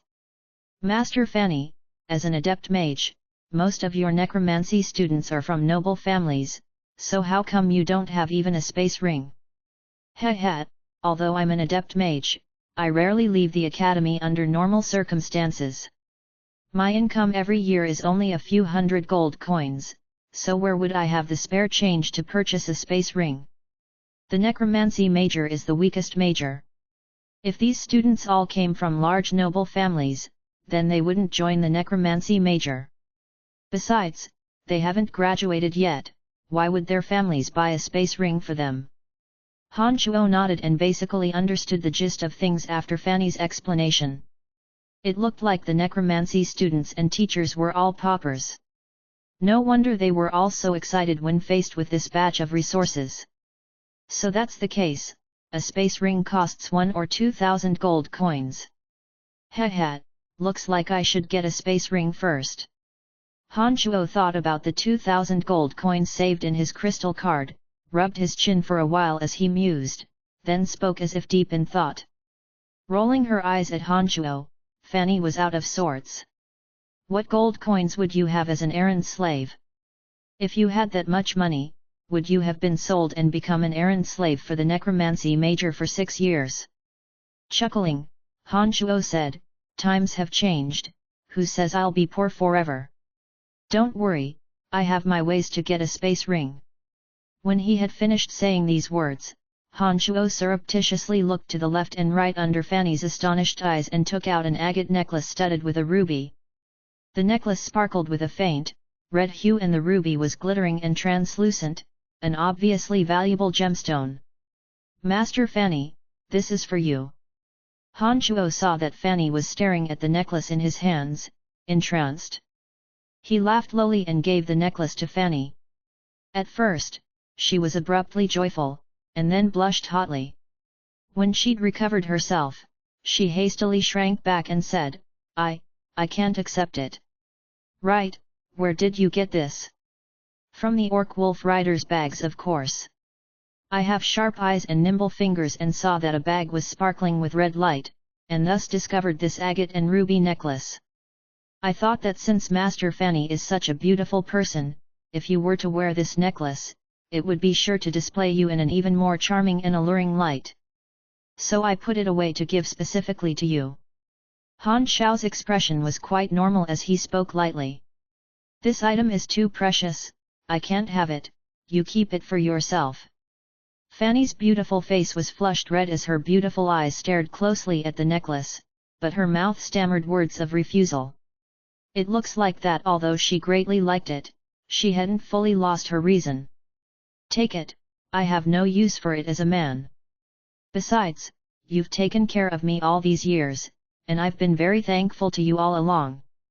I finally have the chance to repay you, I'd be very sad if you rejected it. Han Shuo was quite serious as his normal, silly, honest look had disappeared.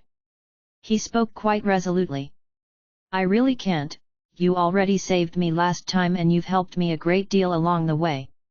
How could I accept your things? Although last time in the pool, Fanny rambled a bit as she seemed to remember Han Shuo's mischief at the pool. Her face flushed a delicate and charming scarlet as she flung an eye roll at Han Shuo. Her beautiful figure almost lured Han Shuo's soul away. His thoughts racing, Han Shuo hastily stood up with a strong sense of righteousness. He smiled, you must accept this or I will always feel ashamed and uneasy. I have other matters to attend to, good day. Han Shuo didn't wait for Fanny to deny him again after he'd spoken, and directly pulled open the door to leave. His footsteps gradually faded away into the distance. Fanny was panicking in her heart as her eyes landed on the agate and ruby necklace. Her expression was indescribably odd. Her eyes would be resolute one second, and tender the next. Then her face would flush angrily as another, complex emotion continuously played out on her face. Chapter 60. Chapter 60, we also have a space ring. Please continue reading on, Ox. Val. M. This space ring, where did you get it? Fanny looked askance at Han Shuo and asked in shock. I bought it. Han Shuo responded faintly and glanced at the necromancy students, whose eyes were green, full of jealousy and admiration. He added, I bought it for 1,800 gold coins in the city's magical items shop. This space ring can hold up to a small room's worth of items. Of course I knew that you bought it, but I'm asking how you came about 1,800 gold coins. Fanny's astounded expression remained as she glared fiercely at Han Shuo in question. Apart from Fanny, all the other teachers and students of the necromancy major were also present. All of their minds short-circuited as they couldn't quite comprehend why Han Shuo suddenly had so much money. Did you sell all the spoils that we looted? Bella blanked for a moment, suddenly remembered something and exclaimed softly. She hastily went through the battle loot that they had stored in the room. Snorting coldly, Han Shuo flung a disdainful look at Bella, mocking her, then you need to take a good look to see if I've filled my own pocket with public funds. Hey! All 13 bags are still here, untouched. Do you have eyes or not? Then where did your gold coins come from?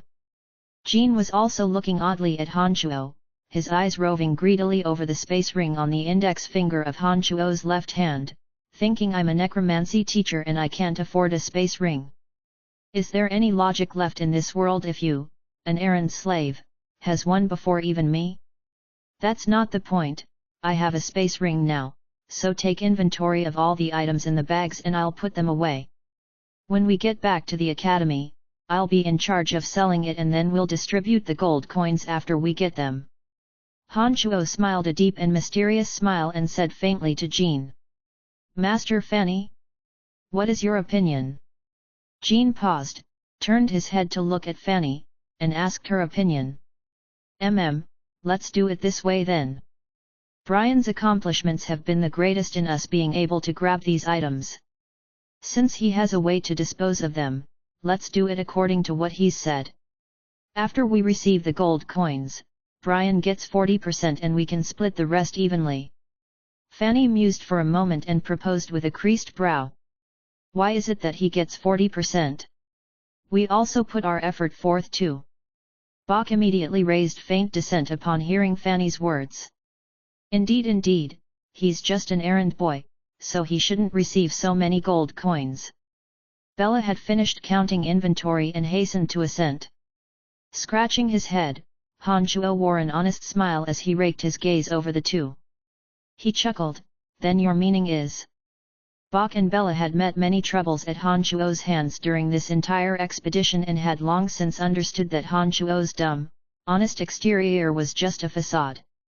His methods against enemies were brutal and cruel, and Bach and Bella had long since witnessed them. Seeing the honest expression appear on his face again, the two of them felt their scalps go numb and stammered, not daring to say much. All right, Brian, don't scare them. Then it's decided.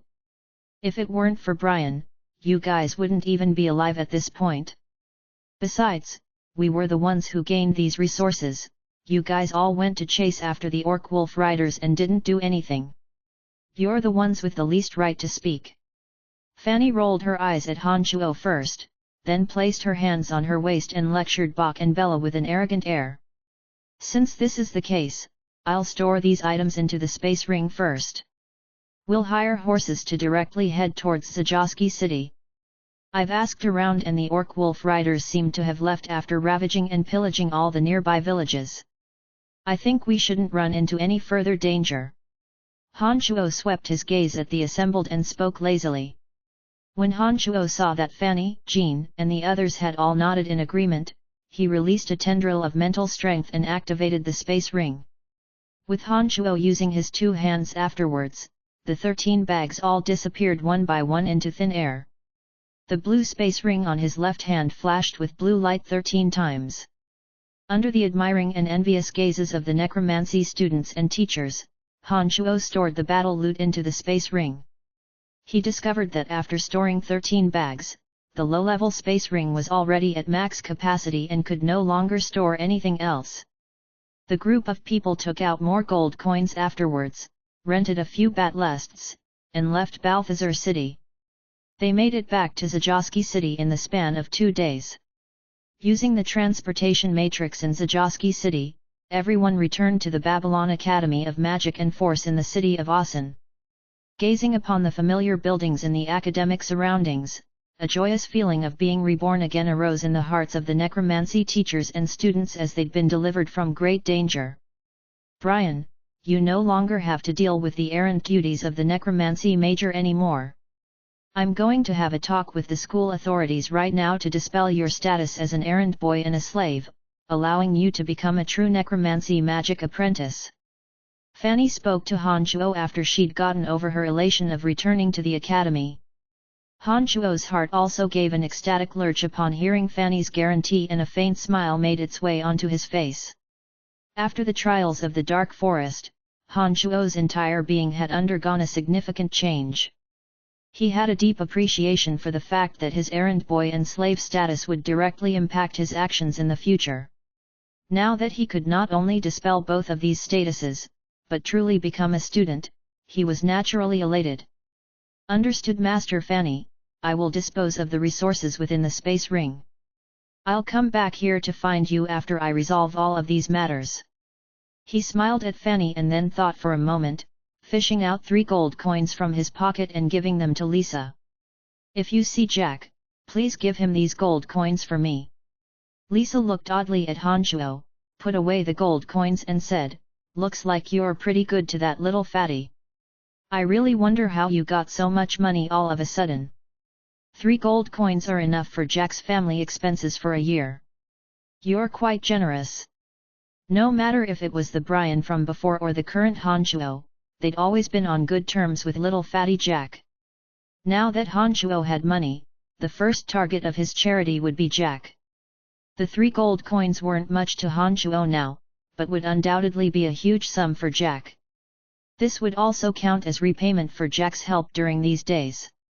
After leaving the academy, Han Shuo took out the card that Fabian had given to him and hired a carriage to travel to the southern part of Asen, heading towards the address on the card.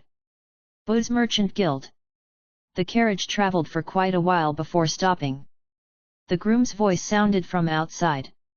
Walking down from the carriage, Han Shuo handed over 2 silver coins and sent the groom on his way. He then took in the Booze Merchant Guild. 2 warriors, wielding long spears, stood on either side of the dark, black metal doors. A row of houses towered in the distance, and it was apparent from the presentation that wealthy people lived inside. "Kid, what are you doing sneaking around here?" One of the guards, in front of the doors, called out a bit impatiently when he saw Han Shuo looking around randomly. "This is the Booze Merchant Guild, right? I'm here to call upon Mr. Fabian."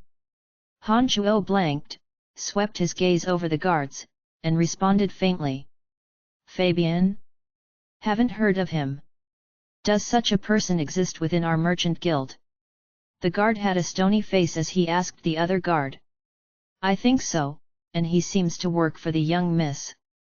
He'd just returned from the dark forest a few days ago and made quite a large haul." The other guard responded. Pausing, the first guard looked suspiciously at Han Shuo and weighed him from head to toe, with a few hints of contempt appearing in his eyes. He asked arrogantly, "And what business do you have with him?" "I'm here to talk business." Because his status as an errand slave had yet to be lifted and the fact that they had hurried without stopping to return to the academy, the errand boy uniform, that Han Shuo was wearing, was tattered and in pieces. It was obvious that he was being looked down upon. "Business, haha. That's funny. Do the likes of you look like you're here to do business? Our Booze Merchant Guild is a famous guild in the Empire. I think you must be in the wrong place." The guard laughed loudly and jeered.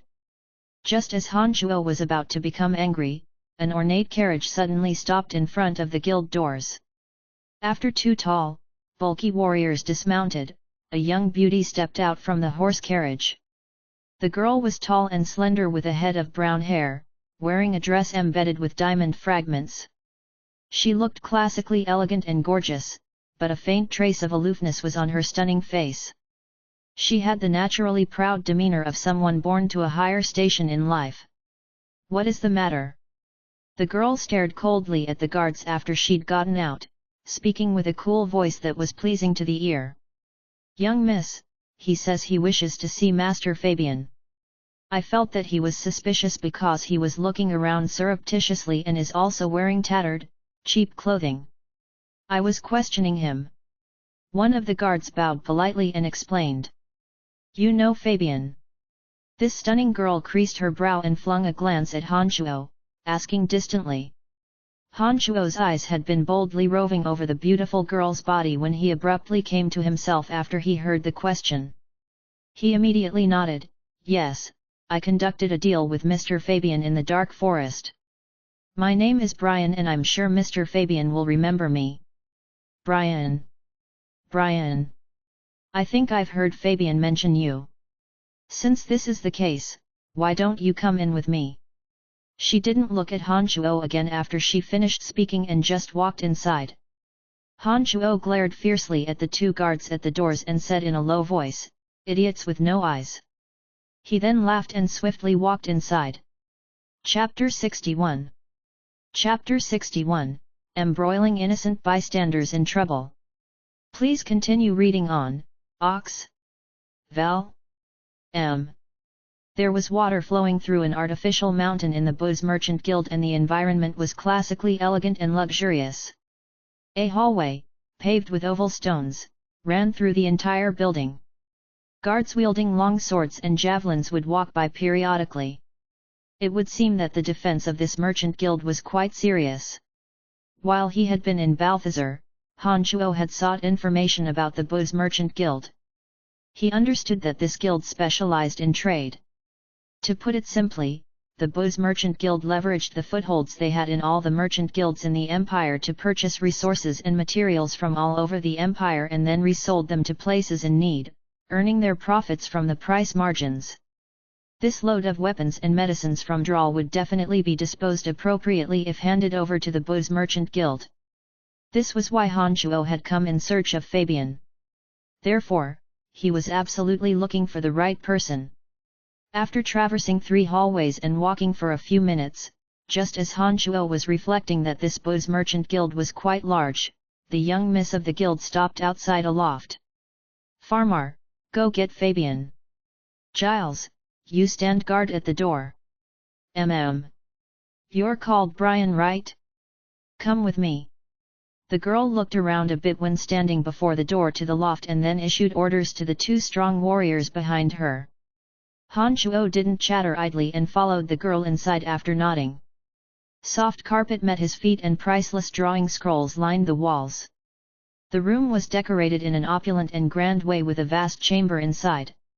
A round table was placed in the center, and several chairs were placed around the table. The girl found a chair and sat down, then creased her brow without saying a word, as if contemplating something. Several strands of brown hair landed on her translucently white, clean forehead, setting off her fiercely furrowed brow and beautiful cheeks. She had lost a few traces of the aloof arrogance she'd held earlier and gained a few hints of melancholy. She didn't play host to Han Shuo and he wasn't shy about things either. He spun a chair around and sat down, taking in the room's decorations, as if nothing was out of the ordinary, sneaking a few glances at her every now and then. After a short while, that fatty Fabian came walking in with a fawning smile on his face. When he'd shut the room door, he quickly strode in and bowed in greeting to the girl. "It's so wonderful that Miss Phoebe has returned safely. This person has come to find you and says that he wants to do business with you. I also have to discuss a few things with you and so I brought him directly here." Phoebe nodded her head and said to Fabian. "Heh, so it's Brian. It was thanks to you that I was able to escape from the evil hands of those forest trolls last time in the dark forest. I thought I would never see you again. Who would have thought that you'd come find me a few days after I'd returned to the Empire? What kind of business would you like to do this time?" Fabian had plastered on a professional smile and asked Han Shuo enthusiastically. "I have a load of resources with slightly murky origins. I was wondering if you'd be willing to purchase them off me." Han Shuo hadn't planned to say much with Phoebe sitting there, but then he thought for a moment and noticed that even Fabian seemed to follow Phoebe's orders. It looked like there was nothing to hide and so he spoke candidly. "Heh, this is definitely not a problem. Anything dirty that makes its way to our guild will become clean. Don't worry." Fabian turned his head to look at Phoebe in the distance and only responded with a sudden smile after he saw Phoebe nod slightly. Since that was the case, Han Shuo had no further need to conceal things and released a tendril of mental strength, withdrawing the 13 bags from the space ring. He spoke after placing them in the room. "These are the items. Come have a look and see how much it's worth." Originally sitting there with cold aloofness, Phoebe's eyes swept a sharp gaze in their direction as Han Shuo took the items out one by one. She suddenly said, "These items come from the town of Dral, don't they? Judging from the bags holding the items, they should be the tools in which the Orc Wolf Riders use in raiding. Have you seized all of these from the hands of the Orc Wolf Riders?" Looking at Phoebe in surprise, Han Shuo thought privately that this girl's eyes were sharp indeed. She had guessed the particulars of the situation with just one glance. No wonder she was the young miss of the Booze Merchant Guild. Nodding his head, Han Shuo didn't conceal this information either. He smiled lightly and said, "Correct.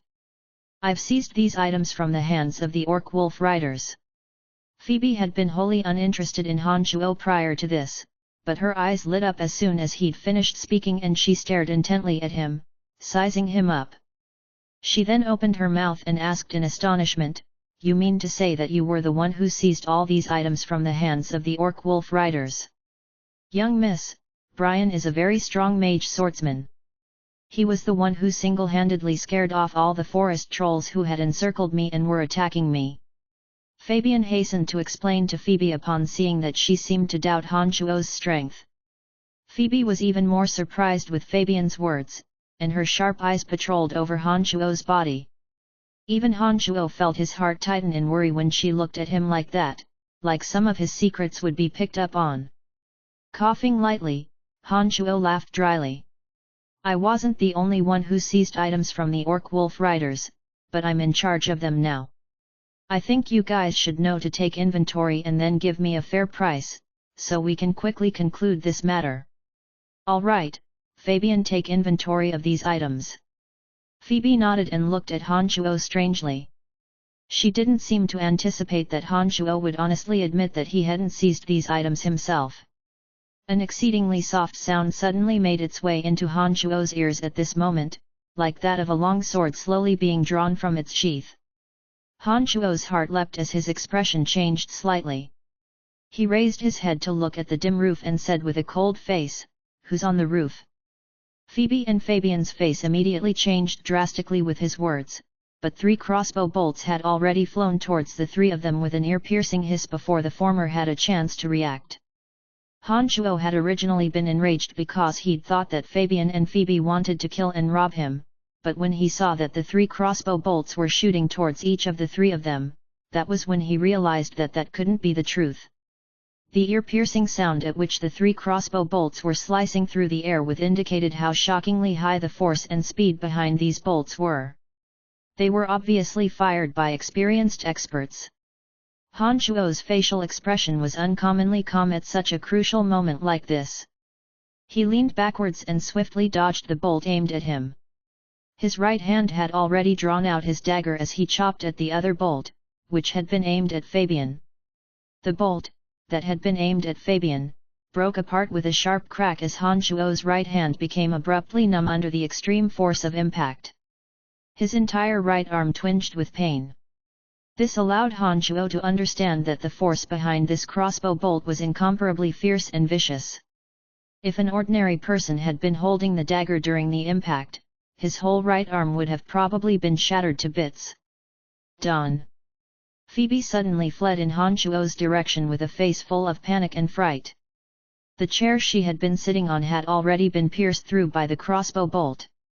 The bolt had cleaved through the chair and was directly nailed onto the carpet.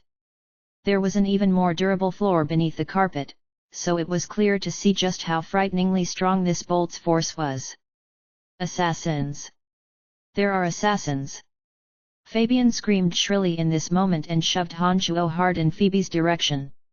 He called out urgently. "Brian, hurry and protect the young miss. As long as you can save our miss, I will pay you an additional 500 gold coins. Please." It looked like Fabian knew that Han Chuo wasn't the type to play hero and save a damsel in distress. His first thought was to use gold coins to buy off Han Chuo in this critical moment. Just as Fabian's shrill scream rang out, 3 sharp cracks sounded from the roof as 3 inky black figures suddenly materialized and 3 long swords, sparking with dark green light, had started cleaving down at Phoebe and Han Chuo. That bone-deep chill made Han Chuo feel awful, like his flesh had been abraded by the blades of the swords. Dark green fighting aura, this meant that the attackers consisted of 3 senior knights. Han Chuo understood that with his strength, it would be difficult to fight one senior knight face to face. Facing off against 3 senior knights would likely lead to death. The purpose of the 3 people were obviously to kill everyone in the room. Even if he threw up his hands and retreated now, he would be hard-pressed to escape such a fate. The only way out was to delay things until reinforcements arrived. His magical yuan churning speedily, Han Chuo's body suddenly moved. Phoebe had already moved to front of him at this time. Han Chuo reached out his hand and grabbed her right hand, pulling her into his embrace. He held Phoebe's body and suddenly fell to the ground, abruptly rolling beneath the round table in the chamber. Pili Pala sounded violently from the top of the round table. The sturdy, round table broke apart into pieces over Han Chuo's head. 3 sharp blades shot directly at Han Chuo and Phoebe after demolishing the round table. At this moment, Han Chuo's necromancy incantation was already complete and the bone dagger-wielding little skeleton also materialized out of thin air. It rushed directly towards the first assassin. Beneath the table, Han Shuo lifted his left hand and the crossbow bolt hit in his sleeve shot abruptly at another assassin. Chapter 62. Chapter 62, I like this big trouble. Please continue reading on, Ox. Val. M. Of the three long swords that had been about to stab into Han Shuo, one of them split off to handle Han Shuo's small skeleton. Another changed direction midway to ward off Han Shuo's crossbow bolt, and the remaining one pierced towards Han Shuo. Han Shuo pushed out with the hands wrapped around Phoebe and sent Phoebe rolling in Fabian's direction. His right hand clasped tightly around the dagger's handle, Han Shuo suddenly rushed out from behind the shattered round table.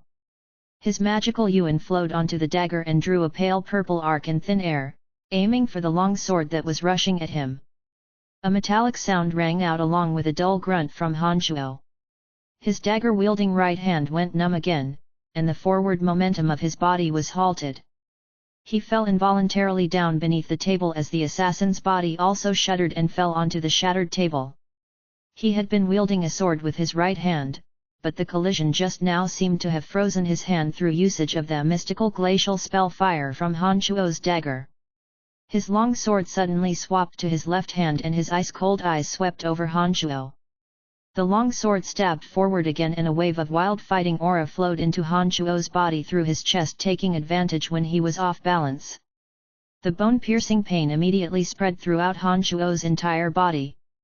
When the dark green fighting aura surged into Han Shuo's chest, the magical yuan churned furiously and broke it into thousands, tens of thousands of strands, deathly entangling that cloud of fighting aura, preventing the fighting aura from spreading to other areas.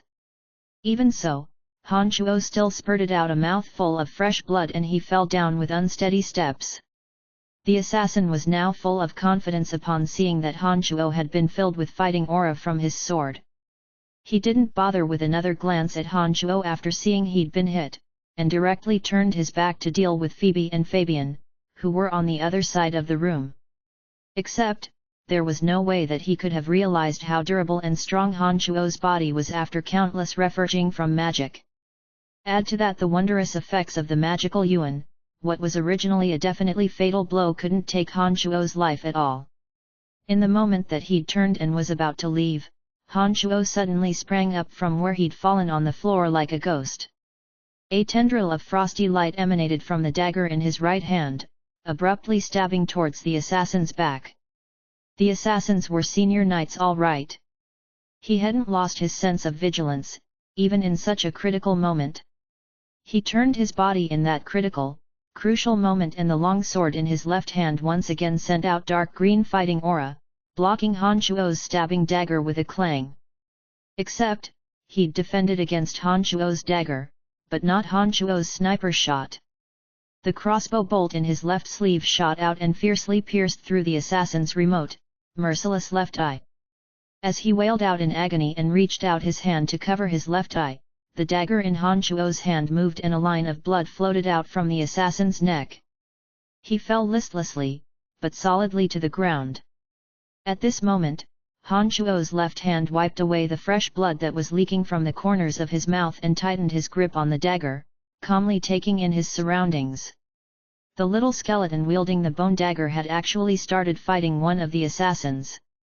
After countless refinements by magical yuan, the little skeleton was so strong that it was almost a bit perverse. The speed of its evasions and dancing bone dagger was extraordinarily high. Even when its body had been hit, the inky black skeleton only wavered slightly. The little skeleton would regain its footing whenever it stumbled backwards and came forward with another attack, making the assassin at his wit's end. On the other side, the assassin, who had broken the crossbow bolt that Han Shuo had shot towards him, had already dashed at Phoebe.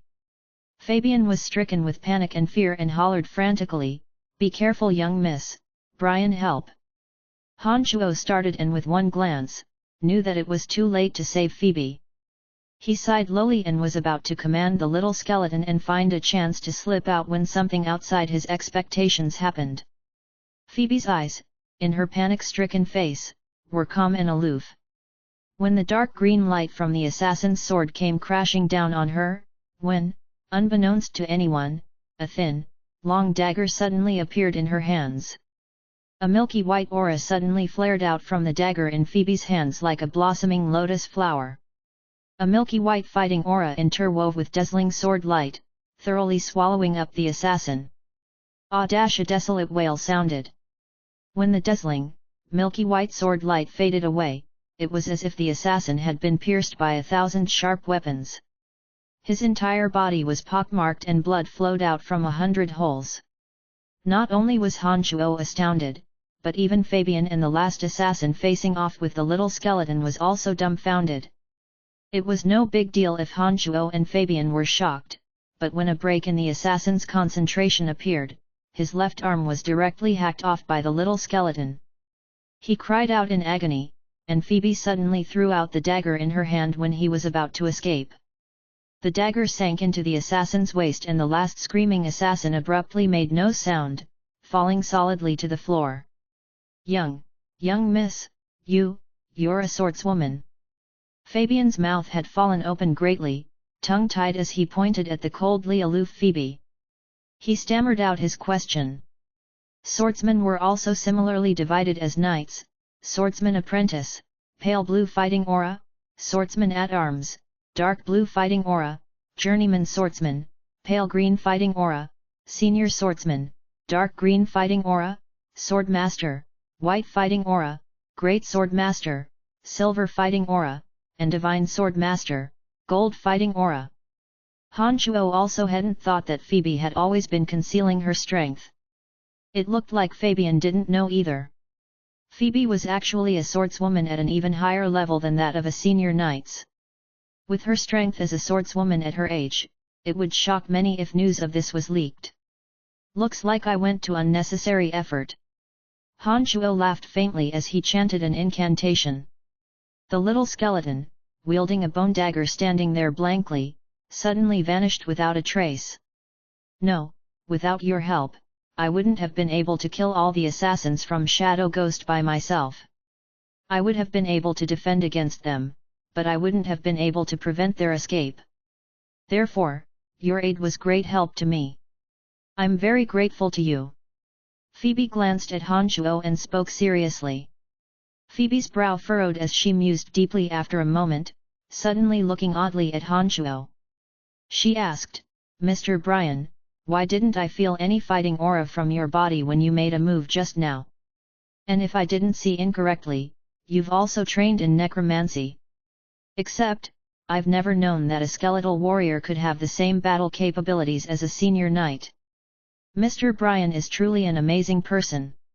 What a sharp woman." Han Shuo flung a glance at Phoebe and said with an enigmatic tone, "Miss Phoebe has the strength of a sword master at such a young age. The truly amazing person here is you. Compared to yourself, I'm just a misfit. You're too humble." Phoebe responded to Han Shuo and didn't ask further. Turning to look at the still shocked and bewildered Fabian, she said softly, "Fabian, take inventory of the items he's brought us. Brian saved us this time, so we must give him a good price." A serious expression appeared on the previously dumbfounded Fabian's face after he heard Phoebe's words. He looked oddly at Phoebe and then at Han Shuo, finally lowering his head to count the items on the ground. "Niece Phoebe, my niece Phoebe, are you all right? What's wrong?" A loud exclamation came from afar at this moment, coming closer with the sound of hurrying footsteps. Phoebe's usually aloof face suddenly displayed an expression of hate and disgust. It reverted back to normal in a second, with even the faint trace of a smile on her face. She said harmoniously, "Uncle Grover, I'm fine, thank you for your concern." A band of 5 guards broke down the door with a sinister-looking, thin old man in the front. He was wearing luxurious clothes, first swept a look around the room, assessing the situation, before displaying an anxious expression. "I've just heard your cries for help and saw from afar that the 2 warriors in front of your door were on the ground. I came as fast as I could. It's good that nothing has happened to you, it must have been your dead father who protected you. I've caused you to be concerned, uncle. However, it wasn't my dead father who protected me, but that this noble warrior who saved your niece's life. Otherwise, your niece's life would have long since been taken by these killers. Phoebe displayed an expression still lingering in fear as she pointed to Han Chuo in her explanation. Han Chuo watched Phoebe and Grover's conversation with a cold eye and closely observed everything. He'd formed a slight understanding in his heart. He'd also clearly seen the hate and disgust on Phoebe's face earlier. He'd discovered that when Grover had come in, his attention had been placed wholly on the three assassins in the chamber first. He'd only expressed his concerns to Phoebe after he'd assessed the situation. This already explained that relations between the two were not as harmonious as they appeared on the surface. "Thank you, warrior. I will be sure to reward you well," Grover exclaimed, looking at Han Chuo upon hearing Phoebe's words. His eyes continuously raked over Han Chuo's body, seeming to want to completely size him up. "Uncle, thank you for your good intentions, but Phoebe would like to personally thank him for saving my life. I'm fine now. Uncle is always overworked and overtired for the sake of the Merchant Guild every day. You should go back and rest earlier." Phoebe spoke seriously and bowed as she spoke to Grover. All right. As long as you're all right. I've been investigating the origins of the killers for you lately. Be at peace, good niece. When I find out who's behind all this, I won't let him off so easily. You must be even more careful in the future. I'll be heading back now." Grover put on a hypocritical show of affection and turned, leading his men out the door. When he reached the door, he suddenly turned and looked at Han Chuo. "Brave fellow, what's your name?" "Brian." Han Chuo bowed slightly and smiled urbanely as he answered. Nodding, Grover said, "Brian, Good name, good name. I'll remember you." Grover finally left the room after saying this. "I think I've gotten myself into big trouble thanks to your purposeful actions. Miss Phoebe, how do you intend on compensating me?" The faint smile on Han Chuo's face withered away when Grover left, and he stared coldly at Phoebe. "Apart from the money for these resources, I will pay you 3,000 gold extra. 3,000 gold is enough to buy quite a few lives, what do you say?" Phoebe laughed faintly, speaking softly as a wise and far-sighted light shone in her eyes. Han Chuo's heart shuddered as his face became adorned with a smile once more. He spoke in satisfaction, "I like this big trouble." Chapter 63. Chapter 63, Snobbish Base Person. Please continue reading on, Ox. Val. Han Chuo knew in his heart what 3,000 gold coins meant. This was indeed enough to buy a lot of lives. Even when he understood that he had been inexplicably embroiled into a sticky situation, his original anger was instantaneously crushed by gold coins when Phoebe mentioned the astronomical price of 3,000 gold coins. "Don't be happy too early. At this point, I think you can probably guess what's going on without further words from me. The person who's purchased murder and wants Shadow Ghost to kill me is my dear and beloved Uncle Grover. My uncle has wealth that speaks louder than others. There are many skilled talents by his side who can make you die unknowingly. Besides, after the events of today, my uncle is sure to tell Shadow Ghost that you were the one who killed the three assassins. Shadow Ghost is a killer organization that is renowned for seeking revenge for the smallest grievances. I think you'll have many troubles ahead of you." Upon seeing Han Chuo's satisfied smile, Phoebe thought for a moment and felt that she had to speak up and warn Han Chuo. "Heh, this has nothing to do with me. When I leave the Booze Merchant Guild, I'll hide myself well. Whether it's Shadow Ghost or your uncle, none of them will be able to find me. It won't be that easy for them to kill me." Han Chuo had already thought of these matters when he accepted this matter. After he left the Booze Merchant Guild, he would immediately conceal traces of his movement. After he'd given the gold coins to Fanny, he'd directly asked for some time off and made use of the transportation matrix hidden within the space ring to train at the Cemetery of Death for some time. He'd be able to avoid Phoebe's troubles in this way. "I see, I'm at ease then since you've made plans already. I've pushed everything onto you because I didn't wish to reveal my strength too early. Otherwise when Shadow Ghost sends even stronger assassins, I would be hard-pressed to handle them even with my strength as a sword master.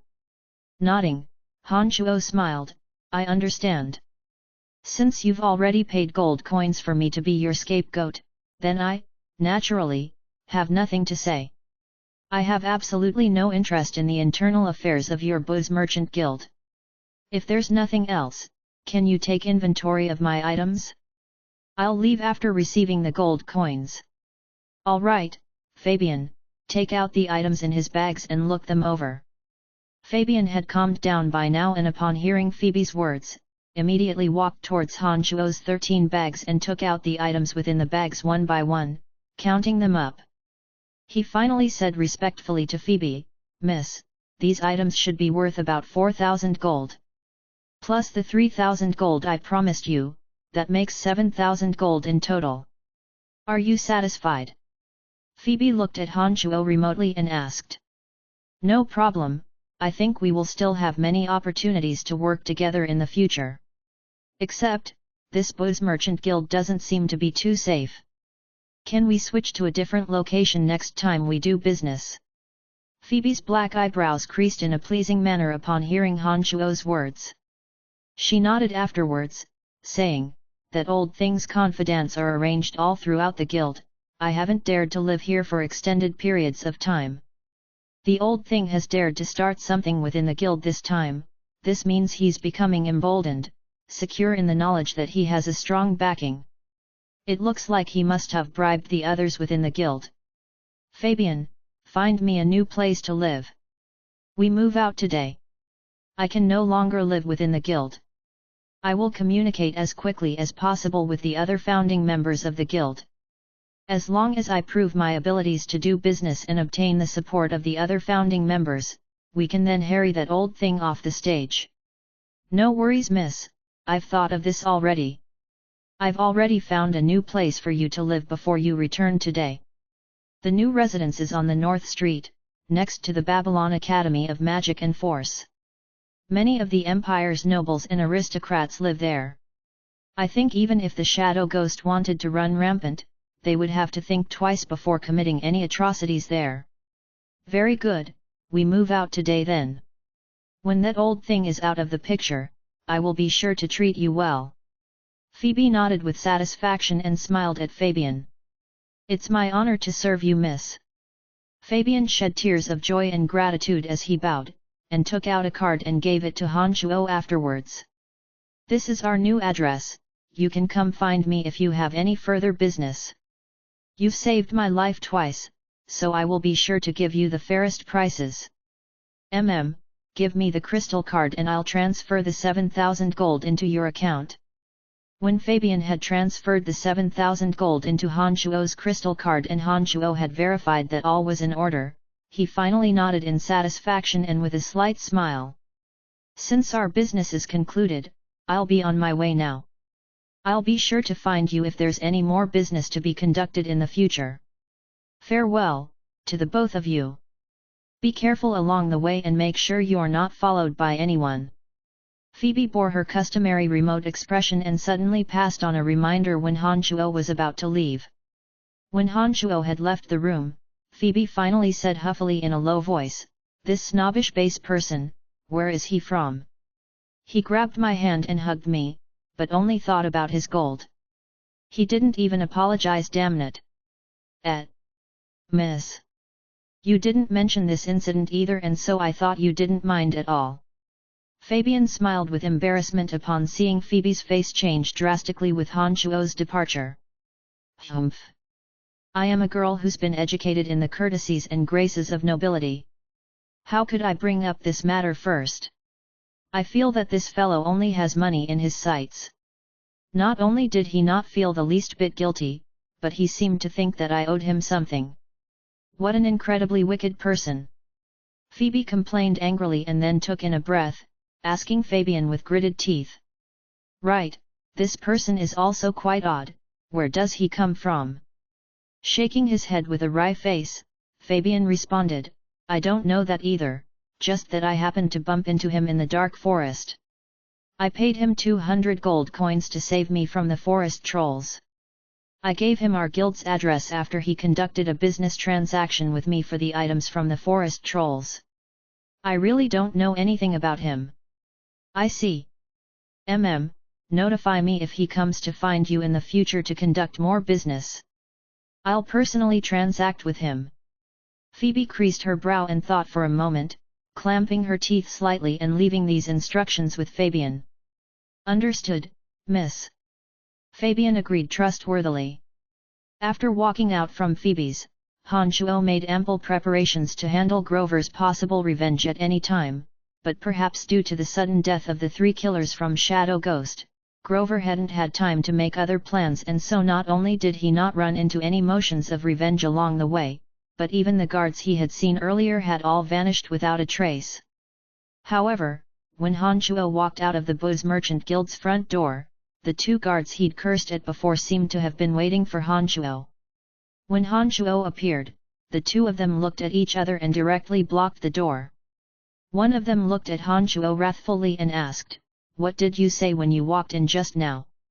"I said the 2 of you are idiots with no eyes." "What about it?" Since he knew that these 2 were on Grover's side, it wouldn't harm the relationship between him, Fabian, and Phoebe if he pummeled them. Han Shuo naturally unceremoniously cursed at them, confident in his knowledge that he had firm backing. "Die!" The 2 of them shouted angrily and came at Han Shuo directly, waving their fists. Laughing coldly, Han Shuo's body suddenly dashed forward and arrived in front of them before their punches had landed. His left and right hands pressing down on their chests, the activation of the mystical glacial spell fire, and a faint cloud of magical air respectively tinged purple and red sank into their chests. Giving way to a long laugh, Han Shuo had already taken great strides out before they'd had a chance to react, swiftly leaving the mystical glacial spell fire. Although the 2 clouds of purple and red magical air wouldn't take their lives, it was enough for the 2 to be in agony for quite a while. After leaving the Booze Merchant Guild, Han Shuo's extraordinary senses allowed him to sense that there seemed to be someone following him. He raised his attention to the highest and weaved rapidly within large streets and small alleyways, constantly changing his directions and barreling towards areas with a lot of people. After quite a while, when Han Shuo felt that no one was following him, he found a random clothes shop and obtained a new set of clothes. He then hired a carriage and started out in the direction of the academy. Chapter 64. Chapter 64, A New Identity. Please continue reading on, Ox. Val. M. Babylon Academy of Magic and Force, Necromancy Major. After the trials of the Dark Forest, the Necromancy Major had obtained rich rewards. The ability of the students to handle matters had also similarly increased.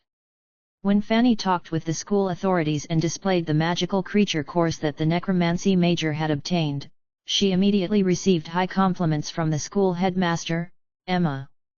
Emma was a woman who was around 70 years old and majored in space magic. She had long since advanced to the realm of Grand Magus and had once accomplished distinguished achievements for the Empire. Her reputation was quite illustrious within the Empire and she was highly valued by the king. Within the training fields of the Necromancy Major, Emma was wearing a loose-fitting black magic robe, gazing upon the necromancy students and teachers benevolently. She smiled faintly and said, "The Necromancy Major has had a very successful outing in the Dark Forest this time. It's said that you have greatly helped the Empire by destroying so many of the Orcs Wolf Riders. Master Fanny, I hope you lead the Necromancy Major to another level and revive the glory days of yesteryear for necromancy magic.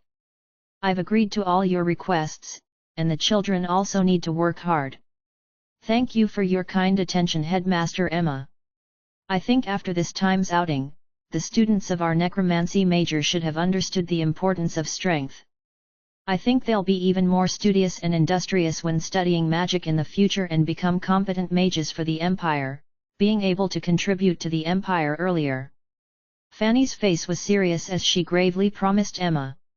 "Oh right, Master Fanny, why isn't the fellow that you've continuously complimented here? I'd love to meet this magical creature." Emma looked at Fanny with a smile as she asked gently. Brian is traveling on some business. I think the headmaster will surely have the chance to meet him in the near future. He is a mage with very high potential. I can guarantee that it won't be long before Brian will become a very strong mage of the necromancy major. Emma nodded her head in gratification and smiled. I look forward to his growth and hope that you will all rally the necromancy major to its past glories. After she'd said those words, Emma's body twisted like that of a reflection in water, giving others an exceedingly unrealistic feeling. White light flashed afterwards, upon which Emma vanished without a trace. As an archmage of space magic, Headmaster Emma has already grasped the true meaning of space magic and can directly transfer her body through short distances. Don't be shocked, everyone. Jean hastened to explain after seeing the students emitted astonished gasps after seeing Emma suddenly vanish. Amazing magic indeed. Han Chuo's voice came from outside the training fields as he strode in shortly after his voice had sounded out. It's Brian. The headmaster wanted to see you just now, why didn't you come back earlier? Lisa immediately exclaimed softly after seeing Han Chuo appear. There will be plenty of chances later. I've already disposed of the resources from the Orc Wolf Riders. I've sold them for a total of 4,000 gold. I took 1,000, you guys can split the rest. Who has a crystal card? Han Chuo didn't waste time with idle chatter after he arrived and immediately opened his mouth to ask. 4,000 gold, oh my gosh! Those resources fetched such a high price. If I'd known they were so valuable, I wouldn't have gone to chase the orcs that ran away. Bok cried out in astoundment as he berated himself with a face full of regret. Even Fanny and Jean had expressions of shock, not to mention Bok. They hadn't seemed to anticipate that this batch of resources would be so valuable. Smiles crept across all the students' faces when they heard there were gold coins to be had, and they all displayed expressions of joy. I have a crystal card. Here, take it. Fanny directly gave her crystal card to Han Chuo after a moment of surprise. Crystal cards could conduct transactions through the mental brand on the cards, in addition to the slot located on the card. It was exceedingly convenient. When Han Chuo received Fanny's card, he realized that Fanny had already approved the transaction and transferred the 3,000 gold coins from his card into Fanny's card. When Han Chuo returned Fanny's crystal card to her, Fanny also gave a card to Han Chuo. This is your new student ID. You're no longer a slave or an errand boy from this day henceforth, but a magic apprentice in the necromancy major of the Babylon Academy of Magic and Force. You can borrow books from the library with this ID and practice necromancy magic in the training fields as well as officially attend classes in the necromancy major. The tuition for this year is 50 gold coins, but I've already paid it for you. You can officially make use of all the resources of the necromancy major now. I've also arranged your new quarters. Brian, I hope you can cherish this opportunity and thoroughly leverage your potential to foster and enhance your necromancy magic. Han Chuo felt heartfelt great pleasure after accepting the student ID from Fanny's hands. He said to Fanny, "Many thanks to Master Fanny, I will try very hard in the future. I'd like to go borrow some books from the library now and will take my leave. Please disperse the rest of the gold coins to them." After leaving the training field, Han Chuo brought the student ID and traveled to the library. Little Fatty Jack was currently organizing the books in the library, and immediately cried out with glee upon seeing Han Chuo appear. "Oh, goodness, Brian, you're finally back. I almost can't recognize you anymore. You're taller and stronger than when you left, and even seem to have gotten more handsome." Hello Jack. Has Bork and the others bullied you during the time while I was gone?" Han Chuo was also rather happy to see little Fatty Jack. He dragged Jack to a corner and started questioning him. "No, maybe because you taught them a lesson last time, they're a lot more well-behaved now." Jack chuckled, paused, and looked around. He lowered his voice and asked, "Brian, did you really give Lisa 3 gold coins to pass on to me?"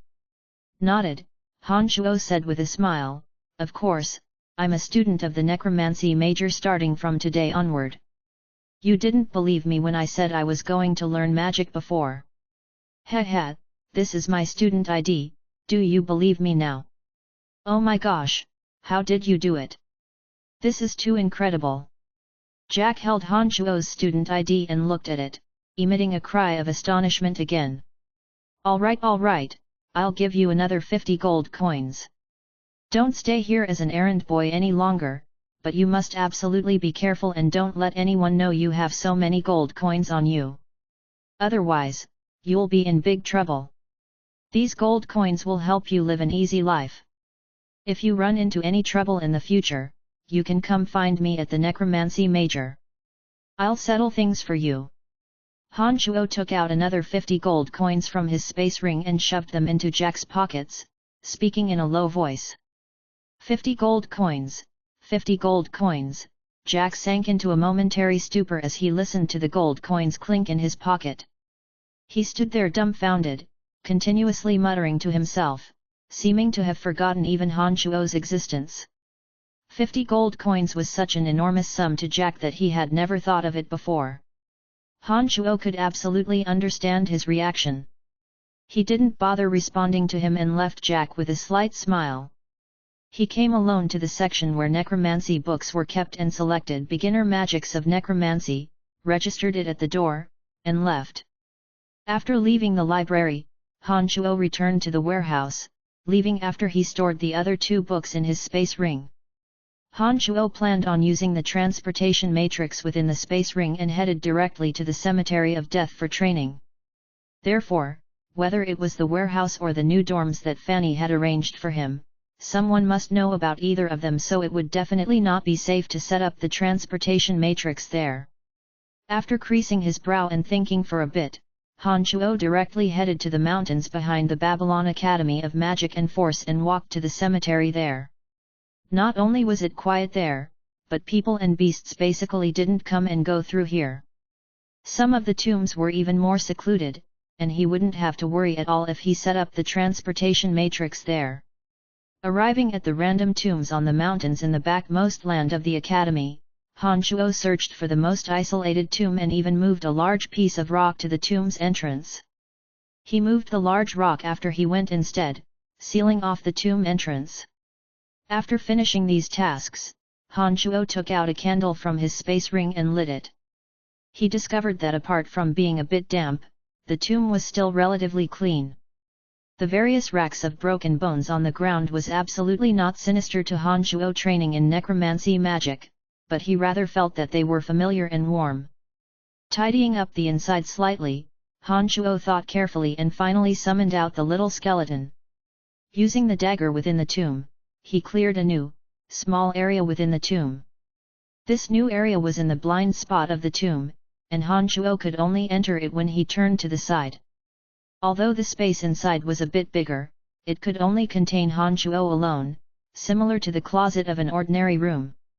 Observing everything carefully, Han Shuo finally took out the 6 magical sticks when he confirmed that this area was secure enough. He arranged them according to the diagram of the 6-pointed star, standing in the middle of the diagram and activating the matrix with his mental strength when all was done. White light flashed by and Han Shuo opened his eyes to discover that he'd already appeared within the dark forest, inside the large magical matrix in the center of the Great Hall within the mysterious Cemetery of Death. The mysterious Cemetery of Death is a country that belongs to me alone in the future. Han Shuo gazed around his surroundings and muttered in satisfaction. Chapter 65. Chapter 65, A Quick Way to Train. Please continue reading on, Ox. Val. M. In the vast expanse of the southern reaches of the dark forest, near the Cemetery of Death, there was a raging waterfall that flowed down with grand, magnificent momentum into an expansive deep pool below. There was a bubbling stream that ran off the side of the pool and forked into 3 directions. The towering trees by the side of the pool were luxuriantly green and all sorts of bizarre and exotic large stones could be seen everywhere. Fish could be seen swimming in the clear, crystalline pool waters. The silvery sheen of flowing water cascaded down like the Milky Way, concentrating in the pool below and emitting loud roars. The water flowing down like a long river spewed violently, crashing down onto the random rocks below and giving cause to impressive traces of water, splashing down on all four sides. There was a hard piece of round stone in the corner, slightly off to the side of where the waterfall crashed down. A naked person sat on the round stone and the muscles on his body were evenly fit and full of energy. His legs were crossed as he sat on the round stone, using his body to withstand the violent force of the strong cascade of water. The agitated water currents sounded out with loud pili-pala sounds when they landed on the surface of his body. His body wavered slightly, the expression on his face was cold as the meridians on his body bulged and pulsed. A faint, black light seemed to sparkle over his flesh and skin. This person was naturally Han Shuo. After he'd arrived at the cemetery of death, his first order of business was to thoroughly digest the fighting aura that the shadow ghost killers had left in his body. After his magic level ascended from the solid realm to the open passages realm, Han Shuo's body had been reforged again. Even the behavior of the fighting aura within his body had also changed. Previously, when he had visited the Buzz Merchant Guild, the fighting aura that had cleaved its way into Han Shuo's body had always been enclosed by the magical yuan. Han Shuo had originally thought that things would proceed as they'd always had, with the magical yuan slowly being absorbed as Han Shuo went about his business. However, the truth proved that Han Shuo's judgment was wrong. The fighting aura wasn't digested and absorbed by the magical yuan like he had suspected. On the contrary, the magical yuan seemed to be slowly and purposefully loosening its restraints, letting this cloud of fighting aura continuously run rampant within Han Shuo's meridians, causing continuous damage to Han Shuo's meridians and even breaking a few bones beneath the stress. Logically speaking, this should have been a very painful matter. However, Han Shuo astonishingly discovered that the meridians and bones, that had been damaged by the fighting aura, once again underwent some sort of change. The reforged meridians had become more tensile and widened compared to before, and the magical yuan circulated at a much higher speed here than compared to the other areas of his body.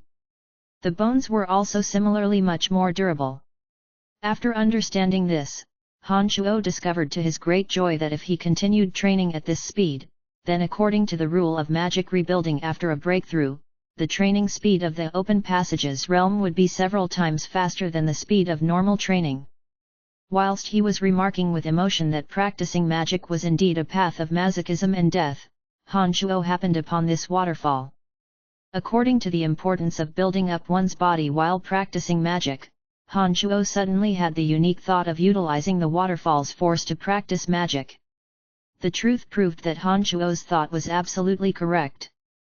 Just as Han Shuo was using his physical body to withstand the force of the violent waterfall on one hand, while experiencing the pain brought about by the fighting aura wreaking havoc in his meridians on the other, the speed of his magic training progressed at an astonishing pace. The meridians that were ravaged and broken by the fighting aura all became incredibly, pervertedly stronger. The force within the center of the waterfall was the greatest. Han Shuo had only tried it for a brief moment before seeing stars from the enormous force. He held on for 3 seconds before almost fainting dead away. In his resignation, he could only rely on a corner to train in which the waterfall wasn't too violent, hoping that once his physical body was strengthened, he would be able to stand in the most wildly raging center to withstand the largest amount of the waterfall's force. He caught fish to bake a meal when he was hungry, and used the rest of his time to practice magic. After who knew how long, Han Shuo suddenly realized that the training speed of the open passages realm had slowed down again after the fighting aura, that the assassin had left in his body, had disappeared completely. Looks like I need to think of another way to hurry and break through the open passages realm. It doesn't seem to be the thing to do in order to keep training so slowly. Han Shuo muttered to himself as his body was as agile as a large fish, flying through the pool beneath the waterfall. His 2 hands probed out like lightning in the pool, grabbing 2 strange-looking fish. He swam back to shore, put his clothes back on, and took out his fire-starting implements to bake the fish. When Han Shuo had eaten his fill and planned on returning back to the cemetery of death, his ears heard the faint sounds of footsteps. Han Shuo's senses were now more and more perceptive. He focused his concentration and then shot swiftly towards the origin of the sound. There was danger lurking in every corner of the dark forest. Not only were there high-level magic creatures, all sorts of exotic races and numerous adventurers on exploration, Han Shuo had even seen a silvery, long dragon one day, flying to an even deeper portion of the southern region of the dark forest. Dragons were the mightiest existence in this world. Legends said that their bodies were as tough as iron rocks and their mastery of incredibly powerful magic was high. It was an exceedingly strong advanced magical creature that was a level higher than a level 1 magic creature. Every dragon boasted of unparalleled power, and the appearance of a dragon often meant that treasure existed nearby. Every warrior that could slay a dragon received the respect and admiration of all. Of course, with Han Shuo's current strength, he wouldn't be so foolish as to go be some dragon slayer, but the appearance of the silver, long dragon had alerted Han Shuo to the fact that an even more frightening region existed deeper within the dark forest. After a while, Han Shuo arrived at the scene where the sounds had originated. After he'd taken in his surroundings, Han Shuo smiled involuntarily. Who would have thought he'd run into familiar faces here? 10 swarthy dwarves with long, braided mustaches standing only a meter tall were wielding iron hammers, pickaxes, and spades used for mining ore and using them to fight against 30 or so forest trolls. 2 dwarves had already been hit by long spears and lay on the ground, dead. The dwarves were all flushed red. Although they knew they wouldn't win against their enemies, none of them retreated and fled. They all stayed where they were, doing battle against the forest trolls. Han Shuo no longer professed complete ignorance of the wondrous races of the profound continent. Dwarves possessed extraordinary beer brewing abilities and were even more adept at forging weapons. Their personalities were conservative and valued beer as much as they valued their lives. Their temper was stubborn and fiery, but once someone gained their friendship, their generosity would know no bounds. Looking at the dwarves still raising their hammers and pickaxes, hollering and shouting bravely, wholly unafraid of death, even though they were no match for the forest trolls, Han Shuo actually felt a bit kindly disposed towards these dwarves.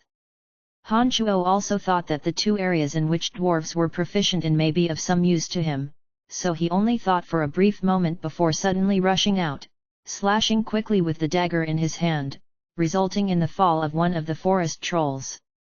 When Han Shuo was standing between the forest trolls and the dwarves and had summoned the little skeleton after chanting an incantation, the green face of the forest troll leader turned very ugly indeed, fearfully calling out, "That evil human has brought the demon back! Retreat, retreat!" These forest trolls were obviously very afraid of the little skeleton with 7 bone spurs on its back. As soon as they saw the dagger-wielding little skeleton appear, they actually broke up in an uproar under direct orders of the forest troll leader. "Mighty warrior, Bennett, thank you for your help." After the forest trolls had left, one of the strongest dwarves, who wielded a metal hammer, raised it in the manner of the trolls to express his gratitude. "Not a problem. I very much admire your staunch fighting spirit." "Right, why were these forest trolls attacking you?" Han Shuo spread out his hands and spoke with humility and politeness. Those greedy scoundrels are robbers. They never put themselves to work and only think of how to rob others. They wanted us to forge weapons for them for free so that their pillaging would go more smoothly. We refused their request and those dastardly robbers harassed us endlessly and killed our kin." Bennett blew out his mustache and said huffily. Nodding, Han Shuo added, "So that's the case. They once wanted to rob my merchant caravan. These dastardly scoundrels are evil indeed. Noble warrior, you've saved us. We want to use fine beer to express our gratitude. Please follow us back to our village." Bennett looked at Han Shuo as he expressed an invitation out of friendliness. Chapter 66. Chapter 66, Operation of the Original Demon Cave. Please continue reading on, Ox. Val. M. Just as Han Shuo was privately celebrating with himself and was about to open his mouth and accept, another dwarf suddenly intervened and said, "Bennett, the village chief said that we can't bring humans into the village, have you forgotten?"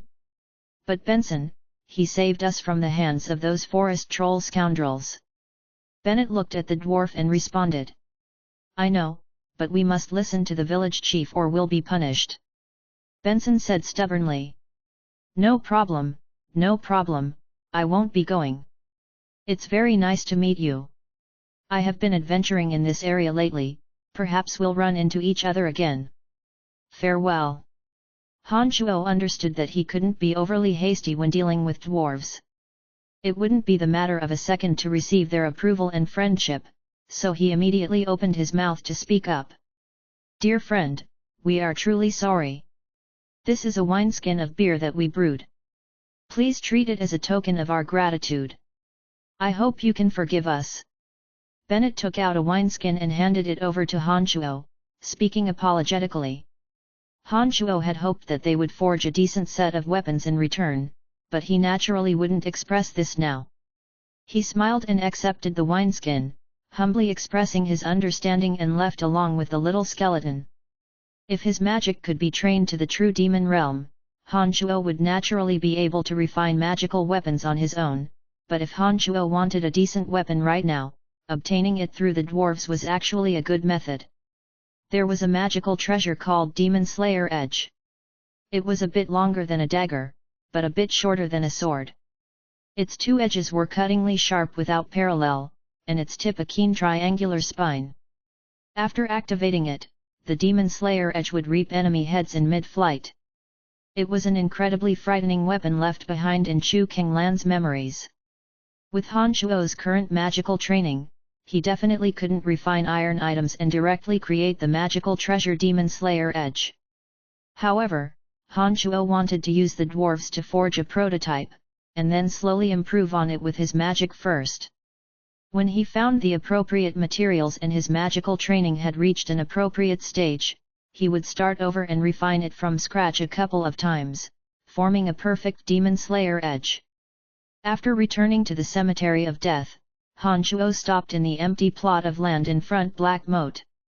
There were bone fragments all over the ground. The Cemetery of Death never saw the light of the sun because of the enchantment, and the sky was shrouded in a thick cloud of grey clouds. Han Shuo felt quite close to the surroundings, and that the thick gloom inside was very suited to necromancy creatures. Souls of the fallen soldiers, heed the Dark Herald's call and reveal your existence. Skeletal warriors slowly appeared in front of Han Shuo one after another as Han Shuo continuously chanted the skeletal warrior incantation.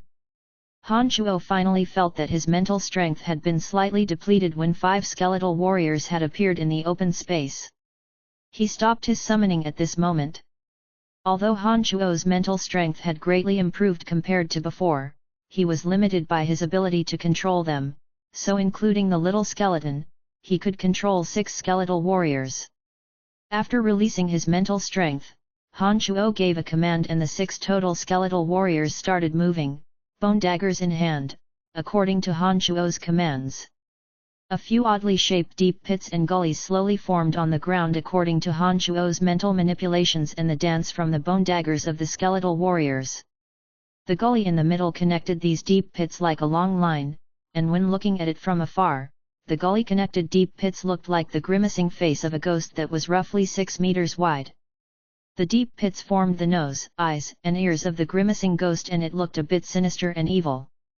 The original demon cave was a matrix left behind by Qi Kinglan for the refinement of original demons. 18 specters needed to be placed within the original demon cave for them to slaughter and swallow each other through the operations of the matrix. Only the 3 most powerful specters would survive in the end, and they would be refined into original demons after the operation and concentrated refinement of the original demon cave. The original demon cave needed to operate for at least 36 days, and it would continue to absorb the yin qi from the heavens and earth during this time. The refiner would need to feed it 6 drops of fresh blood every day and inject magical yuan into it. When the original demon was formed, it would have a direct mental link with the refiner and could soundlessly invade the opponent's body. When the original demon made its way into the enemy's body, it would automatically eat away at the enemy's vitality and blood. In Han Shuo's memories, demonic practitioners called the original demon one of the demon generals. According to their own level of training, demonic practitioners could refine 4 demon generals that were of different levels. They were respectively divided into original demon, yin demon, mystical demon, and spirit demon. Of these 4, the original demon was actually the lowest level general, and its method of refinement was the easiest. It only needed the yin qi between heaven and earth and the fresh blood of the demonic practitioner. Of course, because of this, the power of a small demon general such as the original demon was also the weakest. Many things could harm it. Flames and ice could demolish it, even if it entered an enemy's body. As long as the enemy possessed enough true yuan and magical yuan, they could also kill it from within their body. However, with Han Shuo's level of training, he could only refine such minor demon generals. Not only was his current level not up to the task of refining stronger demon generals like the mystical demon, but he also temporarily didn't know the method to. Han Shuo refined the original demon in order to use them as a scouting tool on one hand, and on the other to render some assistance to Han Shuo when they invaded an enemy during battle.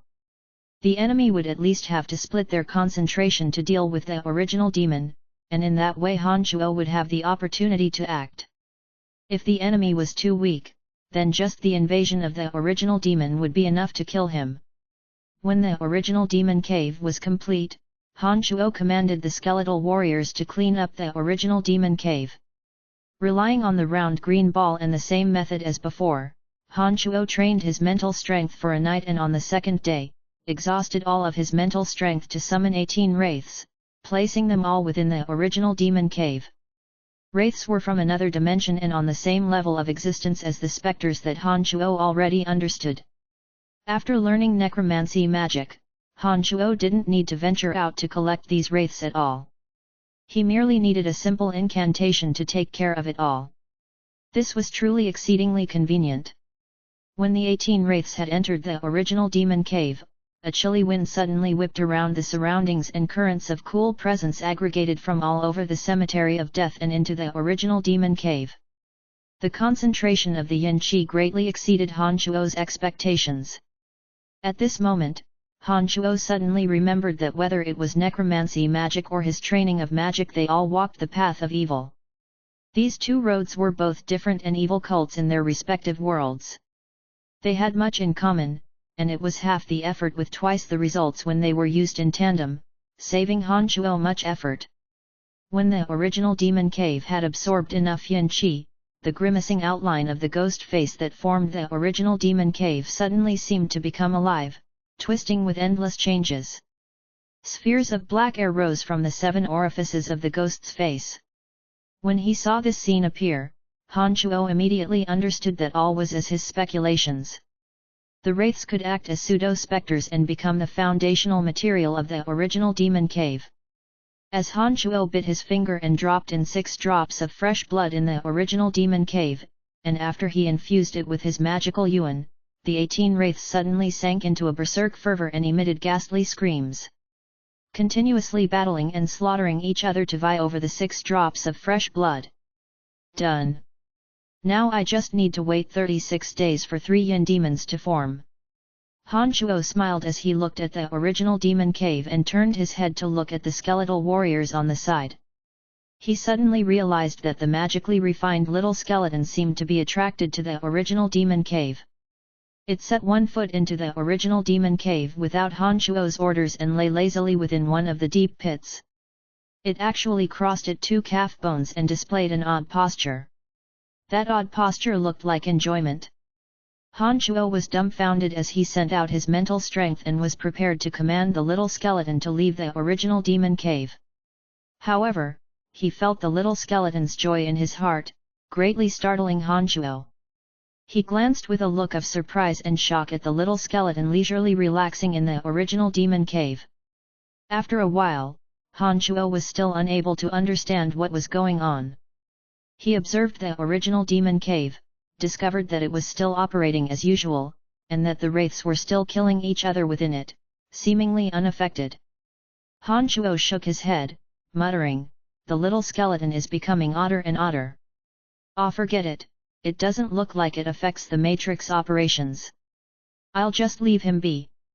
He murmured to himself as Han Shuo walked to the cemetery of death, planning on studying the book of beginner magics of necromancy. He wanted to proceed on two fronts and break through both simultaneously. Chapter 67. Chapter 67, Sharing in the Secrets of the Dwarves. Please continue reading on, Ox. Val. M. Han Shuo stayed within the cemetery of death for the next couple of days, studying the book of foundational magics of necromancy on one hand, while looking after the original demon cave. Utilizing the round green ball, that most likely originated in the cemetery of death, Han Shuo would receive a large increase in mental strength whilst experiencing a high degree of agony and pain in his mind. Except, with his increased usage of the round green ball, Han Shuo could clearly feel that his mental strength was no longer growing as speedily as before. It looked like this strange round green ball couldn't help him continuously. As the number of times he used it increased, the benefit that Han Shuo received continually decreased. One day, Han Shuo meditated for a while and left the cemetery of death after infusing the original demon cave with his blood and magical yuan. After investigating the vicinity in which he met the dwarves last time, Han Shuo finally found traces of a dwarf. He followed the dwarf tracks while maintaining his composure. After walking for a while, he finally discovered that the dwarf tracks had stopped in front of a highly concealed cave entrance. There was luxuriant shrubbery near the entrance of the cave, and the surroundings had obviously been fixed up. If it weren't for a dwarf moving aside the large patch of leaves, Han Shuo wouldn't have been able to discover that there was a cave here. After observing the cave entrance for a while, Han Shuo noticed that several dwarves had appeared nearby again. They were holding iron spades and hammers as they filed into the cave. After a short while, the dwarf who'd given Han Shuo the bag of beer, Bennett, was helped out of the cave by two dwarves. He seemed to have been injured. A soft sound came from afar. Han Shuo's ears were sharp and could immediately tell that it was likely the sounds of magical creatures approaching. He crouched on the branch of a big tree and waited for a while. Shortly after, he saw two windblade wolves slowly approach in the distance. His thoughts moving, Han Shuo snapped one of the dry branches off the big tree and threw it towards the shrubs next to the cave entrance. The sound of the dry branch falling to the ground obviously attracted the attention of windblade wolves. The two moved according to the noise and padded softly, quickly as they changed direction, heading for the cave entrance of the dwarves. When Bennett and the other two dwarves looked around their surroundings after hearing the movement, the two windblade wolves had already appeared in their range of vision.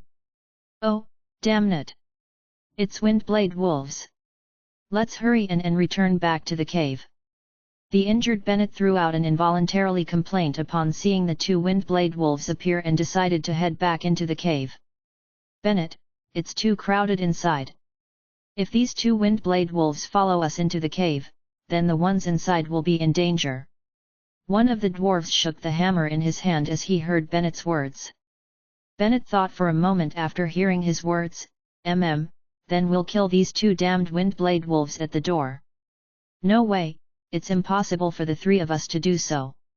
I think we should let the dwarves within the cave stop mining for now and join forces to kill the two windblade wolves," the dwarf said. Just at this moment, Han Shuo suddenly jumped down from the big tree and arched his body on the ground, dashing out like lightning. After he revealed himself in the far-off shrubbery, he nimbly dashed towards the two windblade wolves. The dagger in his hand was like a bolt of cold lightning as it shot towards one of the windblade wolves. Han Shuo followed closely behind with the speed of cheetah, facing down the other windblade wolf with his bare hands. The two windblade wolves had been staring at the three dwarves as fiercely as a tiger does and had their backs to Han Shuo. The back of one of them had already taken a hit from the fierce strike of Han Shuo's dagger. The other windblade wolf turned around and sent a blade of wind whistling towards Han Shuo. While performing his high-speed dash, Han Shuo suddenly changed direction and magically evaded the windblade's attack, his body already dashing to the front of the windblade wolf. The wolf that had released the windblade didn't give any impression of weakness as it raised its sharp claws, pouncing towards Han Shuo when it saw that the enemy was at hand. A crossbow bolt from the left sleeve first shot towards the claws of this Windblade wolf, with Han Shuo slamming down on its head using a fist interspersed with the glacial air from the mystical glacial spell fire. With a shrill scream, the Windblade wolf fell stiffly to the ground, like a block of frozen meat, cold air emanating from its body. On the other side, the dwarves suddenly flung out the sharp axes in their hands, aiming for the other Windblade wolf. However, the strength of the two dwarves was visibly subpar to Han Shuo's. The thrown axe wasn't traveling too fast, and the injured Windblade wolf could actually still evade it. However, although it could evade the axes from the two dwarves, it couldn't dodge Han Shuo's crossbow bolt. The Windblade wolf finally couldn't escape and fell down listlessly. "Oh, brave friend, you've saved Bennett again. How could I possibly thank you?" The injured Bennett cried out involuntarily upon seeing Han Shuo dispatch of the two Windblade wolves, calling out loudly to him. After relieving the Windblade wolves of their magical cores and pelts in a practiced manner, Han Shuo waved his hand and smiled, "You shouldn't thank me, these two Windblade wolves were my prey to begin with. Not only did I not help you, but it was your two friends who helped me with their axes. You're too polite. Do you not want the bodies?" One of the dwarves asked in astonishment upon seeing Han Shuo take only their magical cores and pelts, but displayed complete disinterest in the corpses. "Yes, I only need the Windblade wolf cores and pelts. This way, I can sell them for a good price." "Then, dear friend, could you give us their bodies?" "Of course, but, what do you want them for? They're not worth much. The bodies of Windblade wolves can be used to prepare food." Bennett looked strangely at Han Shuo and explained. "To us, the flesh of the Windblade wolves is a very sumptuous delicacy." Han Shuo had also eaten Windblade wolf meat before, but he'd found it dry and hard to chew. It didn't seem to be a delicious type of meat. Who would have thought the dwarves would be interested? Han Shuo rather thought it was odd upon hearing Bennett's words, but the dwarves weren't human, perhaps their habits were different from human habits, Han Shuo thought. "Right, what are you doing here?" Han Shuo asked. "This is a mining cave that we've discovered. There are some copper and iron ores inside. However, it often collapses inside and large stones will crash down from above. The process of mining has been exceedingly difficult and dangerous, a lot of tribesmen have already been injured. A tribesman was smashed to death yesterday. I was also accidentally hit just now and thus had to come out." Bennett seemed to be kindly disposed towards Han Shuo as he blurted out the secret that the dwarves were concealing without hesitation. The other two dwarves had wanted to stop Bennett, but realized that Bennett had already finished before they'd had a chance to speak. They blew on their beards and glared at Bennett, as if admonishing his undiscerning mouth. "So that's the case. If you don't mind, I can help you with the mining. I think with my help, a lot of the dangers will decrease for you guys." Han Shuo's thoughts raced as he proposed with a smile. "No, it's too dangerous inside. You'd be smashed by the rocks if you went inside. If you happened to run into a widespread collapse, you wouldn't be able to walk out from there and would be trapped to your death." Bennett offered a reminder out of good faith. "Don't worry, I won't be taking action myself. I'm a necromancer and can summon necromancy creatures. There won't be any problems if the necromancy creatures go in and mine for you." Han Shuo smiled. "I see, then let me go in and discuss with them to see if they agree." Bennett thought for a moment, responded, and walked back into the cave with the two dwarves helping him walk. After a while, one of the dwarves walked out and said politely to Han Shuo, "Noble friend, we are willing to share the secrets of this cave with you. Please come in and mine this cave with us."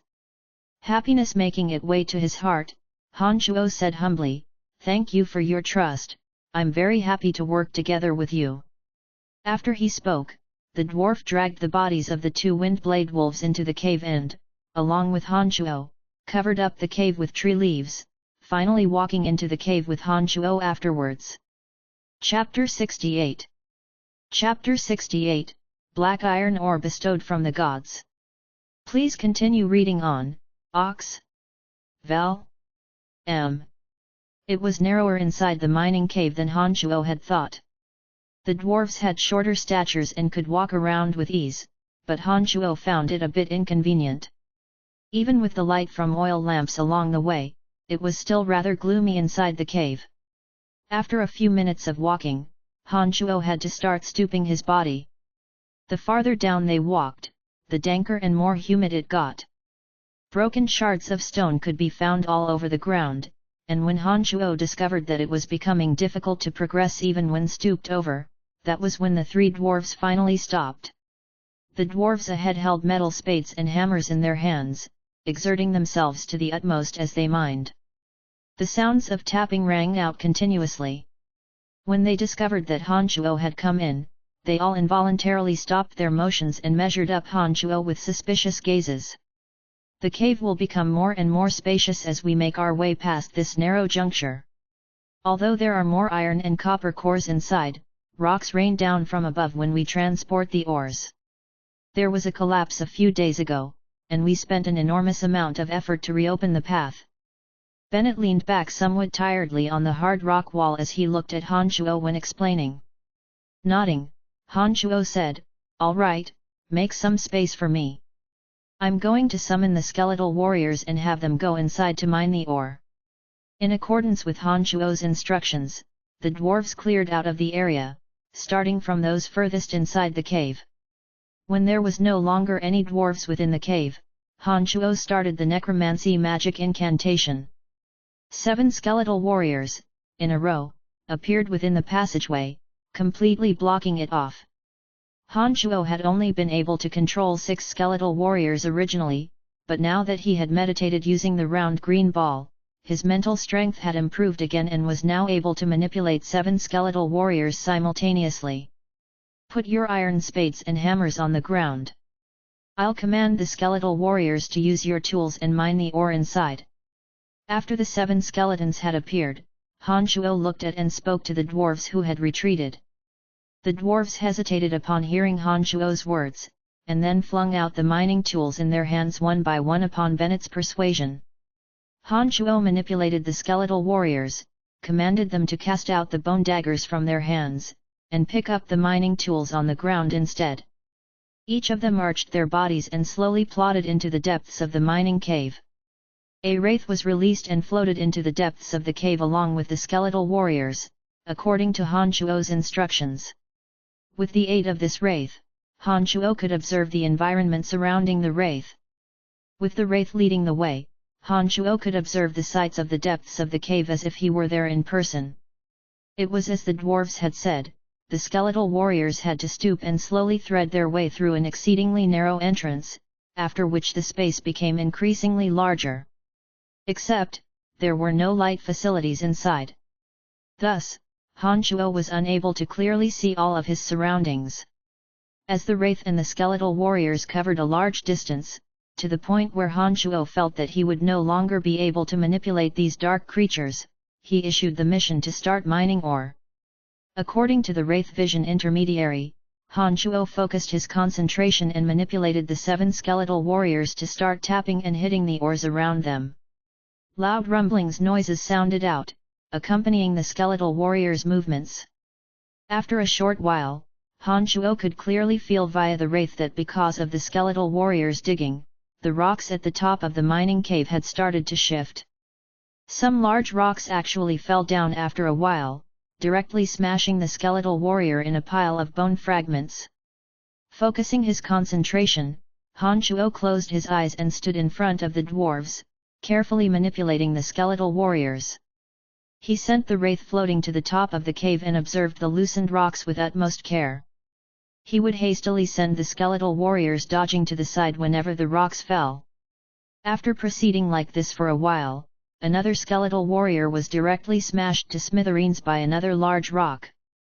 Han Shuo's mental strength was severely depleted and he felt a wave of vertigo in his mind.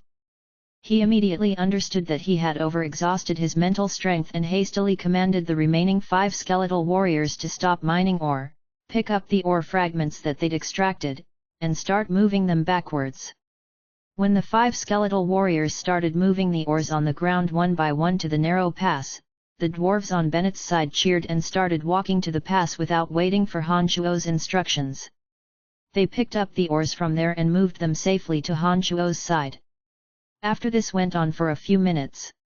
Han Shuo felt that his mental strength could no longer sustain the skeletal warriors' continued actions and so immediately and decisively chanted an incantation again, sending the remaining skeletal warriors and the wraith back to the other dimension.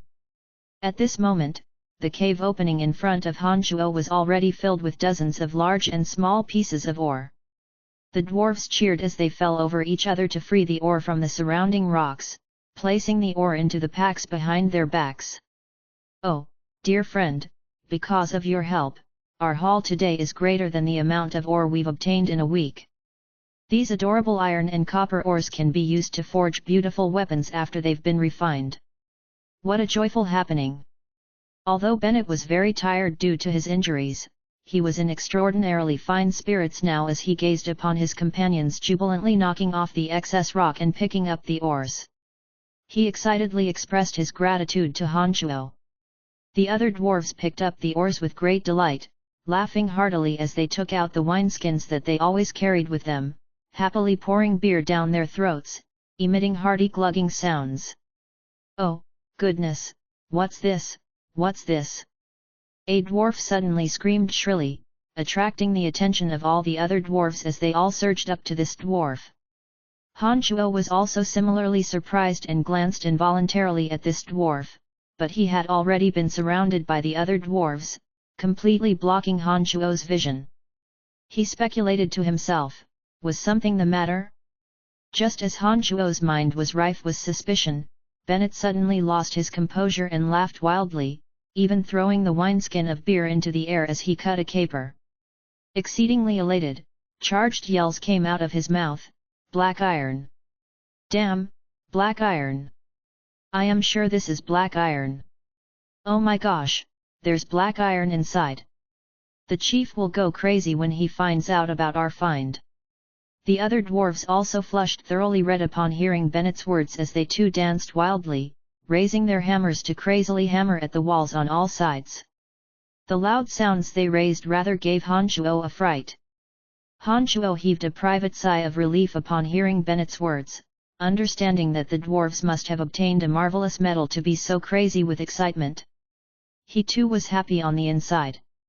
After a while, Han Shuo asked after the dwarves, who were finally began to calm down, "Bennett, what kind of ore is this black iron? Is it very precious?"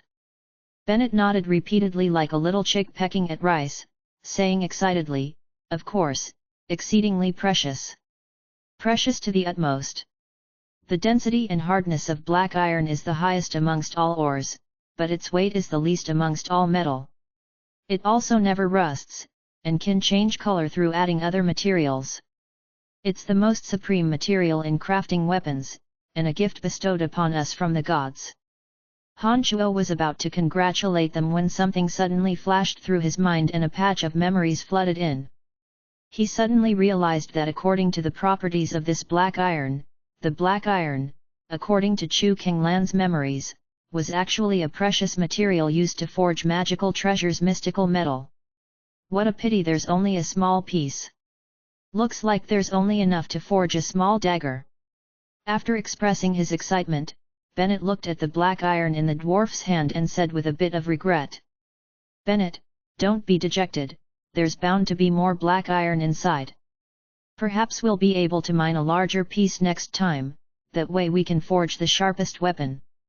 The dwarf Benson said, "Dear friend, thank you so much for your help. We are willing to share our mining cave with you. Can you continue to help us? We are willing to share the ore that is mined." Bennett turned a face full of desire towards Han Shuo and pleaded after hearing Benson's words. "I'm very happy that you trust me so, and am also quite willing to help you, but I'm too weary today and need to rest a night. I'll come back tomorrow and continue helping you mine, all right?" Han Shuo chuckled privately to himself and said humbly to Bennett, Of course, of course. We'll be here early tomorrow morning with the village chief." I hope you can stop by again. Bennett hastened to reply. Nodding, Han Shuo smiled, then I'll see you tomorrow. Han Shuo didn't leave with a single piece of ore after saying this and walked in a natural and unrestrained manner to the mouth of the mining cave, leaving behind a few widely excited dwarves continuously taking large gulps of beer. Chapter 69. Chapter 69, Obtaining the Friendship of the Dwarves. Please continue reading on, Ox. Val. M. When his mental strength was depleted, the replenishment he received from meditating came at a noticeably faster pace compared to his normal training conditions. When Han Shuo returned to the cemetery of death and meditated for a night, his mental strength was once again filled to the brim. Thus, Han Shuo deduced such a conclusion. However, for necromancers, they would be unable to release any sort of magic if they had no mental strength. This would undoubtedly place them in a very precarious position. Therefore, no mage would expend all of their mental strength in one shot under normal circumstances. Since the dwarves were willing to share the mining cave, Han Shuo couldn't help but form other plans. There seemed to be high amounts of metal and copper ore inside the cave. Therefore, it would take quite a while for the dwarves to excavate the entire cave. For Han Shuo, he could absolutely leverage summoning creatures to increase the speed of mining. If these copper and iron ores were shipped to the Empire, they were sure to fetch rich rewards for Han Shuo, particularly the black iron ore inside. According to Han Shuo's understanding and the dwarves' expressions today, Han Shuo understood that these black metal ores were very precious resources, and perhaps could be sold for whopping prices. There should be quite a few dwarf villages in the dark forest, and there weren't too many dwarves in this group. All of them combined probably didn't need this much metal and copper ore. Since this was the case, Han Shuo made some other plans in his heart. After infusing fresh blood and magical yuan into the original demon cave, Han Shuo left the cemetery of death early in the morning and rushed in the direction of the mining cave. Han Shuo had thought that he had arrived early enough, but he discovered that the dwarves had already arrived by the time he arrived at the entrance of the cave. There was double the usual amount of dwarves today, and it seemed like they had been up all night long due to their excitement. Their eyes were all bloodshot, but their spirits were still highly stimulated. One of them had a grizzled beard and was leaning on a staff, in the middle of solemnly relaying instructions to the other dwarves. All the other dwarves, which included Bennett, all listened respectfully to his admonishments. Purposefully letting the sound of his steps attract the attention of the dwarves, Bennett immediately raised the iron hammer in his hand and called out when he saw Han Shuo appear, "Hi, dear friend, we've waited for you for a long time." When Han Shuo had walked close, the old dwarf with the grizzled beard bowed in the manner of humans to express his thanks to Han Shuo. He said benevolently, "Brave and strong friend, thank you for your repeated help. I am Chief Calvin of the dwarf village, and am very pleased to make your acquaintance. I'm called Han Shuo and am very honored to obtain your trust." This place was far from the academy and no one knew of his identity. Han Shuo therefore used his true name to interact with the dwarves. "Brave Han, your name is quite marvelous. I've never heard of anyone using such a name. Heh, the children say that you're a man worth trusting. Our village is willing to share the secrets of this mining cave with you. I just hope that we can coexist in harmony in the future." Calvin first looked at Han Shuo oddly, seemingly befuddled by his name, but his face then became wreathed in smiles and continued to talk. "Then, I think we can begin working." Although Calvin was neither in a rush nor too leisurely, the gazes of the other dwarves all flitted towards the cave behind them, obviously exposing their eager thoughts. Han Shuo did not speak further and directly proposed to start working. "No rush." Calvin thought and stared at Han Shuo. "Han, why are you helping us like this? We are willing to share the mining cave with you, but why didn't you take half of the iron and copper cores yesterday?" The elderly indeed thought more, and it seemed that the dwarves weren't an exception. Han Shuo looked at Calvin, was silent for a moment and explained. "First, I also had a bone to pick with the forest trolls.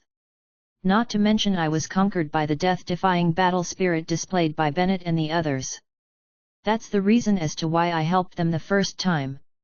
In addition to this, they actually helped me fight off the Windblade Wolves.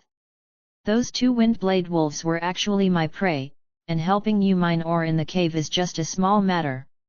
I don't know how to forge weapons, and I don't think I'll have any use if I take the iron and copper ores. That's why I didn't take any when I left. Elder Calvin, you must believe me, I really don't have any other dubious motives. Yes, Chief, Han is a great friend and he's not like the other humans. Bennett suddenly spoke up and said to the old dwarf. Nodding, Calvin bowed towards Han Shuo, saying humbly, "My apologies, Han, I'm older and have seen too many wily humans. That's why I questioned you. I hope you don't mind. Your way is correct, I completely understand your concerns. It's difficult for us to mine the ore further inside these caves with our strength alone. Since we're willing to share our secret with you, we're willing to share all that is inside with you, including the black metal bestowed by the gods.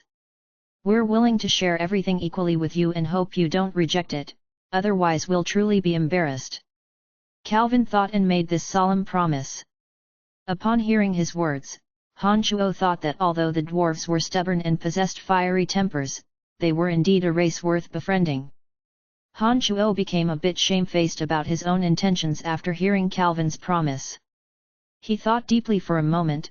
"Please be at ease, Elder, I absolutely agree with your suggestion. In addition, when I have enough black metal, may I sincerely request that you forge it into a weapon for me." "No problem, Han, be at ease. If there is enough black metal, I will personally supervise them and create a weapon worthy of your use," Calvin promised with a smile. "All right, I think we can begin working." Han Shuo finally set aside his plans, thinking that his plans for the Demon Slayer Edge were finally in motion. He smiled as he headed into the cave with the dwarves. After a half-day of mining, Han Shuo's mental strength was depleted once again and he left the cave in utter exhaustion. Today's haul was even richer than yesterday's. Apart from large amounts of iron and copper ore, they had once again obtained 2 pieces, one large and one small, of black metal. Han Shuo magnanimously handed the bigger piece over to the village chief and threw the smaller piece into his space ring. At the entrance of the cave, the dwarves packed everything away neatly and shouldered the ores with smiles that brightened their faces, planning on carting today's haul back to the village. "Dear Han, what kind of weapon do you wish to see forged?" Calvin asked before he left. After thinking for a while, Han Shuo took out his dagger and drew a sketch of the Demon Slayer Edge on the ground.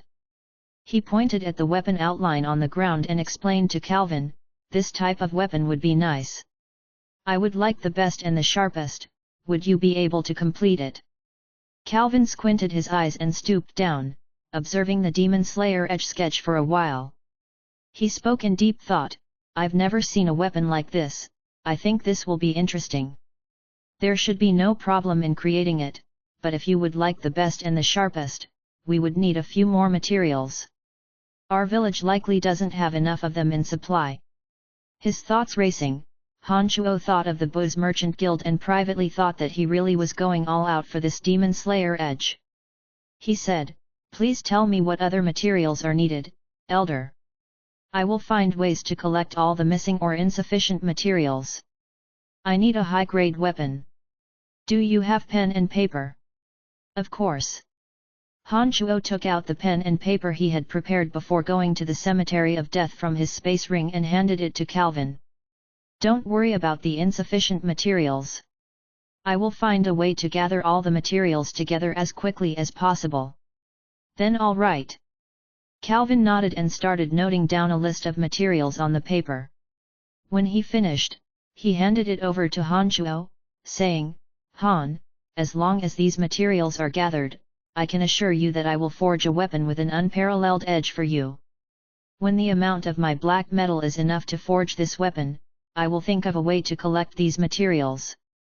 I will be here earlier tomorrow to help mine the ore," Han Shuo said as he left the mines. Just like this, Han Shuo spent his subsequent 10 days with the dwarves, mining the caves. When Han Shuo had obtained enough black metal and the dwarves had all obtained a rich haul, Calvin proposed temporarily halting their mining operation and said that they should start forging these ores into weapons. They could mine again in the future when they ran out of weapons. Han Shuo had already obtained the dwarves' trust during this time and accepted Calvin's invitation to visit their village and drink heavily in celebration. Thus, he knew the correct way to their dwellings. After Han Shuo infused fresh blood and magical yuan into the original demon cave earlier than usual. He then made direct use of the transportation matrix to leave the cemetery of death. Chapter 70. Chapter 70, Help me kill 2 lackeys. Please continue reading on, Ox. Val. M. Han Shuo appeared directly within the secluded tomb, located in the mountains behind the academy through use of the transportation matrix, in the blind spot that he had dug. He put away the 6 magic sticks and removed the stone slab that blocked the entrance of the tomb before walking out of the tomb. The sky was only just brightening hazily, and Han Shuo didn't walk towards the academy. Rather, he took his bearings and circled the area, walking directly to the northern street according to the directions indicated on Fabian's card. The northern part of the city of Asen contained many tall, ornate buildings. Many of the empire's nobles and aristocrats lived here. The city's defense guard was also found in the highest numbers here, and there were many armored guards, wielding various weapons, patrolling early in the morning. Han Shuo cleaned up his clothes and wiped off the dust he had just acquired, walking towards the northern street, according to Fabian's instructions. Afterwards, Han Shuo stopped in front of a house after a while. There were no guards at the door and it didn't seem as conspicuous as the ones around it. Han Shuo walked up to the front door, gathered his concentration, and looked around him, finally knocking when he concluded that no one was paying attention to him. Last time in the Booze Merchant Guild, Phoebe had killed the assassins from Shadow Ghost and shifted the blame onto him. When Grover left the chamber, his expression was apparent that he was harboring resentment in his heart. According to Phoebe's explanation, whether it was Shadow Ghost or Grover, both had associates who could kill her at any time. Therefore, Han Shuo had to be extremely careful when returning to the Empire this time. He was deathly afraid of attracting Shadow Ghost or Grover's attention. After a while, a butler with warm features opened the door and gazed at Han Shuo, bowing with a smile. "Good morning, sir, whom are you looking for?" "My name is Brian, and I'm here to discuss some matters of business with Fabian." Han Shuo also responded politely. "Mr. Brian, I've heard Fabian speak of you, please follow me." The butler immediately turned his body sideways upon hearing Han Shuo's name and invited him in. When Han Shuo had walked in, the butler stuck out his head, carefully observed for a while in front of the door, and finally closing the door tightly afterwards. He was quite cautious and prudent as he led Han Shuo inside. The buildings inside were still quite ordinary. It all seemed rather dull when compared to the luxury of the Booze Merchant Guild. The surface area of the buildings were far less expansive and spacious than those of the Booze Merchant Guild. The butler led Han Shuo into the main lobby after walking for only a minute. An ordinary-looking maid served tea and snacks, after which she said, "Please wait a moment, Mr. Brian, I'll go get Fabian for you." When the butler left, the maid also left the lobby after pouring a full cup of tea for Han Shuo. After a while, the chubby Fabian walked in from outside the lobby, laughing heartily. Bright and clear laughter rang from his mouth, but his face looked a bit wan and his spirits didn't seem too good. He seemed to have been going through a difficult time lately. "It's Brian. It's so good to see that you're safe and sound." Fabian pulled out a stool for himself after entering and laughed loudly. "I too am very glad to see you unharmed. I hid after leaving the Booze Merchant Guild last time, so whether it's Shadow Ghost or Grover's men, they'll all be unable to find me. Therefore, you don't need to worry about me at all, but you on the other hand, you don't seem to have been living that well." Han Shuo sized up Fabian as he spoke slowly. "Don't mention it, Grover is becoming more and more domineering lately. Our lives have become a bit difficult." "Right, what business would you like to discuss this time? Fabian sighed and said with some resignation. Han Shuo didn't want to pay attention to the old scores between Grover and them, and Fabian wasn't willing to truly discuss his feelings in detail.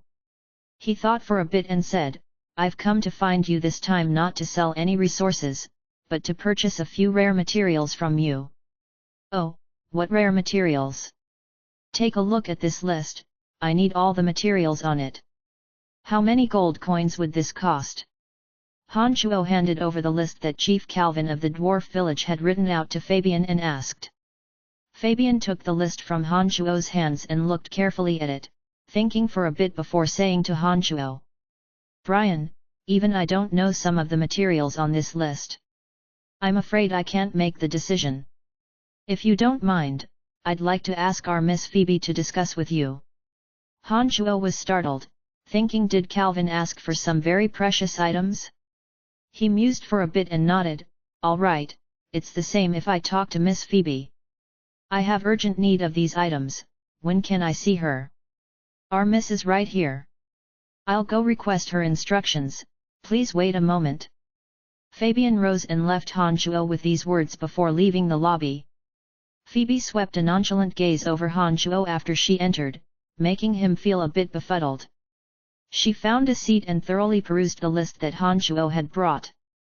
She furrowed her brow slightly as she lifted her head to look at Han Shuo.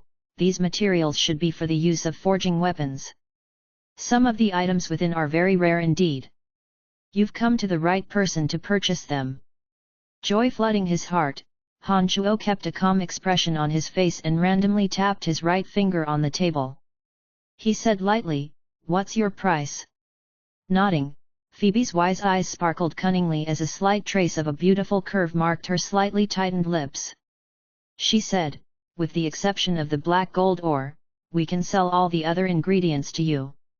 Particularly because you helped us last time, I'll even give you a discount. It will only cost you 3,500 gold. This price is absolutely fair." 3,500 gold. Han Shuo's heart leapt in shock. He hadn't thought that the 10 or so missing ingredients that Calvin had listed would be so pricey. And judging from the connotations from Phoebe's words, this price was already quite low, and that the black gold ore seemed to be of some difficulty. His brow furrowing slightly, Han Shuo thought deeply and said, 3,500 gold is no problem, but is your guild unable to obtain black gold ore? Black gold ore is the same as black iron ore, they're materials of the utmost quality used for forging weapons. The price of these kinds of ore is beyond your imagination. A piece of black gold ore the size of a fingernail can fetch the price of 5,000 gold on the marketplace. Under normal circumstances, there is no supply for both black gold and black iron ore, at any price. I have a piece of black gold ore the size of my thumb in my possession, but I only gained this piece of black gold ore at extreme effort. I was planning on forging the best sword for my respected teacher when I collected enough material, that's why I've kept it all this time. Therefore, even though this piece of black gold ore can satisfy your needs, I will not sell it to you no matter how high a price you offer." Phoebe's face was solemnly grave as she said resolutely to Han Shuo. Phoebe was a swordswoman, and Han Shuo could figure out with even his toes what kind of level of character her teacher would be. The kinds of swords used by such a character would naturally be uncommonly sharp. As Phoebe had reached the level of swordmaster at such a tender age, she must not have been taught at an ordinary academy of magic and force. Phoebe was a mysterious character indeed. However, Han Shuo truly needed the black gold ore. He wanted to create the best possible demon slayer edge in one go, and naturally needed the exact amount of the rarest materials. If he was short on the valuable black gold ore, then the quality of the demon slayer edge would decrease greatly. This was what Han Shuo didn't wish to see the most. His brows locked tightly, Han Shuo pondered hard and finally asked Phoebe, "Apart from you, who else would have black gold ore in their possession?" "Don't wish for the stars. I think even if someone had some, they would cherish it like treasure and wouldn't sell it to you." Phoebe looked at Han Shuo's anxious expression with interest, a hint of a faint smile curving at her lips as she said with some pride. Han Chuo felt an involuntary wave of depression when he heard these words, but suddenly detected Phoebe's unintentional hint of a smile at her lips when he was shaking his head and sighing. His thoughts spun furiously as Han Chuo thought silently. He finally stared straight at Phoebe and asked lowly, "Miss Phoebe, if you're willing to give the black gold ore in your possession to me, you can name whatever condition you wish." Phoebe started and looked at Han Chuo in some surprise. She then frowned and pretended to turn the matter over in her mind. She finally said with some reluctance, "I can bear the pain of giving up something I value very much because you helped us last time, but you must help me with another task." "Help in doing what?" Han Chuo privately thought that Phoebe had indeed been scheming early on. Although he felt angry, he didn't let it show on his face and responded with a grave face. "Fight by my side and assist me in killing the two lackeys most loyal to Grover Darnell and Yuna, those two B****s that should be hacked to death by 1,000 cuts." Frost grew on Phoebe's charming face as she spoke through gritted teeth. "What are their strength, respectively?" Han Chuo's face was calm as he asked. "Darnell is a senior swordsman and his strength is almost at the level of breaking through to sword master, while Yuna is a fire adept mage and her strength is extremely frightening. The two are a couple who are beyond depraved and exceedingly shameless. They basically do not spend long amounts of time apart from each other. They currently both live within the Booze Merchant Guild. If you're willing to aid me, I have a 60% chance of assassinating them without a sound." Phoebe's body abruptly straightened, highlighting the soaring twin peaks in front of her chest as she spoke excitedly. "I promise to help you." Han Chuo didn't hesitate as he spoke in a low voice. Chapter 71. Chapter 71, A Moment of Grace Before the Prelude of Assassination. Please continue reading on, Ox. Val. M. After spending an entire day preparing, Han Chuo and Phoebe took a carriage at dusk to the Booze Merchant Guild in the southern part of the city. Han Chuo and Phoebe sat shoulder to shoulder within the carriage. Two primitively simplistic crossbows, decorated with intricate carvings, were placed in front of the two. In addition to this, there was a dagger that sparkled with cold light. "This crossbow and dagger will be of much better quality than the ones you obtained from the Orc Wolf Riders last time. I'm giving all of these to you for free." Phoebe held a clean piece of silk in her hands, carefully wiping away at the long sword in her hands as she spoke coldly to Han Chuo. Han Chuo played with the crossbow and dagger in his hands, so delighted with them that he could hardly bear to put them down. He was quite satisfied with Phoebe's generosity and said with a light laugh, "Don't count on me too much for this operation, I'm not as strong as you think I am. My main purpose is to keep a lookout and act as your supporting assistant. You're still going to be the one who has to take action. I know, just listen to my orders later. I'll be telling you what to do then." Phoebe rolled her eyes at Han Chuo and said with some anger. Han Chuo took out a small bottle from within his space ring and carefully poured some powder onto his fingertip, very cautiously coating the tips of both the dagger and crossbow bolts. He hastily and repeatedly cleaned the fingertip that had been covered by the powder. Phoebe was a bit curious about Han Chuo's actions and slightly shifted her body closer to where he was sitting, proceeding to stare at and observe his actions for quite a while. She finally asked, seemingly perplexed, "What are you doing?" A strand of fragrance, similar to the scent of orchids, wafted into Han Chuo's mouth and nose as Phoebe moved closer to him. He involuntarily flicked a glance at her as his heart suddenly lurched. Phoebe was like Han Chuo today, dressed in tight-fitting, black, nightwalker clothes. The tight nightwalker clothing caused Phoebe's marvelous body to become visible without a doubt. She had a pair of exquisitely chiseled cheeks, and stunning beauty which blossomed from the movement of her clear eyes.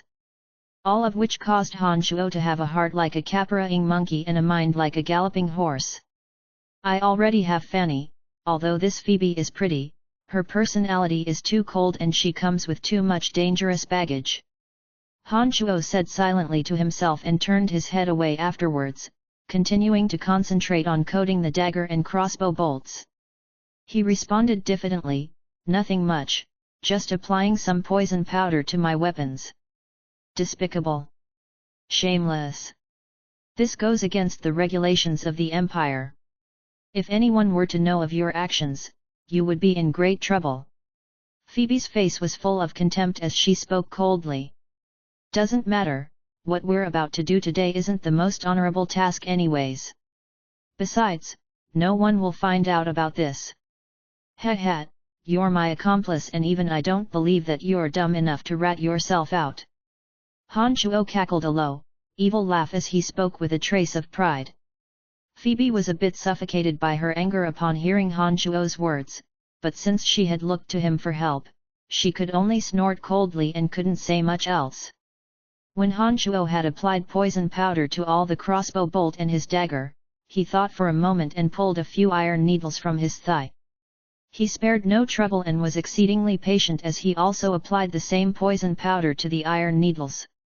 Phoebe once again snorted lightly, seeming to hold Han Shuo's methods in high contempt. When he'd settled everything appropriately, Han Shuo put away all his weapons and looked at Phoebe, asking, "Right, why are you not directly attacking Grover and are attempting to kill his two ineffectual lackeys instead? Grover has some critical items belonging to the guild in his possession, he's put those items in a trusted mistress. If Grover dies, his mistress is sure to publicly reveal those items. This would be of destructive impact to us.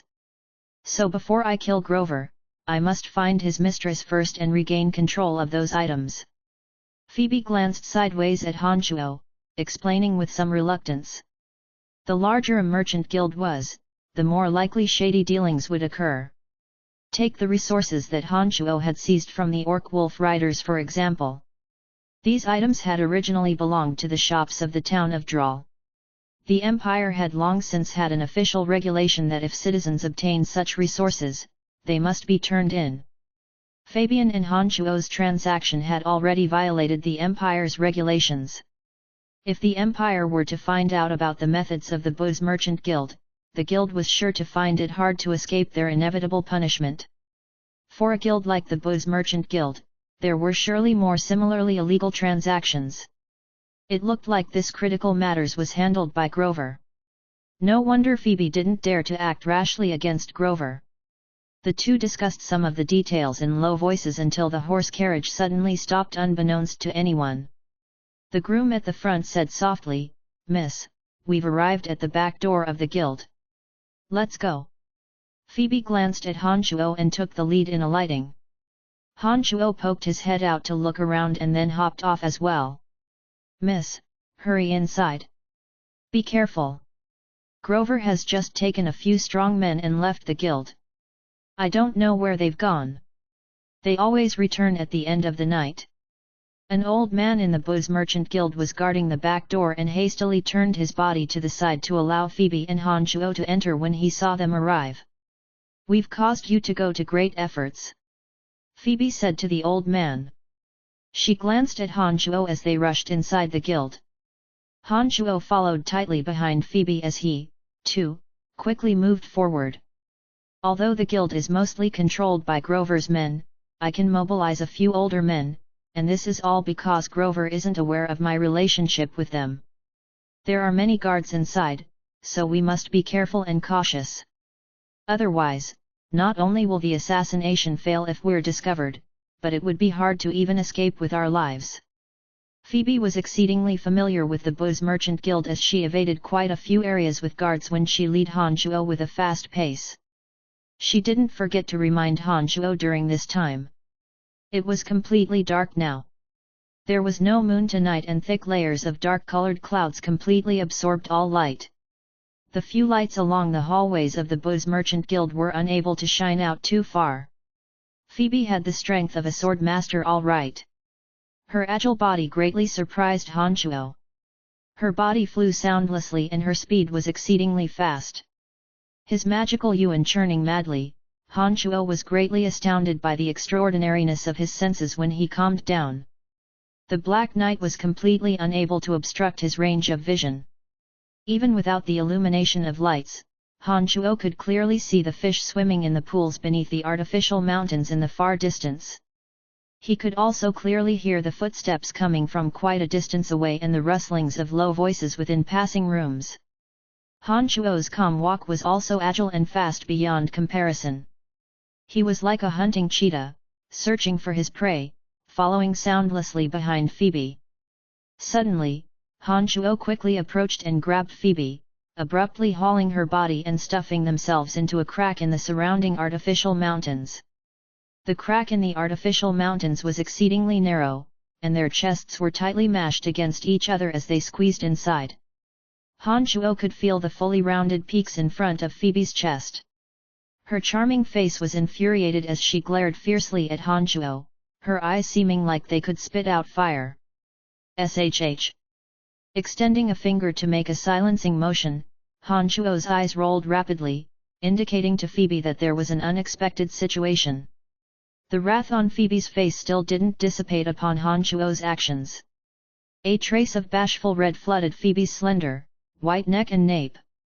Their two thighs were somewhat enmeshed and rubbing against each other, they could even feel each other's heartbeat through their connecting chests. A strand of ambiguous atmosphere started to emanate between the two of them. Seemingly too shy to look at Han Chuo, Phoebe's cheek made its way next to Han Chuo's ear as she said in an incredibly low voice, her breath like orchids, "I will kill you if there isn't anything going on." Han Chuo's expression was wry as he regulated his breathing and concentrated, not saying anything. He felt the exceedingly light footsteps draw near. His breathing became slower and he even slightly shook his head, wanting to warn Phoebe of danger. Who knew that because Phoebe was pursing her jade lips in a low whisper to Han Chuo's shake of his head actually caused Phoebe's tantalizing lips to directly plaster themselves onto Han Chuo's cheeks. Just as Phoebe's breathing was uneasy and about to erupt into rage, Han Chuo turned his head with extreme difficulty and used a very resolute gaze to tell Phoebe to be careful. Phoebe had the training of a sword master after all, and the strength of her mental state was quite strong. She merely inhaled a deep breath at this critical moment and immediately calmed her rapidly beating heart. However, because of her deep breath, the full peaks in front of her chest involuntarily lifted, rising so that Han Chuo almost lost control and moaned. "My windscreen truly felt a disturbance and I came here at the fastest speed possible. Why didn't I discover anything? Have I been too careful lately?" The murmuring sound of a man talking to himself sounded out, not too far away from the two. Exceedingly light footsteps only slowly sounded in the vicinity after the voice came into earshot. If Phoebe hadn't raised her concentration to the utmost, it would have been exceedingly difficult to detect these footsteps unless the man had been quite close by. Since he was a wind mage, he could indeed use enhancement magics of the wind major to greatly decrease the weight of his body. His walking speed would be faster than normal mages and warriors, and his footsteps would be even more lithe with no sound. No wonder that even with Phoebe's strength as a sword master, she was able to detect his movement only after he drew near. This person surveyed the surroundings, finally departing without a sound while Han Chuo and Phoebe remained on tenterhooks. However, Phoebe didn't dare take reckless actions this time. She was deathly afraid that her judgment would be flawed.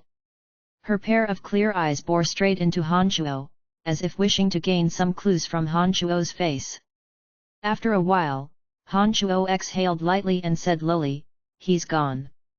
As soon as his voice sounded, Phoebe used her hands and legs together to firmly squirm out from the crack of the artificial mountains. She lowered her head and said lightly with a fierce tone, "I'll let it pass this time, but the next time something like this occurs, find a more spacious place, otherwise I won't let you off." Phoebe circled around the area after she'd finished speaking and was about to head in another direction.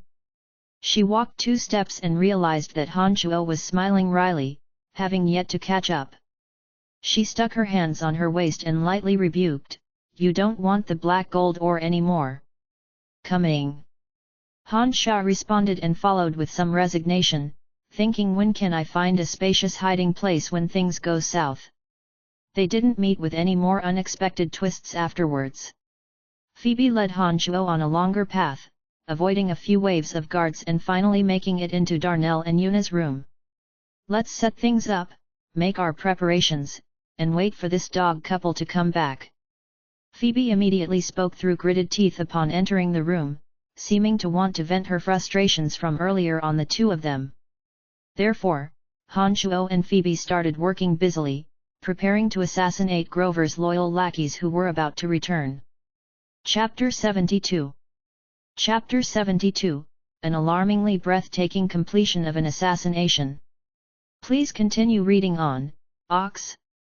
Val. M. Phoebe and Han Shuo had set up the room accordingly after a while.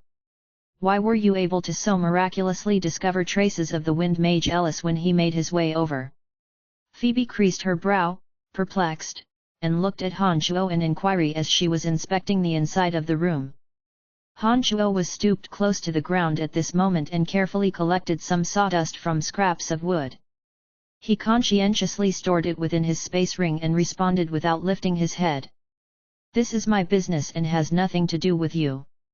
Snorting lightly, Phoebe shut her mouth, but couldn't help but observe Han Shuo's actions after a while. She gave an involuntary cry of astonishment. Were you a killer before? How come you are so steady and cautious right now, and even possess such extraordinary perception? If it was Han Shuo's original personality, he naturally wouldn't face any matter with such a steady and cautious mentality, but his magical training forced him to continually exist in a state of enduring inhumane pain, unconsciously creating Han Shuo's firm and indomitable personality. After the trials of the Dark Forest and Claude's death, Han Shuo's careful prudence and steadiness had been unconsciously and soundlessly trained into being. Add to that his extraordinary perception. This truly gave Han Shuo the characteristics of a professional killer. No wonder Phoebe would dare to ask. No, do you think I'm you? Tonight, I've been operating under your watchful instructions ever since we entered the guild up until our preparations just now. I think that you certainly wouldn't have grasped such methods if it weren't for certain experiences. Looks like you were the one who was a killer before, otherwise why would you be so well practiced? Han Shuo finally cleared the sawdust from the bed panels and raised his head to rake Phoebe with his eyes. You're the one who was a killer before. Phoebe rolled her eyes coldly at Han Shuo. She continued to say, however, my honored master has passed on to me knowledge of these matters. The particulars of assassinating someone was also one of my required subjects of study. Oh. Looks like your master was a very proficient killer. Han Shuo said diffidently. Shut your mouth, don't you dare slander my honored master. My honored master is a true swordsman. He wouldn't do such things. Phoebe's face was even colder as she glared ferociously at Han Shuo. It was at this moment that faint footsteps could be heard approaching from afar. Han Shuo's brow knitted as he carefully discerned them. He said to Phoebe, they should be coming back, I can hear them. Phoebe also focused on her hearing and listened. She only heard the sound of footsteps draw near a few breaths after Han Shuo's warning had sounded. She looked at him in shock and said in a low voice, no matter how strong or weak your strength is, you're already quite frightening just based on your foresight and extraordinary senses. Han Shuo didn't respond and moved according to Phoebe's earlier instructions. He crouched down, turned to the side, and rolled underneath the bed. Upon seeing that Han Shuo was in position, Phoebe scanned the four corners of the room with her beautiful eyes and suddenly sprang upwards. Leveraging the chandelier in the room, she hid herself in the shadows of the rafters. Holding his breath and concentrating, Han Shuo slowed down the frequency of his breaths and heart rate, until he appeared to be dead. His mind completely clear, Han Shuo rifled through his mind, going over the items they had set up in the room once more in his mind, then placing all of his concentration on the people arriving. At this moment, footsteps sounded at a volume in which even normal people could hear. The coy laughter of a man and woman flirting sounded from far out the room door, accompanied by various sounds of them making out. The room door creaked open as the two of them slowly walked in, slowly approaching the bed under which Han Shuo was concealed. Darling, were you feeling that itchy today that you had to be so wild at the banquet tonight? Who's caught your eye now? Darnell laughed softly as he teased Yuna. What's my business is mine, are you a beast that only knows how to think with your lower body? You only have that B*TCH Phoebe in your heart now. If it wasn't for you wanting to do something last time, we would have completed Grover's mission and killed that B*TCH. Her guards got there in time because of your mistake, we almost didn't get out in time. Yuna berated Darnell. She'd already sat down on the edge of the bed. Ha, her skin is as smooth as silk and her face seems like it was exquisitely sketched by a painter. It's said that she hasn't had a man yet. Wouldn't it be such a pity for her if such a beauty doesn't experience the manliness of my strength before she dies? Darnell leered. At this moment, Han Chuo's concentration had been raised to the utmost. Although Darnell and Yuna couldn't detect Phoebe waiting in ambush, Han Chuo could hear her heartbeat and breathing quicken. It looked like she was exceedingly furious. He gave an internal start of surprise and concealed himself even more carefully, ready to act, in case Phoebe sprang the ambush earlier than planned. Damned lecher, you'll die beneath the crotch of a woman someday. Ha, I'll let you die beneath my crotch first. The shifting sounds of clothes being taken off slowly spread throughout the room, mixed in with Darnell's depraved laughter and Yuna's light panting sounds. Sucking and kissing sounds followed after as Darnell's depraved laughter and Yuna's moans grew louder and louder. The wooden bed above Han Chuo's head became a small boat in the midst of large waves as it rocked endlessly. A wailing moan, like someone crying, suddenly emerged from Yuna's mouth, followed by the sounds of repeated smacking sounds and heavy pants filling the ears, mixed in with Yuna's uncontrollable wails in between. Beneath the bed, Han Chuo could hear the sounds from above and could feel the bed swaying. He knew, without needing to see, that the depraved couple above him had started their battle. His blood boiling, Han Chuo couldn't help but imagine the scene going on just above him, and he desperately wanted to climb out and take a good look. His body had long since uncontrollably risen in a certain male fashion. An exceedingly light breathing sound came within Han Chuo's earshot. He started, and immediately detected that this sound came from Phoebe, who was still up in the rafters. He wondered if she was furious or also similarly affected. Han Chuo could only hear the sounds from beneath the bed, whereas Phoebe had to continuously keep an eye on the two. She probably had caught a huge eyeful of their motions. Because even the slightest break in concentration wouldn't be allowed during an assassination operation, Phoebe couldn't even move her gaze away from the two. According to Darnell's words, Phoebe was still a maiden. This type of stimulus was probably more effective to her than to Han Chuo, who was stuck underneath the bed and unable to see anything that was going on. After a while, just as Han Chuo noticeably heard Phoebe's breathing hitch higher and was afraid that she would be unable to further conceal herself, but the movements of the depraved couple above him became more and more intense. Enormous panting and moaning sounds grew louder as the movement of the bed frame grew bigger. Things had obviously reached the climax. Just at this moment, a light sound pierced the air. Han Chuo's entire body tensed when it sounded, immediately knowing that Phoebe had already made her move. He focused all the concentration in his body. Ow! Yuna cried out in pain and abruptly yelled out, "Assassin!" Before Yuna has even finished saying the word assassin, the dagger in Han Chuo's hand was already aimed at a hole that had been previously bored through the bed frame, and he stabbed it ferociously through the hole. A ghastly wail 10 times more desolate than Yuna's suddenly sounded out from Darnell's mouth, like a pig being slaughtered. The minds of the two quickly cleared up from the original heights that they had almost scaled. They screamed continuously as they jumped from the bed and made for the room outside, the cries of agony never once ceased to flow from their mouths. Han Chuo had already rolled out from beneath the bed after his stab. He raised his head to see that Phoebe's body was enveloped by the black Nightwalker cloak, and that a ball of milky white aura was flaring out from the long sword in her hand. The ball of aura was lustrous and brilliant in the dimness of the room. It dazzled so brightly that one could barely keep their eyes open, and it closed in on Darnell and Yuna, who were attempting to make their escape. Han Chuo lifted the crossbow in his hand and realized that both were completely naked when he aimed and fired at Darnell.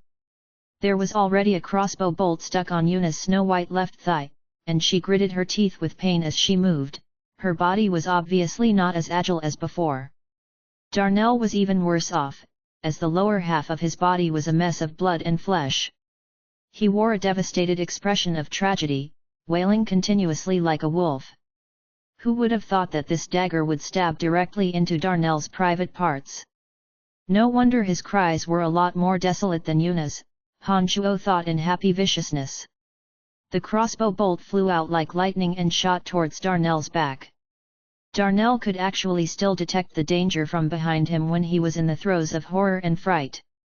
Dark green light flared from the long sword he had long since wielded and demolished Han Shuo's crossbow bolt with an abrupt spin. A wall of water suddenly appeared after a hastily muttered incantation. The dark blue wall of water enveloped their two heads and turned Phoebe's milky white fighting aura into a sky full of rain, watering their two bodies. But the appearance of this wall of water was timely and won a few seconds of time for the two. The two screamed and ran for the outside of the room, but halfway through the room, the hanging chandelier suddenly crashed down, forcing Darnell to halt his steps again and smash the chandelier to the side. Phoebe had already descended from the rafters by this time and Han Shuo had just fired his crossbow. They rushed the two at the same time like cheetahs. Phoebe had planned on finishing off Darnell, but displayed a trace of panic and disgust when she saw his naked body. She shifted her sights and long sword to Yuna. The crossbow in Han Shuo's hand fired again and was then flung to the side.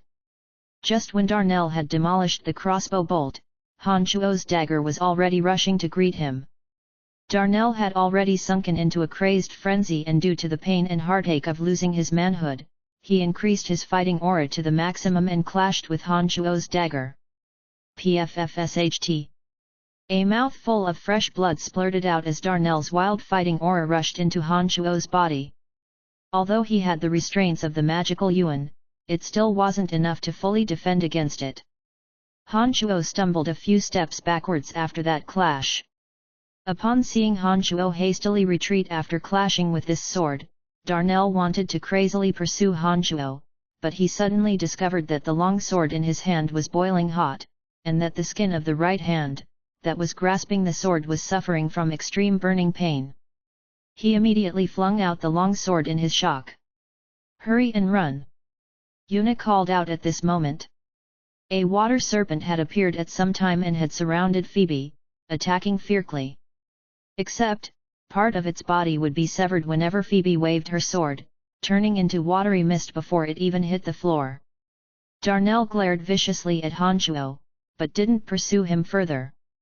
He covered his lower body with his left hand and continued rushing out the door. At this moment, Han Shuo's ears caught the sound of faint footsteps coming from afar. Agitated internally, he once again rushed towards the two. Phoebe had also destroyed the water serpent by now and chased the two with speed that was on par with Han Shuo's.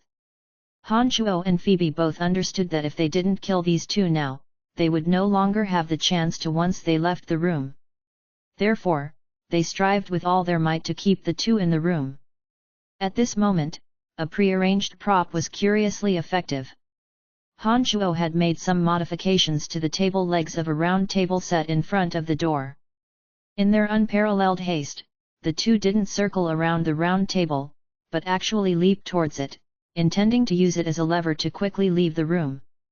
The unexpected happened. Their two bodies landed on the table, and the table legs all broke with a sharp crack as they were unable to hold the weight of the two bodies that had suddenly landed on it. The two of them had already used all their strength to begin with, planning on using the table as a stepping stone to push off of, but the table collapse caused their bodies to lose balance. With the sudden lack of a support, their bodies followed the table in a wobbly fall. Han Shuo and Phoebe had both arrived at this moment. Phoebe's sword stabbed out, her aura already enclosing the two. The two had just regained their balance when they saw that they had been fully surrounded by Phoebe's fighting aura. Darnell suddenly pulled Yuna and, under her terrified and panic-stricken eyes, thrust her straight into Phoebe's attack. He didn't even turn back to look at Yuna as he gave no second thoughts about anything else, rushing out of the room. However, the poison powder that Han Shuo had applied to the dagger finally took effect. Darnell's footsteps suddenly became as heavy as 1,000 tons after he took 2 steps. Han Shuo swiftly closed the distance before he had time to react and waved the dagger again, taking his life. After killing Darnell, Han Shuo's eyes fell on the space ring on Darnell's fingers. He reached his hand out for it, but felt that it took a bit of effort to do so. Time was of the essence and Han Shuo ended up chopping off Darnell's middle finger with a slash of the dagger.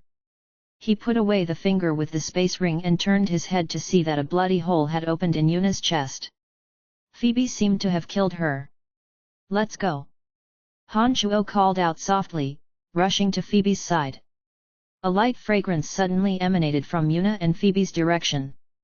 Han Shuo took in a breath, but paid it no heed. He only saw that the look in Phoebe's eyes were a bit strange, and rushed at the girl, who was staring off into space. He used the same method to break off the ring finger on Yuna's left hand, taking her space ring as well.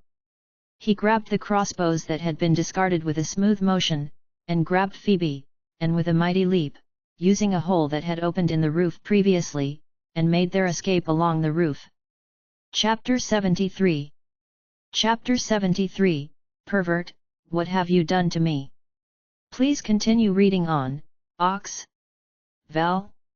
M. Around midnight, Han Shuo and Phoebe had just left when Grover brought a pack of Buzz Merchant Guild guards and barged into the room. "Who did it? Who did it? I've spent so many gold coins to keep you guys in vain. Not a single one of you discovered that an assassin had snuck in.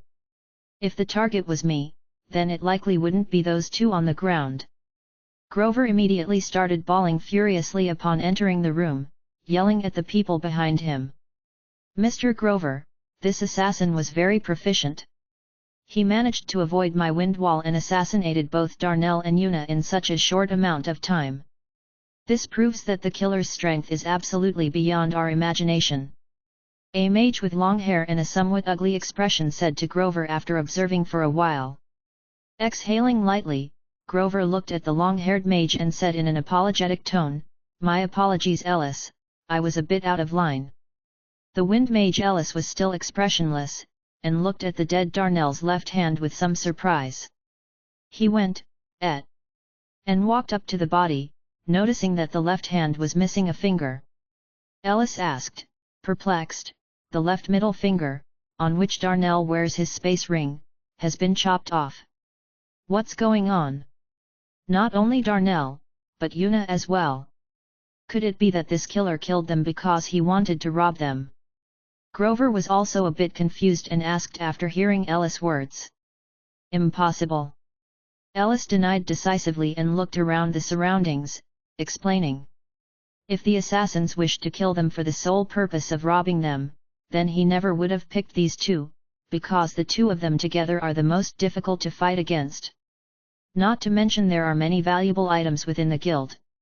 If he only wanted valuables, he wouldn't have needed to do anything to them.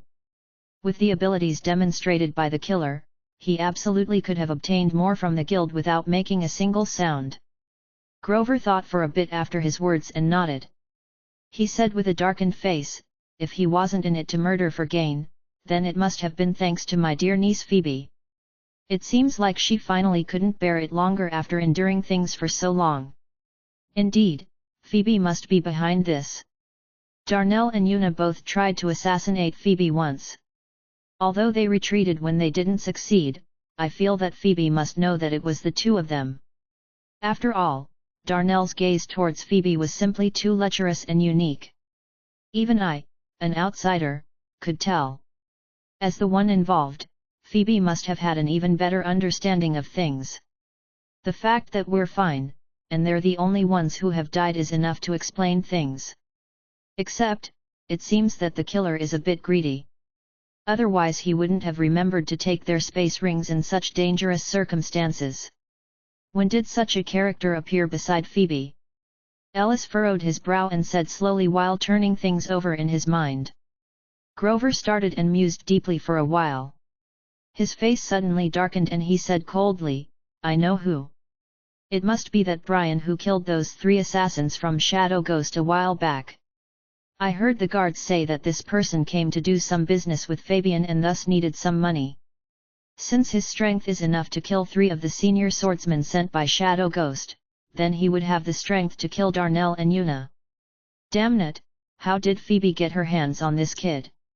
I don't know where Phoebe's hidden him. He hasn't appeared by Phoebe's side since he left the guild last time. I've sent people to surveil where he is, but have still been unable to find traces of him. This will be quite difficult.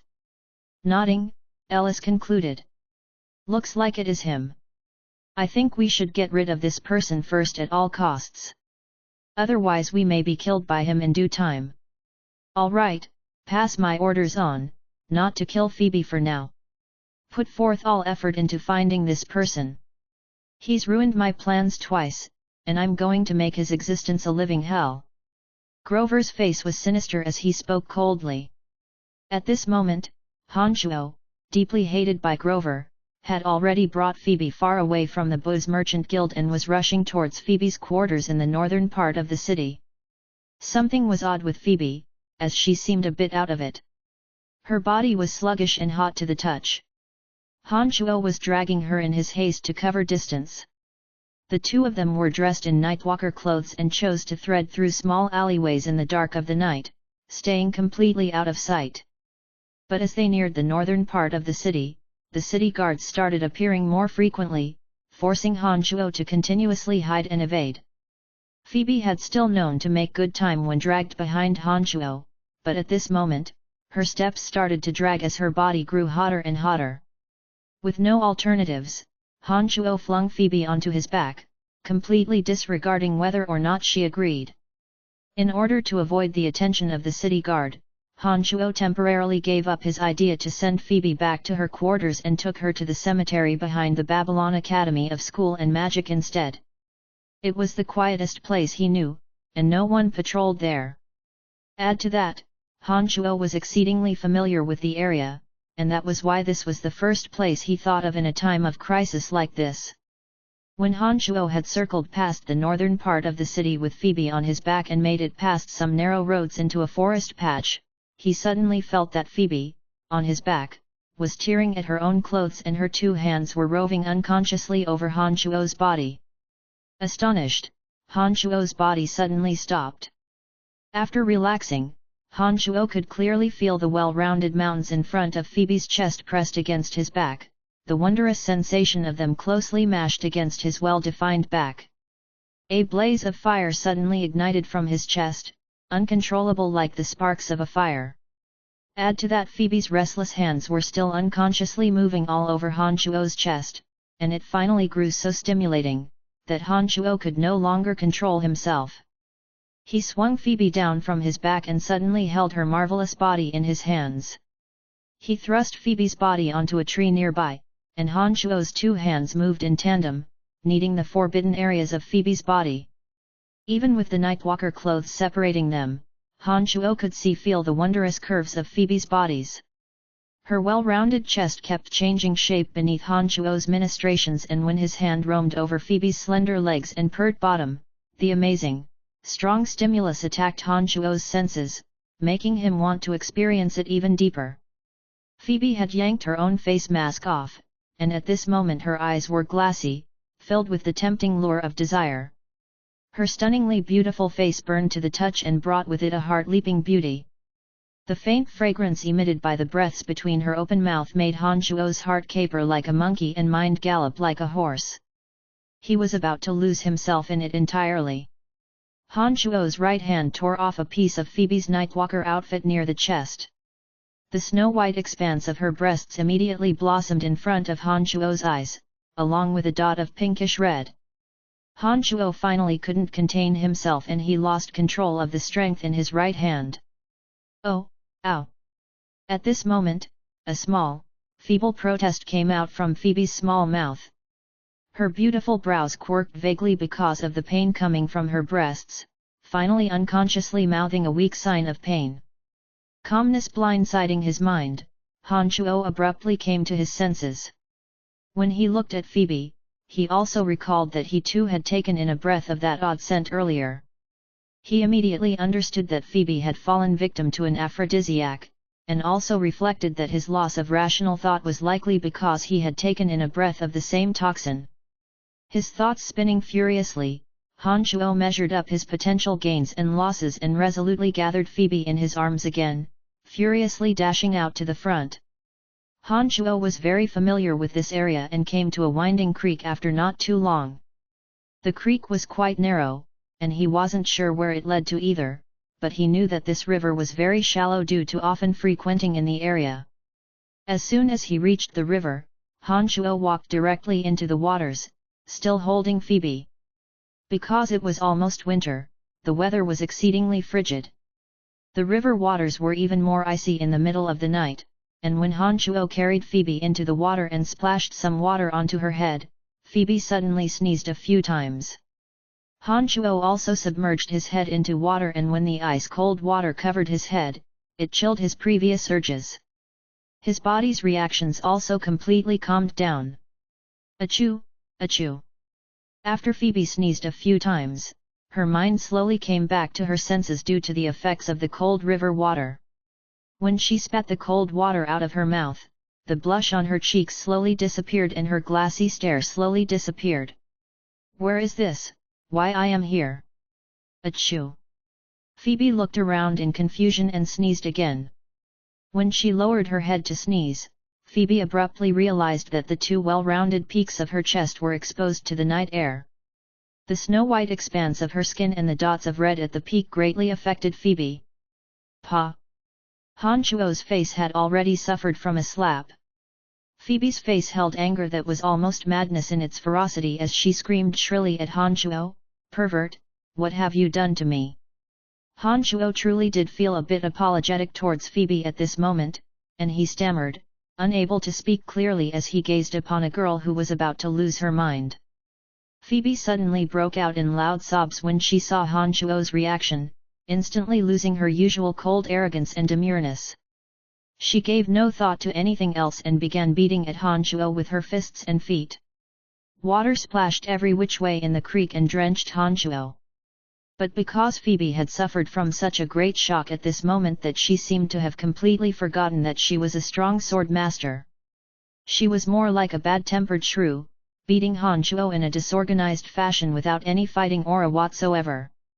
If Phoebe had used fighting aura, with her strength as a sword master, even with Han Shuo's small accomplishments in magic, would cause him to be gravely injured, if not dead after her string of blows, but these types of attacks felt like scratching an itch when they landed on Han Shuo's strong body, not hurting in the slightest. Han Shuo endured Phoebe's venting with a wry expression. When the strength behind her fists decreased more and more and she herself became tired, Han Shuo laughed wryly, "We were both under the influence of an aphrodisiac, but your body is still clean." Phoebe came to her senses after Han Shuo spoke and halted the motions of her hands. She stood in front of Han Shuo with a distance spanning 2 fists, sizing him up with slightly puffy eyes, as if afraid to endure another shock. Her voice trembled as she asked, "Truly? You really didn't do that to me?" Nodding his head firmly, Han Shuo held up his right hand in resignation and solemnly promised her, "I swear that I really didn't do anything inappropriate to you." A trace of relieved joy suddenly appeared on Phoebe's beautiful, tear-streaked face. She was about to open her mouth and say something when she suddenly saw the nudity of her chest and hastily pulled the Nightwalker outfit up, covering her naked breasts. She lifted a head full of anger and glared at Han Shuo, roaring lowly through gritted teeth, "Then can you explain to me why the front of my clothes were ripped open?" Shrugging his shoulders, Han Shuo said with a face full of innocence. "What does that have to do with me? You're the one who lost your mind and started ripping off your clothes. I controlled myself tightly and brought you here, using cold water to revive your senses. I am an honorable gentleman, don't misunderstand me." "Screw your honorable gentlemanliness, you despicable, shameless, profit-seeking knave.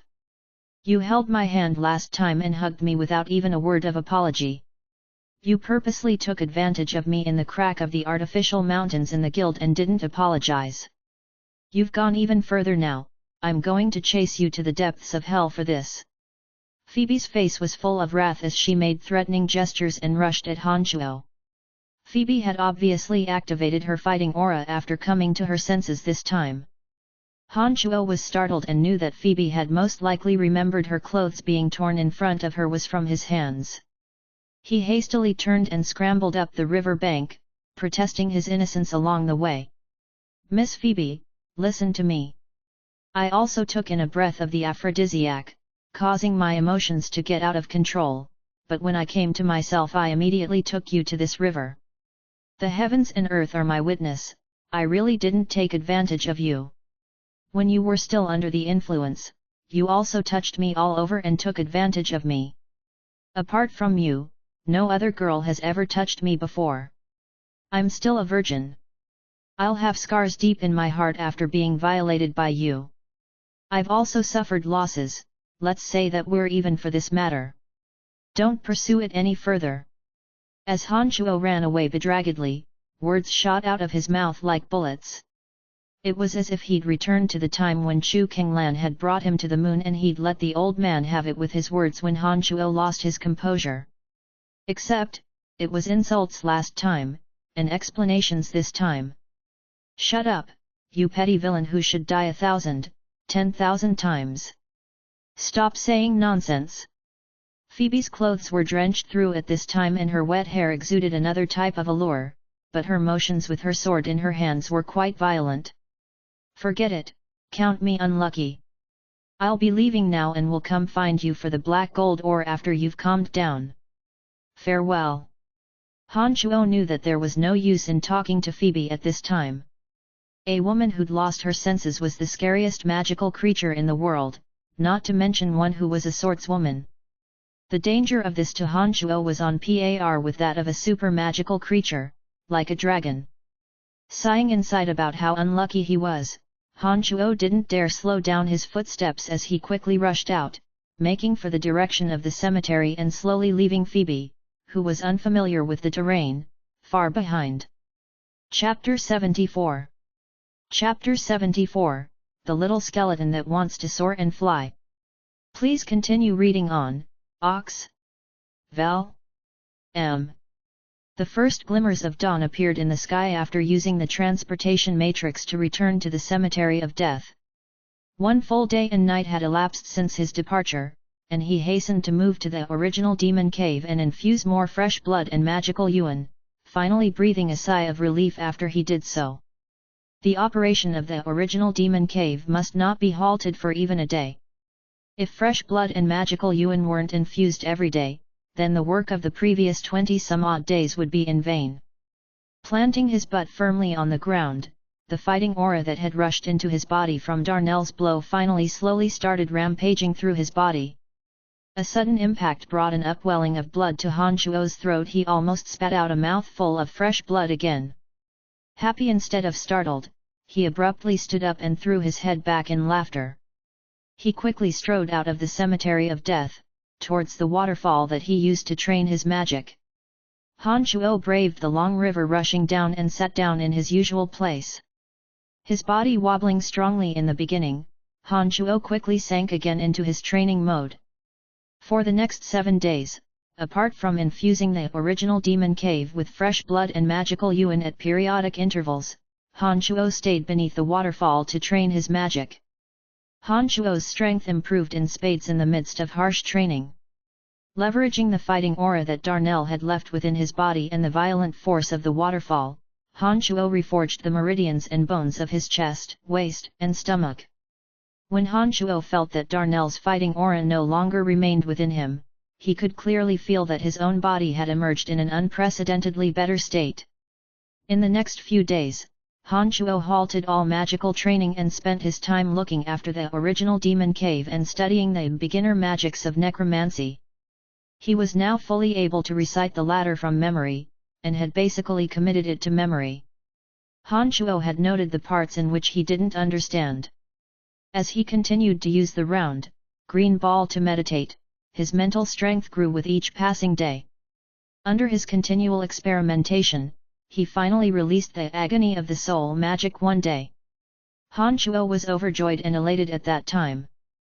He understood that over the accumulation of several months and his greatly increased mental strength, he had finally graduated from the ranks of magic apprentice to being a novice mage. A novice mage in necromancy could grasp the three magics of agony of the soul, summon zombies, and bone spears. Except after trying for quite a while, Han Shuo had only happened to cast agony of the soul by mistake. He was unable to release the other two magics of summoning zombies and bone spears no matter how he tried. He connected that fact to the other of not being able to understand many parts of the beginner magics of necromancy. Han Shuo understood that only perusing books was not the fastest nor best way to increase his knowledge of magic.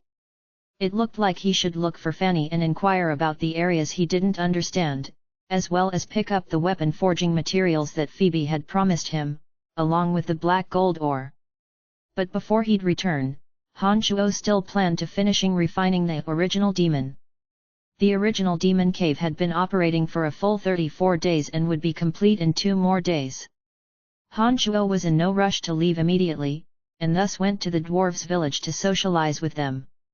He came back to the mining cave again and mined for the entire day, obtaining a small piece of black iron ore and a couple pieces of iron and copper ore. Han Shuo understood from Phoebe that black iron ore was a very rare and very valuable ore. He could often only obtain a very small piece after mining for an entire day. Therefore, he directly stored the black iron ore within his space ring. When he returned to the cemetery of death afterwards, he threw all the iron and bronze ores into a space storage room within the Great Hall. Haha, this is interesting indeed. With these 3 original demons, I have 3 extra pairs of eyes. If I let them loose, I will no longer be afraid of being followed and ambushed. If I use the 3 original demons to assassinate others, it'll be an absolute nightmare for my enemies. Han Shuo laughed wildly as he repeatedly used his will to release and withdraw the original demons from and into his body, practicing tirelessly. At this moment, the little skeleton, that had been lying in the original demon cave all along, suddenly stood up, slowly climbing out of the pit. The 7 bone spurs on its back actually started flapping furiously as its body shot towards the sky with a strong push from its legs. The 7 bone spurs on its back were divided into 2 rows, like the wings of an insect, with the remaining one pointing down at its butt like a tail. As it shot towards the air, it capered shakily, with the 2 rows of bone spurs whirring furiously and its tail wagging continuously. It seemed to be the steering wheel of a bike and helping him move agilely through thin air. When the tail-like bone spur moved to the left, the little skeleton's body would also shift to the left. When the bone spur waved to the right, the little skeleton's body would fall to the right. It looked quite amazing. Han Shuo was gobsmacked as he looked at the little skeleton descend in a wobbling fall, his face full of shock. He didn't know how to react in the span of that moment. After a while, the little skeleton fell from midair with a crack as the bones of its body emitted a long string of creaking sounds. The little skeleton seemed to be dazed from the fall as it staggered around in circles after picking itself and the bone dagger up, as if it was drunk. Damn brat, you've only learned how to walk for a few days and now you want to fly. Han Shuo felt a deep pain in his heart as he looked at the little skeleton's current state. He hastily walked up to the little skeleton and knocked on the little skeleton's bright, smooth forehead. An interesting thing happened. When Han Shuo knocked down with his finger, the little skeleton immediately stopped its drunken staggering and sat down hard like a child. It even extended a finger to scratch its head, seemingly unable to comprehend what it did wrong. Han Shuo had protected the little skeleton with great care ever since first being summoned by Han Shuo. Under the continual refinement of his magical yuan, it started to display human-like behaviors. Han Shuo's feelings towards the little skeleton was far more than those he felt for anyone else in this world. He was worried to death when he saw it fall from high up in the air. Han Shuo breathed a sigh of relief when he verified, with his own eyes, that the little skeleton hadn't shattered, and that it had only been rattled by the fall with nothing else worse for the wear. After looking over it carefully, he suddenly realized that a few specks of dark red could be found within the inky blackness of the little skeleton's originally dark bones. It was no longer that pure, deep black. If it wasn't for his careful gaze, he likely would have been hard-pressed to discover it. This is strange. The original demon cave was original meant to refine a small demon chief. He purposefully squirmed his way in and even had an expression of leisurely enjoyment. His body had undergone some changes as soon as he left the pit, and even wanted to imitate those demon generals in my body and fly. Looks like this brat has changed again. I wonder if these changes are for the better or for the worse. Even I don't know what this brat is now. Han Shuo carefully stared at the little skeleton in close observation and muttered to himself. After a round of deep musings, in which Han Shuo realized that he couldn't understand the little skeleton's changes, he shook his head and thought no further. Looking at the now normal original demon cave since the original demon general had emerged from it, Han Shuo started an incantation and sent the little skeleton back to the other dimension.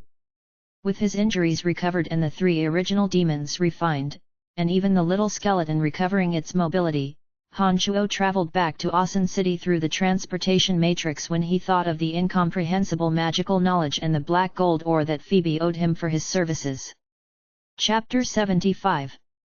Chapter 75, Close the doors, you get in bed first. Please continue reading on, Ox. Val. M. Asan City, the Babylon Academy of Magic and Force. Han Shuo ate breakfast and first bought a set of new clothes, arriving at the academy later in the morning. He went to the library first and surreptitiously put back the 2 books of the Foundations of Necromancy and a magical dictionary that he had asked Jack to steal before. He then walked to Fanny's lab. The doors to the lab were open and Fanny was wearing black robes trimmed with gold, wearing a set of black framed glasses and holding a magic staff in her left hand. She held a pen in her right and was drawing some magical patterns on the pedestal in the center, explaining something with her speech. Next to her, Fitch had put on the appearance of conscientious listening, but his eyes often traveled over Fanny's face. Fanny had lost a few traces of her charming beauty with glasses on, but gained solemnness and the beauty of intellectuality. In Han Shuo's eyes, her beauty wasn't diminished at all, and he rather stared soulfully at her, mesmerized. Fanny delivered a string of words then lifted her head to look at Fitch, who was busy staring off into space. She frowned. Fitch, do you understand? Fitch suddenly woke up from his musings and nodded, smiling. Master Fanny, you were very clear, I understand. When Fanny lifted her head to look at Fitch, she happened to see Han Shuo standing in front of the door. Han Shuo was now a bit taller than Fitch, and his body was muscular and well-defined due to continuous training and fighting. He stood there with his spine straight, like a javelin, without the slightest bit of the usual, frail external appearance that mages usually possessed. Fanny first blinked, a bit astonished by Han Shuo's unnoticed changes, but when Fanny also saw Han Shuo staring at her, mesmerized, her heart gave a leap and her face blushed red as well. Her right hand tightened on the pen and almost snapped the pen in two. What's wrong with me? Fanny said to herself and involuntarily took a deep breath, seeming to pout as she glared at Han Shuo. She lifted her head to call out, "Long time no see, Brian. You've disappeared for a month after last time's training. Where have you been skulking around for so long that you only remembered to return now?" Han Shuo's mentality immediately returned to normal after hearing Fanny's words. He laughed lightly, not waiting for her to greet him and strode purposefully into the room. He responded, "Last time's outing in the dark forest made me realize the many deficiencies in my abilities. That's why I borrowed a magic book and did some remedial studying on the foundational knowledge of magic. I've come to Master Fanny with some questions because I've encountered many difficulties." "Hey! Who would believe you? You're always so mysterious." Fanny rolled her eyes at Han Shuo, obviously not believing his words. She turned her head to look at Fitch, suddenly feeling that his presence was irritating, for some inexplicable reason. She instructed, "Fitch, I have a few more matters to discuss privately with Brian. Since you understood my explanation, you can go back and practice well." Fitch started. He hadn't seemed to think that Fanny would want him to leave because of Han Chuo's appearance. He blanked for a while, then finally viciously glared at Han Chuo, saying lowly, "Errand slaves will always be errand slaves. It's not like you've become a real student just because you put on the uniform." Fitch finally left after saying this. A smile was constantly apparent on Han Chuo's face, completely oblivious to Fitch's low mutterings. Han Chuo knew this was because of Fanny's attitude towards Fitch that caused Fitch to carry a grudge, but until Fitch took action to express his hatred, Han Chuo couldn't be bothered to spend an ounce of strength on him. "Go and close the door tightly." Fanny put down the pen and raked Han Chuo with her gaze, instructing in an imposing manner as soon as Fitch had left. "Close the doors?" Han Chuo's heart jumped, gazing upon Fanny with a deep and meaningful look. He displayed a trace of an odd smile, hastily got up, and hastened to say, all right, I'll go close the doors." When Han Chuo had jubilantly and gleefully closed the doors to the lab, Fanny raked Han Chuo with another gaze and continued instructing, "Get on the bed first." Nodding his head like a chicken pecking corn, Han Chuo didn't even bother saying much this time and directly shucked off his shoes, falling directly backwards on the white bed. He proudly crossed his legs and smiled, "Master Fanny, you come over as well." Fanny watched Han Chuo with an amused expression as her mouth closed with an audible click. "Come, close your eyes first." He had never been so docile as Han Chuo obediently closed his eyes, thinking dirty thoughts. A depraved smile blossomed on his face. "Ah!" A painful howl emitted from Han Chuo's mouth. He suddenly felt that a large surge of mental strength had invaded his mind, completely startlingly Han Chuo from his beautiful dreams. When Han Chuo saw that Fanny was gazing at him with a small smile, he asked with a hint of anger in his voice, "Master Fanny, what are you doing? Examining your body? Didn't I say last time that you are the subject of my experiments, and that I would use the school facilities to conduct a thorough examination on you when we return to the school, like I've just done? What did you think I wanted to do with you after closing the doors and make you lie on the bed?" Fanny spoke with a face full of seriousness and glared at Han Chuo, but even with glasses on, they couldn't hide the proud smile in her eyes, one that was proud of successfully executing her scheme. The Han Chuo of now was not the Han Chuo of before. He immediately discerned the joy in Fanny's eye with one glance. He sat up with a wry smile and said, "Forget it, don't examine me in the future. These things can't be explained by rational logic. If you truly turn me into an idiot by intruding my mind that way, my life will be over." Fanny vaguely creased her brow in thought upon hearing Han Chuo's words and sighed involuntarily after a bit of contemplation. She smiled, "Forget it then. I'm willing to lose an experimental subject, but not a talented student." Seeing that Fanny was letting him off the hook so easily, Han Chuo heaved a huge sigh of relief and immediately thanked Fanny sincerely. He then took out the book of beginner magics of necromancy and started asking Fanny all the parts he didn't understand. Upon seeing Han Chuo withdraw the beginner magics of necromancy from his space ring, and then seeing that many parts of the book had been highlighted and noted by Han Chuo, Fanny immediately looked askance at Han Chuo. She exclaimed lightly, "You're already reading this book? Have you grasped all the magics that magic apprentices should know? And you've taken a lot of notes. Looks like you really didn't slack off during this month. I've thought wrongly of you. Of course I've already grasped the magics that magic apprentices should know." Han Chuo smiled. He thought for a moment and released the agony of the soul magic in front of Fanny. Fanny immediately said, "Oh my goodness! Brian, you're too amazing. You actually have enough mental strength to release the agony of the soul magic. This means that your mental strength has truly reached the level of a novice mage. You're a genius, a true genius." Han Chuo wasn't sure if he was a genius or not, but he knew that his mental strength could only improve so rapidly due to that odd, green, round ball. He still hadn't figured out what this green, round ball was, but he was absolutely sure that it had something to do with the cemetery of death. After a string of surprised exclamations from Fanny, Han Shuo started seriously asking Fanny all his questions about magical knowledge that he didn't know. As an adept mage, Fanny's constant homework had always been to teach students how to understand magic and was very familiar with this foundational knowledge. She went out of her way to resolve all of Han Shuo's difficult questions. During the process, the two were quite close to each other and Han Shuo could smell the fragrance wafting off of Fanny's body. Their gazes would interlock during explanations and have a sense of mutual admiration due to shared enlightenment. Fanny didn't feel distaste at Han Shuo being so close to her, and would actually clap his shoulder as she complimented him whenever he clearly understood one of her explanations. Time passed unknowingly in Fanny's lab. The two of them had conversed for several hours, yet Fanny wasn't the slightest bit impatient.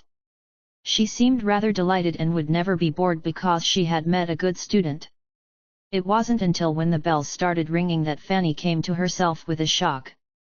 When she recovered her senses, she said lightly, "Oh no, I almost forgot that I still needed to preside over class at the training fields later this afternoon." "Brian, your comprehension abilities are very high. Looks like you've chosen the right path in learning necromancy magic, but let's stop here for today. I'm going to the training fields to teach my class, do you want to come with me?" Shaking his head, Han Shuo smiled, "I'd rather not. I've already thoroughly grasped some of the lower-level magics. I've understood from you today many of the things that I didn't previously understand, and need some time to carefully think about them. I won't be going to the training fields." Nodding, Fanny didn't press further and hastily cleaned up the lab. She picked up a book, adjusted her collar, and said, "That works too. You can come meet with me in private in the next couple of days and I'll help you go over the areas that you don't understand." "Oh. Right. Lisa seems to have been very worried that you were gone for so long. She asked me where you went." "Heh, I haven't been up to much. Please tell her not to worry. I'll be going now, and will come disturb you quite often in the next few days." "Thank you in advance, Master Fanny," Han Shuo said carelessly and left before Fanny left her lab. He thought for a bit, avoided the crowded areas, and started walking outside the academy. After leaving the academy, Han Shuo circled past two roads very carefully, finally making his way towards Phoebe's residence. Han Shuo vaguely felt that he was in a bad place after the assassination at the Booze Merchant Guild. Not only had he offended Grover, but it was likely that even Phoebe held a grudge against him, but for the black gold ore, Han Shuo had to grit his teeth and come find Phoebe again. He only hoped that the past 10 or so days had been enough to calm her temper. The same old butler answered the door again, with Fabian coming by shortly after Han Shuo had walked in because he'd heard the news. He still wore a faint smile when he saw Han Shuo, saying, "Brian, how come you have time to swing by today?" Smiling wryly, Han Shuo shook his head and sighed, "Don't mention it. I helped your young miss assassinate Darnell and Yuna in the Booze Merchant Guild last time, but somehow offended your Miss Phoebe. Not only did I receive no compensation, but she actually beat me up. Terribly unlucky." "Oh? Although Miss Phoebe comes from a wealthy family, she isn't the type to throw a tantrum without cause. What happened between you and Miss Phoebe?" "After she came back in the dead of the night that day, she spent the next couple of days being angry. I happened to overhear her curse you as despicable, shameless, and disgusting. I truly don't understand what could have happened for her to be in such a terrible mood." Fabian looked at Han Shuo with confusion, saying slowly as he seemed deep in thought. His face wry, Han Shuo sighed lowly once again. "Forget it, let's not mention those things again. I have to find her again for my materials. Is Miss Phoebe home right now?" "Apologies, the miss is out and temporarily not available, but I think she'll return shortly, so if you're not in a hurry, you can wait here a bit." "All right, then I'll wait for her for a bit." Indeed, Han Shuo's ear caught the sound of someone knocking at the door from far away after waiting for a short while. As his heart started to agitate with unease, he privately weighed up what he should say to Phoebe when he saw her later. Just as Han Shuo's brow was deeply furrowed in thought, a man's voice sounded lightly. You're Brian, what are you doing here? Han Chuo started and immediately lifted his head, realizing that the warrior Lawrence, who had spent 5 gold coins to hire him as a human target last time in the Warriors Academy, was standing at the door with Phoebe. Senior brother Lawrence, you know him? Outside the door, Phoebe looked at Lawrence, astonished, as she asked in surprise. Of course, he's Brian, the errand boy from our academy. Lawrence answered matter-of-factly. Errand boy? Phoebe and Fabian both exclaimed at the same time. Phoebe measured up Han Chuo with an odd look as she asked Lawrence, Senior brother, your Babylon Academy of Magic and Force is the most renowned school throughout the Empire. Why would such a despicable, shameless, and disgusting person be present? Lawrence started upon hearing these words and shrugged his shoulders at Han Chuo, smiling at Phoebe, little junior sister, how did Brian offend you? I rather admire his tenacious and unyielding personality. Han Chuo's face was wry as he sat there without a word, drinking tea with a lowered head, one sip after another. He privately reflected that he was in quite the pickle. He hadn't thought that Lawrence would be Phoebe's senior brother. Now that his identity had been revealed, if Phoebe wanted to pursue previous events, it would be troublesome for even him to avoid this. Chapter 76. Chapter 76, He's My Boyfriend. Please continue reading on, Ox. Val. M. Senior brother Lawrence, come with me, I'll give you the items you need. Phoebe said to Lawrence, seemingly a bit bored after Han Chuo made no response to the round of sarcasm directed towards him. Han Chuo only drank mouthful after mouthful of water with a wry face. Before she left, Phoebe's clear eyes glared viciously at Han Chuo as her body halted. If you're not in a hurry, wait for a while. Han Chuo lifted his head to look at Phoebe, clearly perceiving her repressed anger. Remember that the materials for his Demon Slayer edge were still in her hands, he immediately nodded out of resignation. Phoebe led Lawrence off to the side. Fabian looked at Han Chuo with an extremely odd look after they left, asking with surprise, Brian, to think that you're only an errand boy at the Babylon Academy of School of Magic. My gosh, but you're so strong, what's going on? Nothing much. Oh right, this Lawrence is part of the Warrior Academy at our academy, a very ordinary sergeant knight, but Miss Phoebe has the strength of a sword master. How could the two of them have the same master? Han Chuo was quite perplexed as he asked Fabian. Although knights and swordsmen could train the same fighting aura, Lawrence was merely a sergeant knight, whereas Phoebe had the strength of a sword master while training underneath the same master. The gap between the two was simply too great, particularly when Han Chuo had clearly heard from their mouths that Lawrence was the senior disciple brother and Phoebe was just the junior sister. This made Han Chuo feel that it was even odder. I'm not too clear about the young miss situation either. I was just an insignificant character in the booze merchant guild before. I'd only heard that the young miss was studying abroad before the guild master passed away, and would only return once or twice each year. If it wasn't for the fact that the guild master suddenly passed away, Miss Phoebe likely wouldn't have suddenly stayed. Lawrence only appeared recently. Their relationship is indeed quite close, but I have no way of answering your questions either. Fabian looked apologetically at Han Chuo as he explained. Han Chuo didn't ask further after this explanation, but merely nodded and frowned in contemplation. After a while, Phoebe and Lawrence once again stood at the door. Phoebe looked at Fabian and instructed, Fabian, show senior brother Lawrence out the door for me. I have a few words to speak to Mr. Brian in private.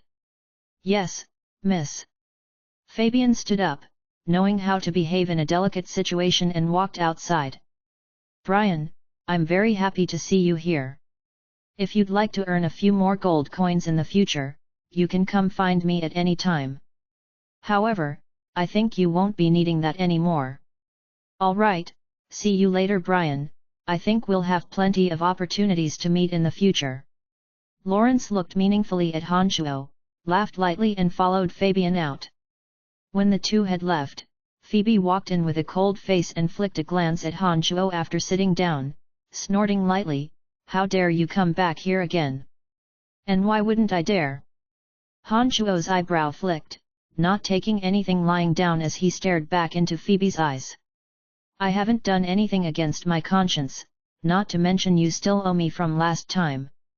As long as you give me the materials you promised and the black gold ore, I'll leave immediately and won't come do business with you ever again." Phoebe slammed her hand down on the table and glared at Han Chuo furiously. "You, how dare you demand things from me? Damn it, you violated me and I've been nice enough not to kill you." "Bullshit, both you and I were influenced by the aphrodisiac then. I was the one who dragged you out of the guild, otherwise you'd be long dead by now. Not to mention I didn't really do anything to you, otherwise I wouldn't have brought you to the river." Han Chuo was truly angry now. He had toiled all night long and not only had he gained nothing, but he'd suffered a beating at her hands. This Phoebe wouldn't let go of this matter. Was she truly trying to avoid paying up? Phoebe drew out her long sword with a clang and glared wrathfully at Han Chuo. Han Chuo also abruptly slammed the table and immediately stood up, glaring ferociously at Phoebe, seeming to want to break into a fight as soon as the two disagreed. The two of them glared at each other and maintained this position for nearly a minute. Phoebe curled her lip and stuck her long sword back into the sheath with another clang. She turned her head, no longer looking at Han Chuo, and said coldly, "Just what do you want?" "Very simple. I'll purchase the other materials according to the estimate you gave me and give me the black gold ore that you owe me. Our debts will be resolved this way and we won't have anything to do with each other in the future. I won't conduct any more stupid transactions with you anymore." Han Chuo sat down with a darkened face and drained the water from the glass in front of him with one gulp, saying decisively, "You drat, profit-seeking jerk. Here, take it all and get out of here." Phoebe felt an involuntary surge of rage upon hearing Han Chuo's words as uncontrollable anger showed in her expression. She withdrew a large bundle of items rather irritably from her space ring and slammed it down on the table, throwing it in front of Han Chuo, leveling a harsh glare at Han Chuo. You prepared it all, why didn't you say so? We were harming our amiability for nothing." Han Chuo had planned on taking the items and leaving, but saw that the bundle of items were packaged orderly. There was a piece of odd-looking ore, contained in a clear flask, with the words black gold written on it. It looked like Phoebe had been long since prepared for his arrival and hadn't planned on going back on her word. But what Han Chuo couldn't wrap his mind around was that since Phoebe hadn't planned on going back on her word, why did she come in with such an explosive temper and say that she hadn't planned on giving him anything? This was rather baffling, and Han Chuo couldn't make any sense of it. "Give me your crystal card, I'll transfer the appropriate amount of gold coins into your card."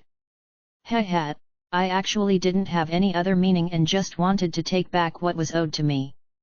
Han Chuo smiled rather awkwardly, but still put this bundle of items into his space ring, then talked to Phoebe, somewhat abashed.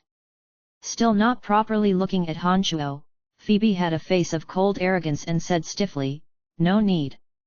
I'm not as miserly as you. It's only 3,500 gold, treat it as a gift.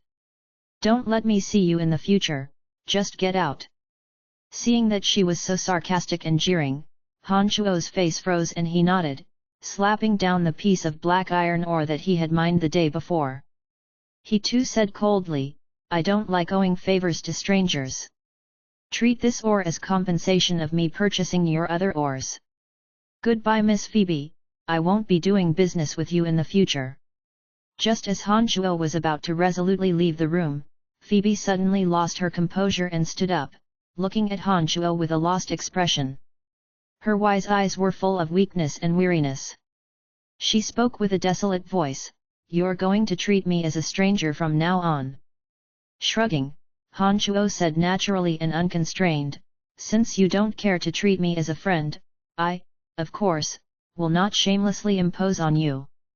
Han Chuo smiled naturally after these words and began to walk outside, but Phoebe suddenly called out lightly before he walked out the door, "Wait."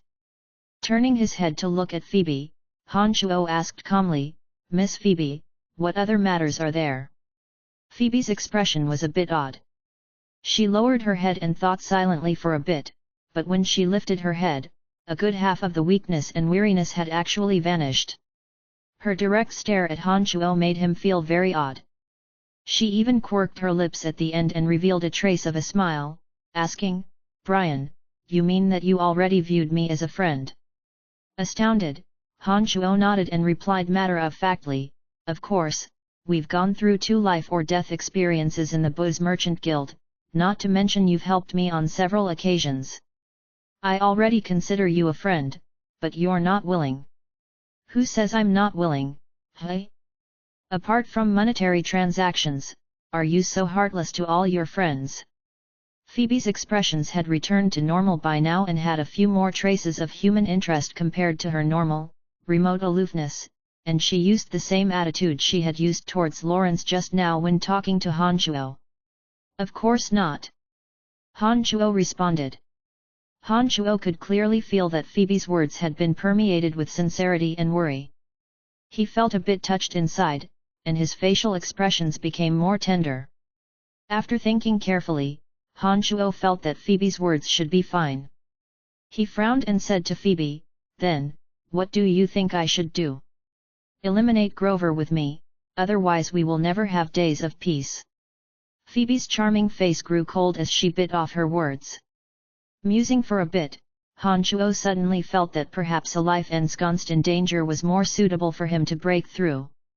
His life had been too simple and monotone before, perhaps additional stimulus would make it more interesting. Add to that what Phoebe had said, if the threat of Grover wasn't eliminated, he may truly be faced with endless troubles. After musing for a bit, Han Shuo said resolutely, "All right, I promise you. Then, accompany me to the personal banquet held by the guild tonight. Several of the founding elders will be present at this banquet." Phoebe's charming face was gladdened upon seeing Han Shuo agree, and she immediately opened her mouth in inquiry. "At a banquet held by your guild? What am I going to do there?" Han Shuo started and asked. "Gain the goodwill of the other founding elders and take precautions against the schemes of that old thing. Brian, I need your help, you just said that we're friends, right?" Phoebe looked straight at Han Shuo and asked. He suddenly had the feeling that he'd boarded a pirate ship and was about to be taken advantage of. Han Shuo felt a bit odd. But he had indeed admitted that the two were friends earlier according to Phoebe's intentions. He was unable to back down now, and could only grit his teeth and agree. Exclaiming softly, Phoebe said happily, "Wonderful, wait a moment and I'll have someone tailor a tuxedo that fits you. I also need to teach you some basic noble courtesies. I've already learned from Lawrence that you're from the Babylon Academy of Magic and Force. I think you're probably not too well versed in such things." Throwing an ill-tempered look at her, Han Shuo said, "I was an errand boy, but that was in the past. There's nothing untowards about it and nothing that can't be talked about." "Sorry Brian, I really didn't mean anything by it, truly." Phoebe was a bit agitated and hastened to apologize with genuinity. "No worries, tell me, I'll listen carefully." Han Shuo waved his hand with indifference and indicated for Phoebe to begin. This is black iron ore." It was as if she'd just discovered it as Phoebe looked at the black iron ore that Han Shuo had set on the table. She looked at Han Shuo with astonishment. "You actually have black iron ore, it looks like you truly want to forge the best weapon." "Absolutely." Han Shuo responded firmly. Phoebe gave Han Shuo an overview of the basic courtesies of nobility. Han Shuo understood that in order to climb to a higher level in this world, he must indeed have a grasp of such mannerisms. Therefore, he docilely listened to Phoebe's descriptions and even tried to make a few of the basic gestures of courtesies according to Phoebe's demands. When night fell, Han Shuo had already changed into the tuxedo that Phoebe had specially prepared for him and actually cleaned up nicely. He followed behind Phoebe and rode in a carriage to arrive at the Booze Merchant Guild for the 3rd time. Many luxurious and opulent carriages were parked in front of the doors and the guards had been changed out. They were two unfamiliar faces to Han Shuo. When Phoebe and Han Shuo both alighted from the carriage, they walked in with the ease of experience without having to greet the guards. Phoebe led the way past two hallways and appeared at the entrance of the banquet hall. "Niece Phoebe, this is a private banquet of our guild, it doesn't seem too appropriate that you've brought him." Grover's hand held a wine glass filled with fine wine at the front of the door and happened to be conversing delightfully with a couple obviously well-off guild elders. When he saw Phoebe and Han Shuo walk in, he first looked balefully at Han Shuo and then addressed Phoebe. "Uncle Grover, Mr. Brian isn't an outsider." Phoebe thinned her lips and laughed lightly, glancing at Han Shuo with some shyness as she explained. "Oh? Then dear niece, can you tell me why he isn't an outsider?" Grover's eyes squinted as he sized up Han Shuo with venomous, snake-like eyes, speaking sinisterly as he did so. "He's my boyfriend." Phoebe threw her head back, looking at Grover directly in the eyes without fear as she said proudly. Chapter 77. Chapter 77, The Position of Guild Master. Please continue reading on, Ox. Val. Boyfriend. Grover was startled and had an exceedingly odd expression as he looked at Phoebe. His gaze at Han Shuo afterwards was even more odd, and confirmed again as if he didn't believe what he had just heard. "Is he really your boyfriend?" "Of course." Phoebe nodded affirmatively, and stretched out her arm with a red face and held Han Shuo's left hand, like she wanted to prove the relationship between the two. Han Shuo's mouth was open as if someone had shoved an egg into his mouth, an expression of dumbfoundedness appearing on his face. He didn't react until he felt Phoebe secretly apply pressure to his arm with her small hand, laughing dryly and nodded without explaining anything. One of the guild elders talking jovially with Grover said doubtfully to Grover in a low voice, "What's this kid's background?" Grover didn't say much, only throwing a look at this person and turned his body to the side. He smiled, "Since he's your boyfriend Phoebe, then there's no problem. Hurry and come on in." Dragging Han Shuo, Phoebe's facial expression was as usual as she walked into the hall. She greeted a few founding members with a smile and continued to drag Han Shuo to a place with fewer people. Waiters held platters filled with fruit and fine wine throughout the hall, placing them on square tables located in a spacious area. A large chandelier overhead sent bright light into every cranny of the room. The decorations, that littered the entire hall, were incredibly luxurious, giving a rustic countryman, such as Han Shuo, quite a shock. But, what shocked Han Shuo the most was Phoebe's words just now. When he saw that there was no one around, he immediately smiled wryly at Phoebe. "Miss Phoebe, what did you mean to do by doing all of this?"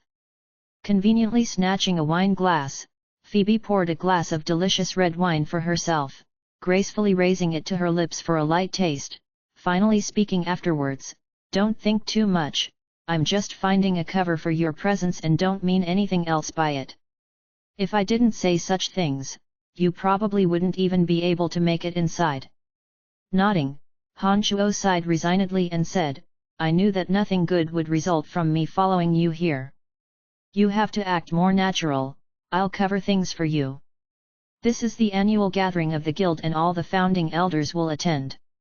As bold as Grover is, he wouldn't dare to make a move at this time, so we don't have to worry.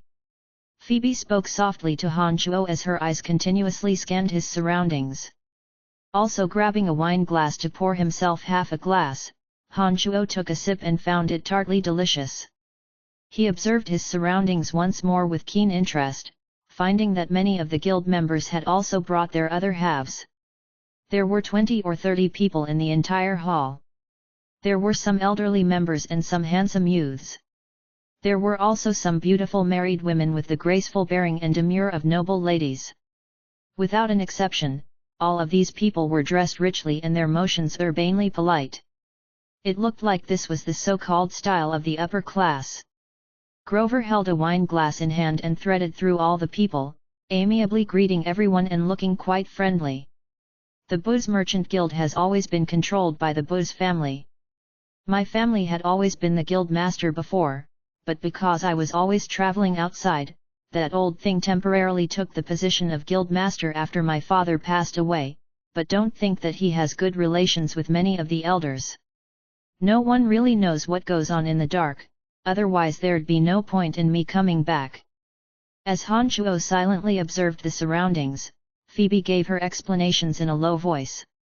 When Phoebe was finished, a thought struck Han Shuo as he suddenly asked, "How did your father die? Did you know nothing beforehand?" When he said this, a trace of killing intent instantly blossomed in Phoebe's eyes. She suppressed her voice and said with a cold expression, "I'm still investigating how my father died. I haven't found any evidence yet because I'm usually not in the guild and thus am not too certain of many things. The founding elders probably don't really trust my abilities and thus their attitudes are all vague and indefinite. My current task at hand is to win over the support of the founding elders, otherwise I'll be unable to shake that old thing from his position with my power alone." Han Shuo understood that Phoebe was also suspecting the reasons behind her father's death with these words. He didn't say much more and held his wine glass, observing those in the hall and privately considering a few things. A few more people entered after a while. An elder with grizzled sideburns walked in last into the hall with the support of a butler. When this person appeared, many people in the hall made their way over to make their greetings. Phoebe immediately pulled Han Shuo in this direction as well when she saw him, quickly explaining in a low voice, "He's Andrew. He founded the Booze Merchant Guild along with my grandfather and is currently the founding elder with the longest record of service within the guild. Even Grover doesn't dare to act too wildly in front of him. We won't be as passive if he helps us." Arriving in front of Andrew, Phoebe made a restrained bow and said with a smile of joy on her face, "Grandpa Andrew, you've come as well. It's our beautiful little Phoebe. Grandpa hasn't seen you in quite a while, you've grown so tall." Andrew's left hand grasped his cane, while his right hand was being supported by a butler as he chuckled at Phoebe. "Good niece, don't just stand around talking, hurry and let the elderly sit down. When one is at that age, it must be very tiring to take a carriage the whole way here. He mustn't be kept standing," Grover said to Phoebe as he walked over in Andrew's direction, seeming to want to lead Andrew in a seat on his side. No worries. I'm having a delightful conversation with little Phoebe. I haven't seen our little Phoebe in quite a while." Andrew evaded Grover's support and actually raised his cane to walk in Han Shuo and Phoebe's direction. Grover's brows involuntarily knit into a frown as he saw Phoebe lead Andrew to the other side with a look of surprise on her face. His gaze patrolled over Andrew's body, seeming to be contemplating something. When Phoebe, Andrew and Han Shuo had all sat down in a corner on the other end of the hall, Phoebe and Andrew hadn't even had a chance to speak before Grover had raised a glass and said with a chuckle, "Founding elders of the Booze Merchant Guild, today is the annual gathering of our guild. It's a pleasure to see everyone again this year. It's a pity that because of health reasons, my dear brother has passed away from an illness. This is quite a tragic event. Don't worry, Grover, everything is orderly under your management. I think if the guild master knew, he would be touched and gratified." One of the founding elders suddenly spoke up at this time with two others by his side chiming in. Han Shuo watched their performance with a cold eye, having a clear understanding of things in his heart.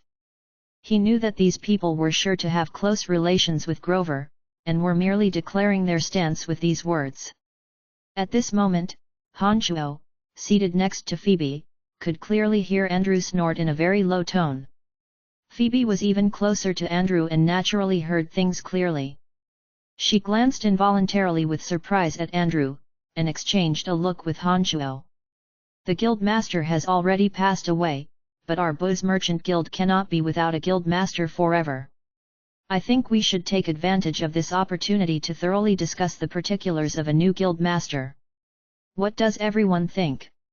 The same person called out in a carrying voice, and the two founding elders, who had chimed in before, once again assented. Grover's face was calm, only sitting there and continuously looking around the four corners of the room, with his gaze pausing a bit longer on Phoebe and Andrew. Of course, the position of guild master cannot be empty for too long, but who will be the guild master? This is an important question. A stocky founding elder said in a seat not too far away with a low, muffled voice. What else is there to discuss? Grover should be the new guild master, of course. Since the guild master's passing, Grover has been the one to manage the guild's affairs.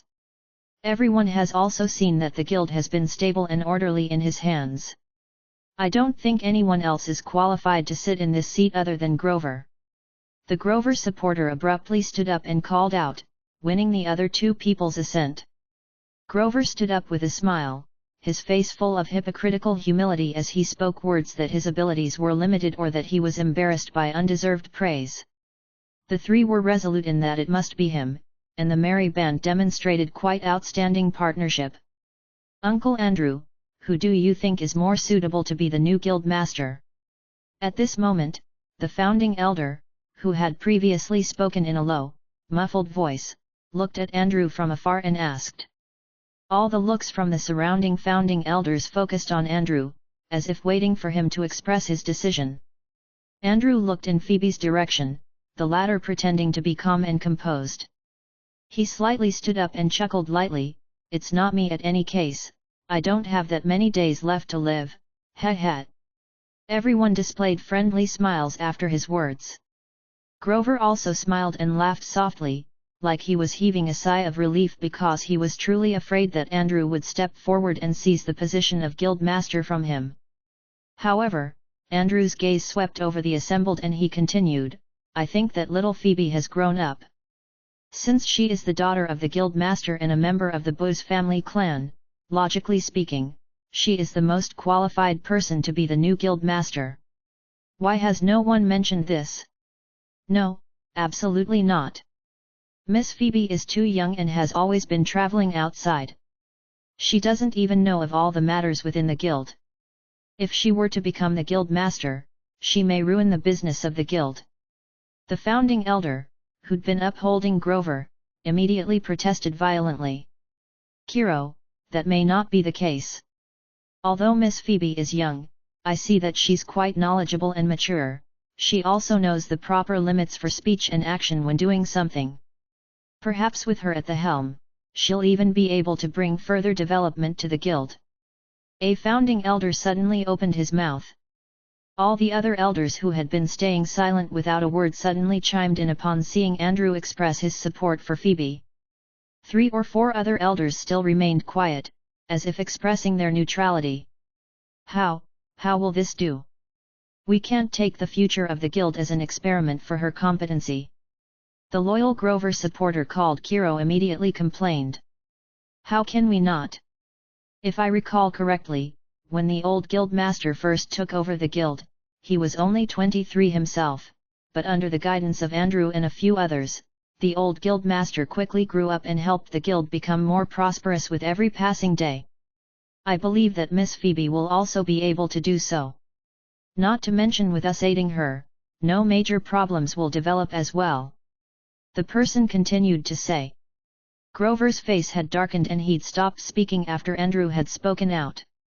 Finally standing up at this time, he said to Phoebe, "Good niece, your boyfriend was once an errand boy for the Babylon Academy of Magic and Force, and had the status of a slave. Don't think that I'm poking my nose in too many places, but if people found out that the two of you were together, it would affect the reputation of our guild." Several of the founding elders shifted their focus towards Han Chuo after these words, unable to conceal the contempt and disdain on their faces. Han Chuo gave a horrified startled look, finally understanding that Phoebe's worries weren't without reason. It looked like he had underestimated the power of Grover and Shadow Ghost. Who would have thought that they'd be able to investigate his background with only his first name? It was a good thing that he had spent most of his time in the cemetery of death lately. Otherwise, if he'd stayed at the school, he may have long since been assassinated by highly trained killers. "Uncle, what do you mean by this?" At this moment, Phoebe suddenly stood up, her charming face cold as she stared at Grover angrily, wanting to throw all decorum to the side. "Don't get angry, dear niece. I just wanted to say that your judgment doesn't seem too good. In order to manage the guild, a daring, wise, and far-sighted judgment is most important. If you choose even your future husband from the slaves, then I don't think I'm content to let you be guild master." A peaceful smile was still on Grover's face, but the words he said were quite vicious. "I think a person who can murder his own brother for profit and continuously send out killers to attempt to harm his own niece is even less worth of the position of guild master." Han Chuo also stood up and watched Grover with a cold smile, completely fearless and seemingly unaware of how shocking his words were. Pausing in the astonished gaze of the entire hall, Han Chuo said again, "Please remember that I am a student of the academy now. I no longer have the status of a slave and never will again." Chapter 78. Chapter 78, A Blood Battle in the Deep Alleyways. Please continue reading on, Ox. Val. M. Shut your mouth. Don't make unfounded accusations. I had such a deep relationship with my elder brother, how could I possibly kill him? Dear niece, I feel so bad for you since you found a boyfriend that doesn't understand the principles of propriety. Grover's face changed drastically as he surged to his feet, slamming his hands down on the tabletop and roared angrily. His expression as usual, Han Chuo lightly laughed and glossed over the matter, "Everyone already knows this. Phoebe is the guild master's only daughter and should be the candidate most qualified to inherit the position of guild master. If she were to be assassinated, who stands to profit?" When was it an outsider's turn to talk about the matters of the booze merchant guild? "Phoebe, you should keep this outsider, who doesn't know what he's talking about, in line." Grover glared viciously at Han Chuo as he turned to talk to Phoebe. At this moment, Phoebe had already calmed down from her earlier panic. She'd always maintained a veneer of civility with Grover, but how was she to know that Han Chuo would have no qualms whatsoever and stand in sharp opposition from the beginning, almost having a throwdown with Grover instantaneously, throwing all her plans into disarray? She didn't know what to do for the span of a moment.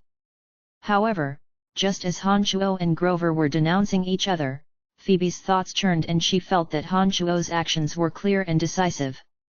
Because of his actions, her attitude would clearly be displayed in front of the founding elders. This would also show the founding elders that she wasn't some weak person who wasn't willing to fight for her position. Except, it was the time to measure her gains and losses. Since Han Chuo had already so sharply announced his stance, there wasn't a way that Phoebe could salvage the situation even if she wanted to. Immediately after Grover's words had been cut off, she said confidently, "Indeed, Uncle Grover, I believe that I have the qualifications to be a competent guild master. Although in recent years I have spent my days outside, Father has never given up his tutelage of me. The knowledge I have learned is also relevant to operating the guild. Father has long since arranged all this. I hope you can support me, Uncle, and teach me if I am found lacking in any places. I am confident that I can take good care of the guild." "Good niece, your courage is worth complimenting. However, a matter such as this is not child's play. One misstep is enough to doom the guild beyond redemption. Uncle is cowardly and cannot afford to shoulder such responsibility." Since they were laying everything out, Grover no longer hid and concealed his intentions as he spoke with a darkened face. At this moment, Andrew suddenly grasped his cane and tottered to his feet. He spoke in a conciliatory tone, "There's no point in arguing further. How about this, why don't we let little Phoebe try first? If the guild is still expanding smoothly in her hands after 3 months, then let Phoebe be the guild master. If not, Grover will continue to be. What does everyone think?" Since Andrew had spoken, apart from the 3 founding elders who supported Grover, all the other founding elders expressed their consent. Andrew waited until they all had expressed their opinions before smiling at Grover, saying merrily, "Since the majority has agreed, let's do this for no. What do you think?" As unwilling as he was, since the majority of the founding elders within the guild had agreed, Grover had no way of changing the situation. He could only grit his teeth and say with resignation, "Since this is the case, then let's move according to your wishes." Nodding, Andrew smiled, "Then good. I have a few matters to attend to, so I will be taking my leave. Ah, little Phoebe, I haven't seen you in so long. If you have nothing else to do, come to my house for a chat. Sure, I happen to want to ask Grandpa about your experiences in managing the guild. Phoebe smiled faintly and stood up. She put down the wine glass, threw a look at Hanchuo, and walked out without even looking at Grover. Hanchuo put down his wineglass and flashed a contemptuous, cold smile at Grover, who was staring at him frostily. He followed behind Phoebe and headed outside the hall. After leaving the guild, Phoebe looked around and saw that it was empty. She said softly to Hanchuo, "Go back to my residence first. I'll rush back after chatting with Grandpa Andrew. We'll talk later." "Heh heh, little Phoebe, your boyfriend is quite bold. He dared to argue with Grover in the hall. I think you have quite the eye." Andrew stood on the side of his carriage as he looked benevolently upon Phoebe and Hanchuo. Her charming face blushing red, Phoebe looked at Hanchuo and whispered, "Be careful." She then walked to Andrew and said cutely, "No way. You don't know how frustrating it is because he's so pudding-headed sometimes." Hanchuo didn't listen further to their conversation any longer and didn't take the carriage that he had arrived in with Phoebe, but rather set out for the northern part of the city alone. Since it was late at night anyways, there were almost no pedestrians on the road. When Hanchuo had just left the Booze Merchant Guild, he didn't feel that he was in too much danger, but when he threaded past a street and just walked into an alleyway, he suddenly became alert. His thoughts moved as 3 original demons were soundlessly released from the back of his neck. When the original demons left Hanchuo's neck, they immediately assumed the form of nothingness and lay in wait, in 3 different directions, without leaving a trace behind in the darkness. As if he'd gained additional pairs of eyes, Hanchuo could clearly see not only the direction in front of him, but even the area behind and to the left and right of him. Refined by magical Yuan, there wasn't the slightest bit of fighting aura or magic pulse from the original demons. Under the status of nothingness, it was quite difficult for the human eye to detect any trace of them. Thus, the departure and concealment of the original demons didn't startle anyone. The Wind Adept Mage Ellis, whom Hanchuo had seen last time, was floating like a wispy ghost behind Hanchuo. He hung soundlessly waiting. 4 killers, clad in black clothes and head coverings, were also on the roofs of the houses on either side of the alleyway. They walked on soundlessly, quietly following behind him and slowly closing in on him. Startled, Hanchuo hadn't thought that Grover would be so daring. He had just left the guild when the latter made his move. It looked like Grover's hatred for him was bone deep. Hanchuo suddenly calmed down when it came to the moment of his survival. There were 5 in total. Apart from the Wind Adept Mage Ellis, the other 4 weren't that weak either. According to the observations of the original demons, Hanchuo discovered that the 4 of them were divided into 2 warriors, 1 mage and 1 archer. If it wasn't for the fact that the original demons could monitor their movements at any time, Hanchuo would be hard-pressed to escape his death.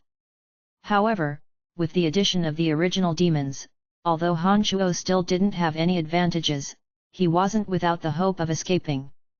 From Phoebe's descriptions, Hanchuo knew that there was a mansion up ahead that was the residence of the Empire soldiers stationed here.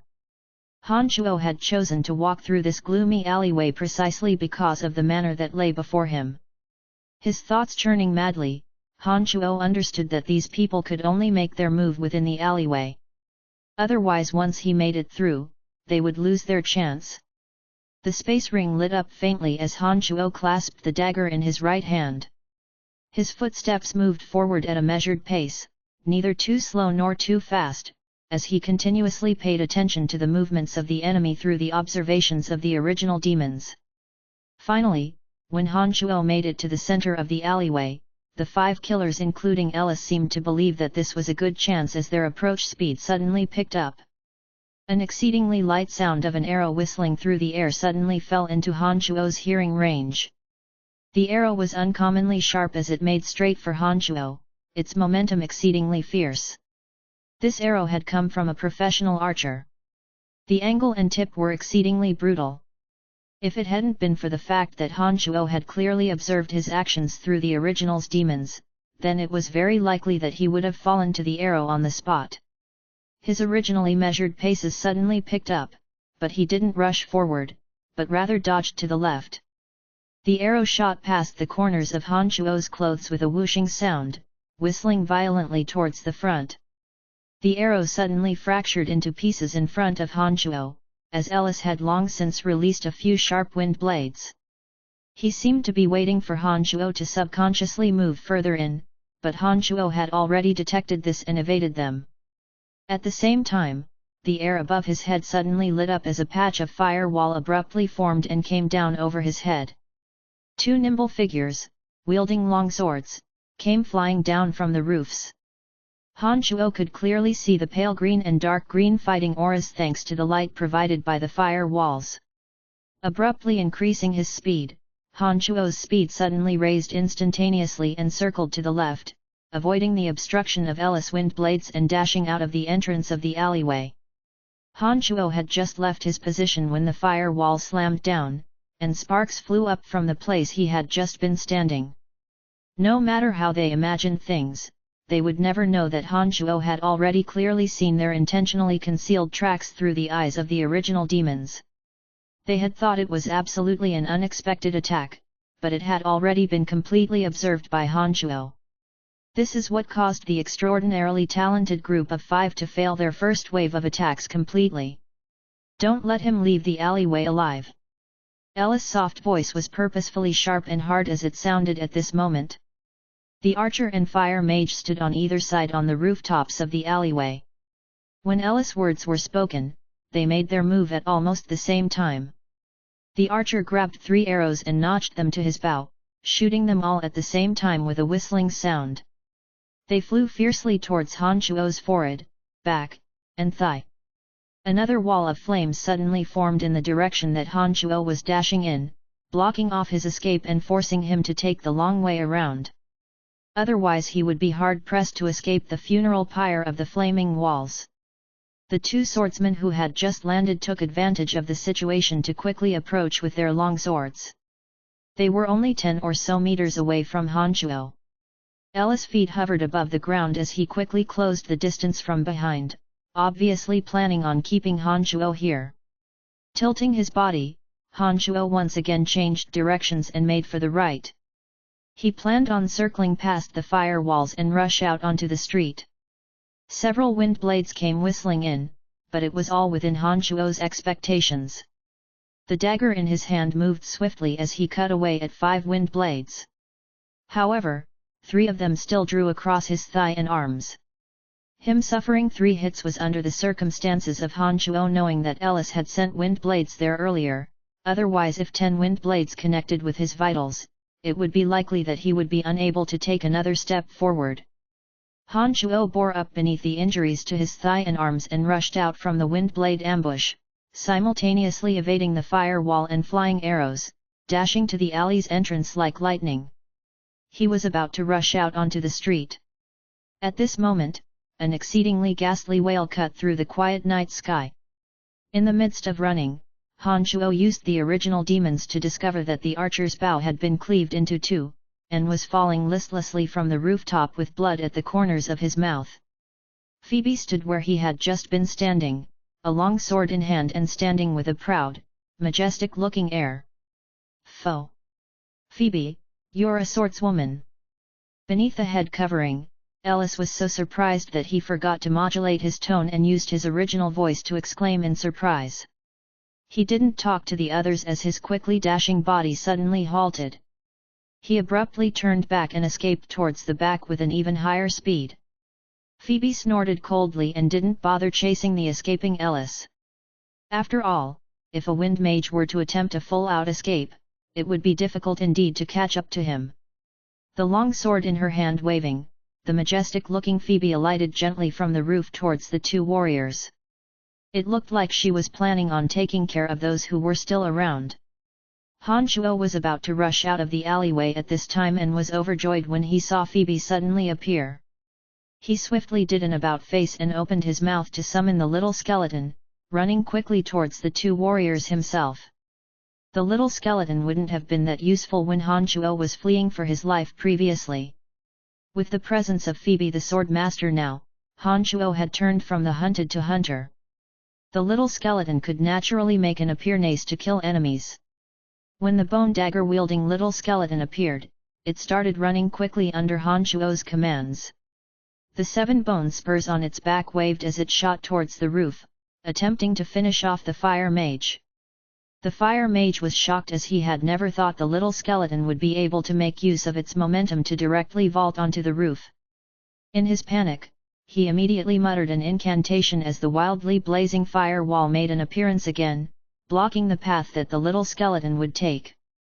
However, the little skeleton paid no attention to the obstruction of the fire wall and flung himself into it. It walked out with its body reddened from the fire wall and arrived in front of the fire mage's dumbfounded expression. The bone dagger in its hand danced as it turned the mage into a beehive. Chapter 79. Chapter 79, Breaking Through the Boundary.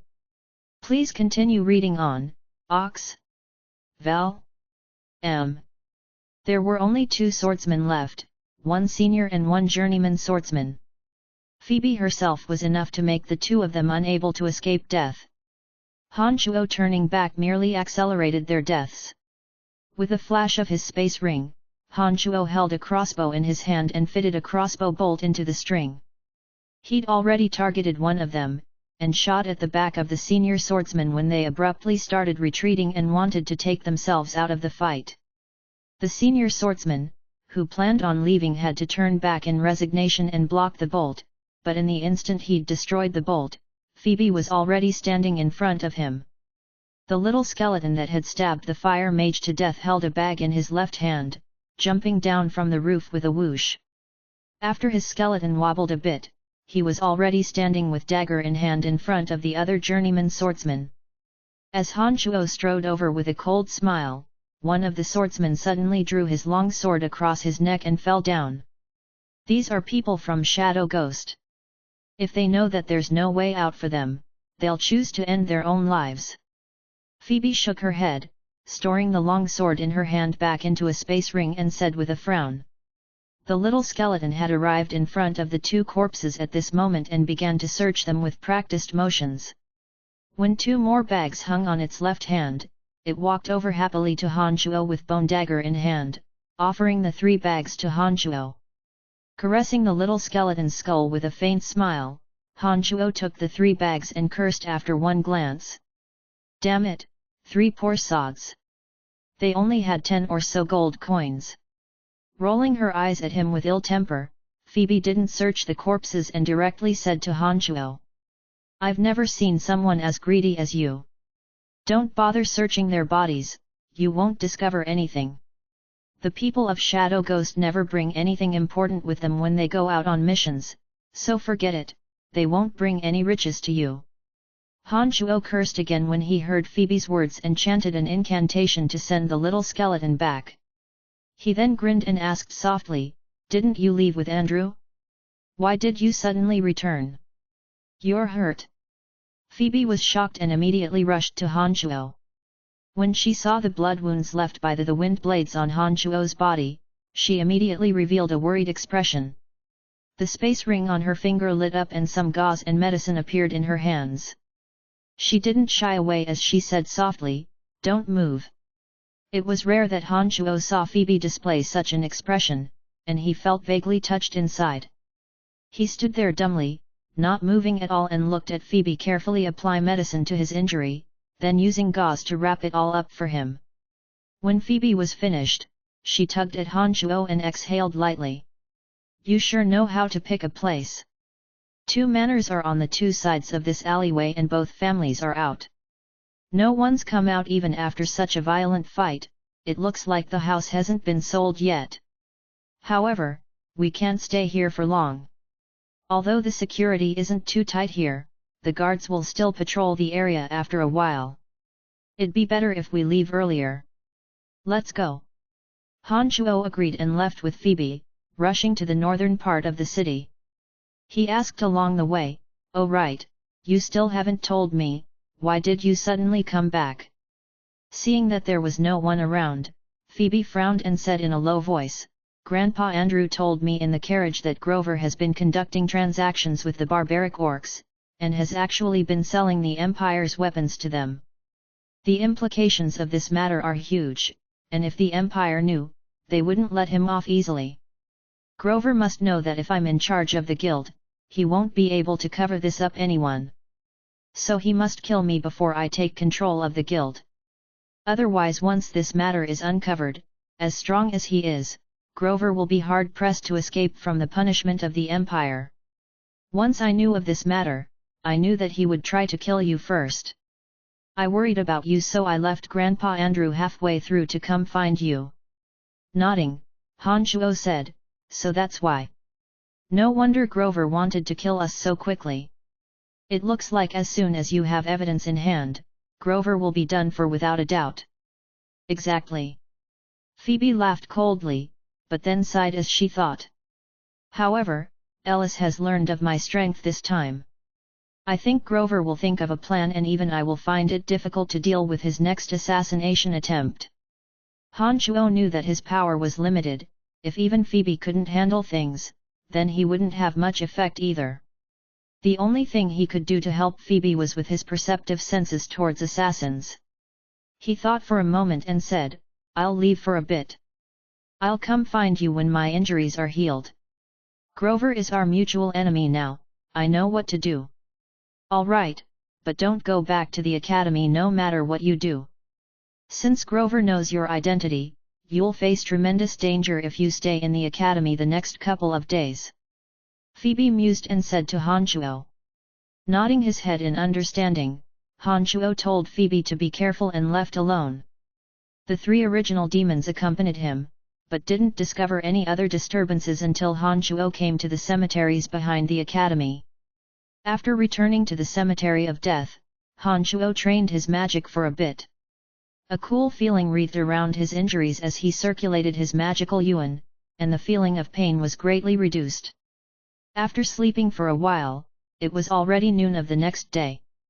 Since all the materials had been gathered now, Han Shuo left the Cemetery of Death eagerly and headed towards the dwarves' village. He planned on asking the dwarf chief Calvin to forge the Demon Slayer edge for him. The dwarf village was located in a small mountain valley. There were enormous trees concealing the entrance of the village. If it weren't for the fact that Han Shuo had once made a trip here with the dwarves, he would have been hard-pressed to find their place of dwelling. Han Shuo was now quite familiar with the route and came to the dwarf village after a while. He threaded past the towering trees, and a dwarf, who stood guard with a sharp axe in hand in front of the village, immediately called out with a friendly voice, "Oh! Good friend, you've come to visit us again." Following behind the dwarf, Han Shuo traveled through a small path with shrubs on both sides and finally made it to the dwarf village. Calvin, Bennett, and the others had heard the news and were all waiting merrily to welcome Han Shuo. Fine wine was quickly served. The dwarves lived in log cabins that they themselves had constructed, with some also living in emptied-out tree hollows. There were only 100 or so dwarves in the village. Women and children were a good half of the numbers, and the warriors, who could truly fight, numbered not that many. Han Shuo had won the true friendship of the dwarves over this period of time. They were very generous towards Han Shuo. Whenever he came by, there was always fine wine and meats welcoming him, making him feel quite touched. "Han, how come you have time to stop by?" Calvin said merrily to Han Shuo. Taking out the materials that Phoebe had prepared from the space ring, Han Shuo handed them over to Calvin, saying, "Elder, these were the materials you requests. There's also enough black metal ore. Will you be able to forge a weapon for me?"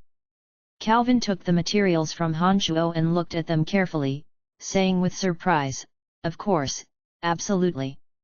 With enough materials to forge a great weapon, this is a happy matter for us. Don't worry, Han, we'll start working on it tomorrow. We'll be able to forge a weapon for you in about a week, and you're sure to be satisfied for it." Han Shuo truly breathed a sigh of relief with his guarantee and immediately expressed his genuine thanks to Calvin. The low complaints of some of the female dwarves came from afar. Han Shuo's ears were sharp, and he involuntarily listened closely to them. "Ai, it will be winter soon. We're never guaranteed of food in the big snow, and the chief has drawn from the stores many times to treat the guest. At this rate, how will we survive through the winter? Yes, I've also heard that the damned man-eating monsters have been around lately. It looks like they've come out to plunder and raid in order to make it through winter. If they discover our village, we'll have to move again. When will these days end?" The conversations of the female dwarves were all completely taken in by Han Shuo. He was a bit touched. It looked like the lives of the dwarves weren't as good as he thought, but even so, they had still taken out the best food to treat him. This made him feel quite guilty. He thought for a moment and sighed lightly, saying to Calvin, "Elder, do you not treat me as a friend?" "Han, why would you say such things? Have we treated you unkindly in some way?" Bennett, who was very kindly disposed towards Han Shuo, was the first to exclaim in surprise and looked at him in consternation before Calvin had a chance to open his mouth. Shaking his head, Han Shuo sighed, "Why must you worry about food and man-eating monsters, but refuse to tell me, your friend, about such matters? This won't do, since the elder is willing to bring out the winter rations to treat me, as your friend, I must do something." "Don't worry, elder, I'll head for human society and help you solve the matter of winter rations. What else do you need apart from this? I can bring it all to you." "How can we allow this? Although we're friends, we can't trouble you. We too wish to purchase these things in the human society, but there's a long stretch of dark forest between here and human society. Not only are there attacks from magical creatures on the journey, but we may run into adventurers with ill intentions. This is why we're forced to stay here. Han, I know that if you are to purchase those things for us, it will spend quite a bit of your money for sure. We can't trouble you like this. I think we'll work a bit harder and still get through this winter," Calvin said. "This matter is thus decided. I will help you think of ways to handle the matter of winter rations and the threat of the man-eating monsters. Just concentrate on forging weapons and leave the rest to me." Han Shuo made some internal calculations. There were roughly 100 or so in the entire dwarf village. He would probably have to make a few trips in order to bring the amount of food they needed to the cemetery of death, based on how much food the space ring could hold. If he purchased the food from Phoebe, he probably wouldn't need to spend that many gold coins. It was just a convenient favor to do, and Han Shuo was naturally happy to do so for the dwarves.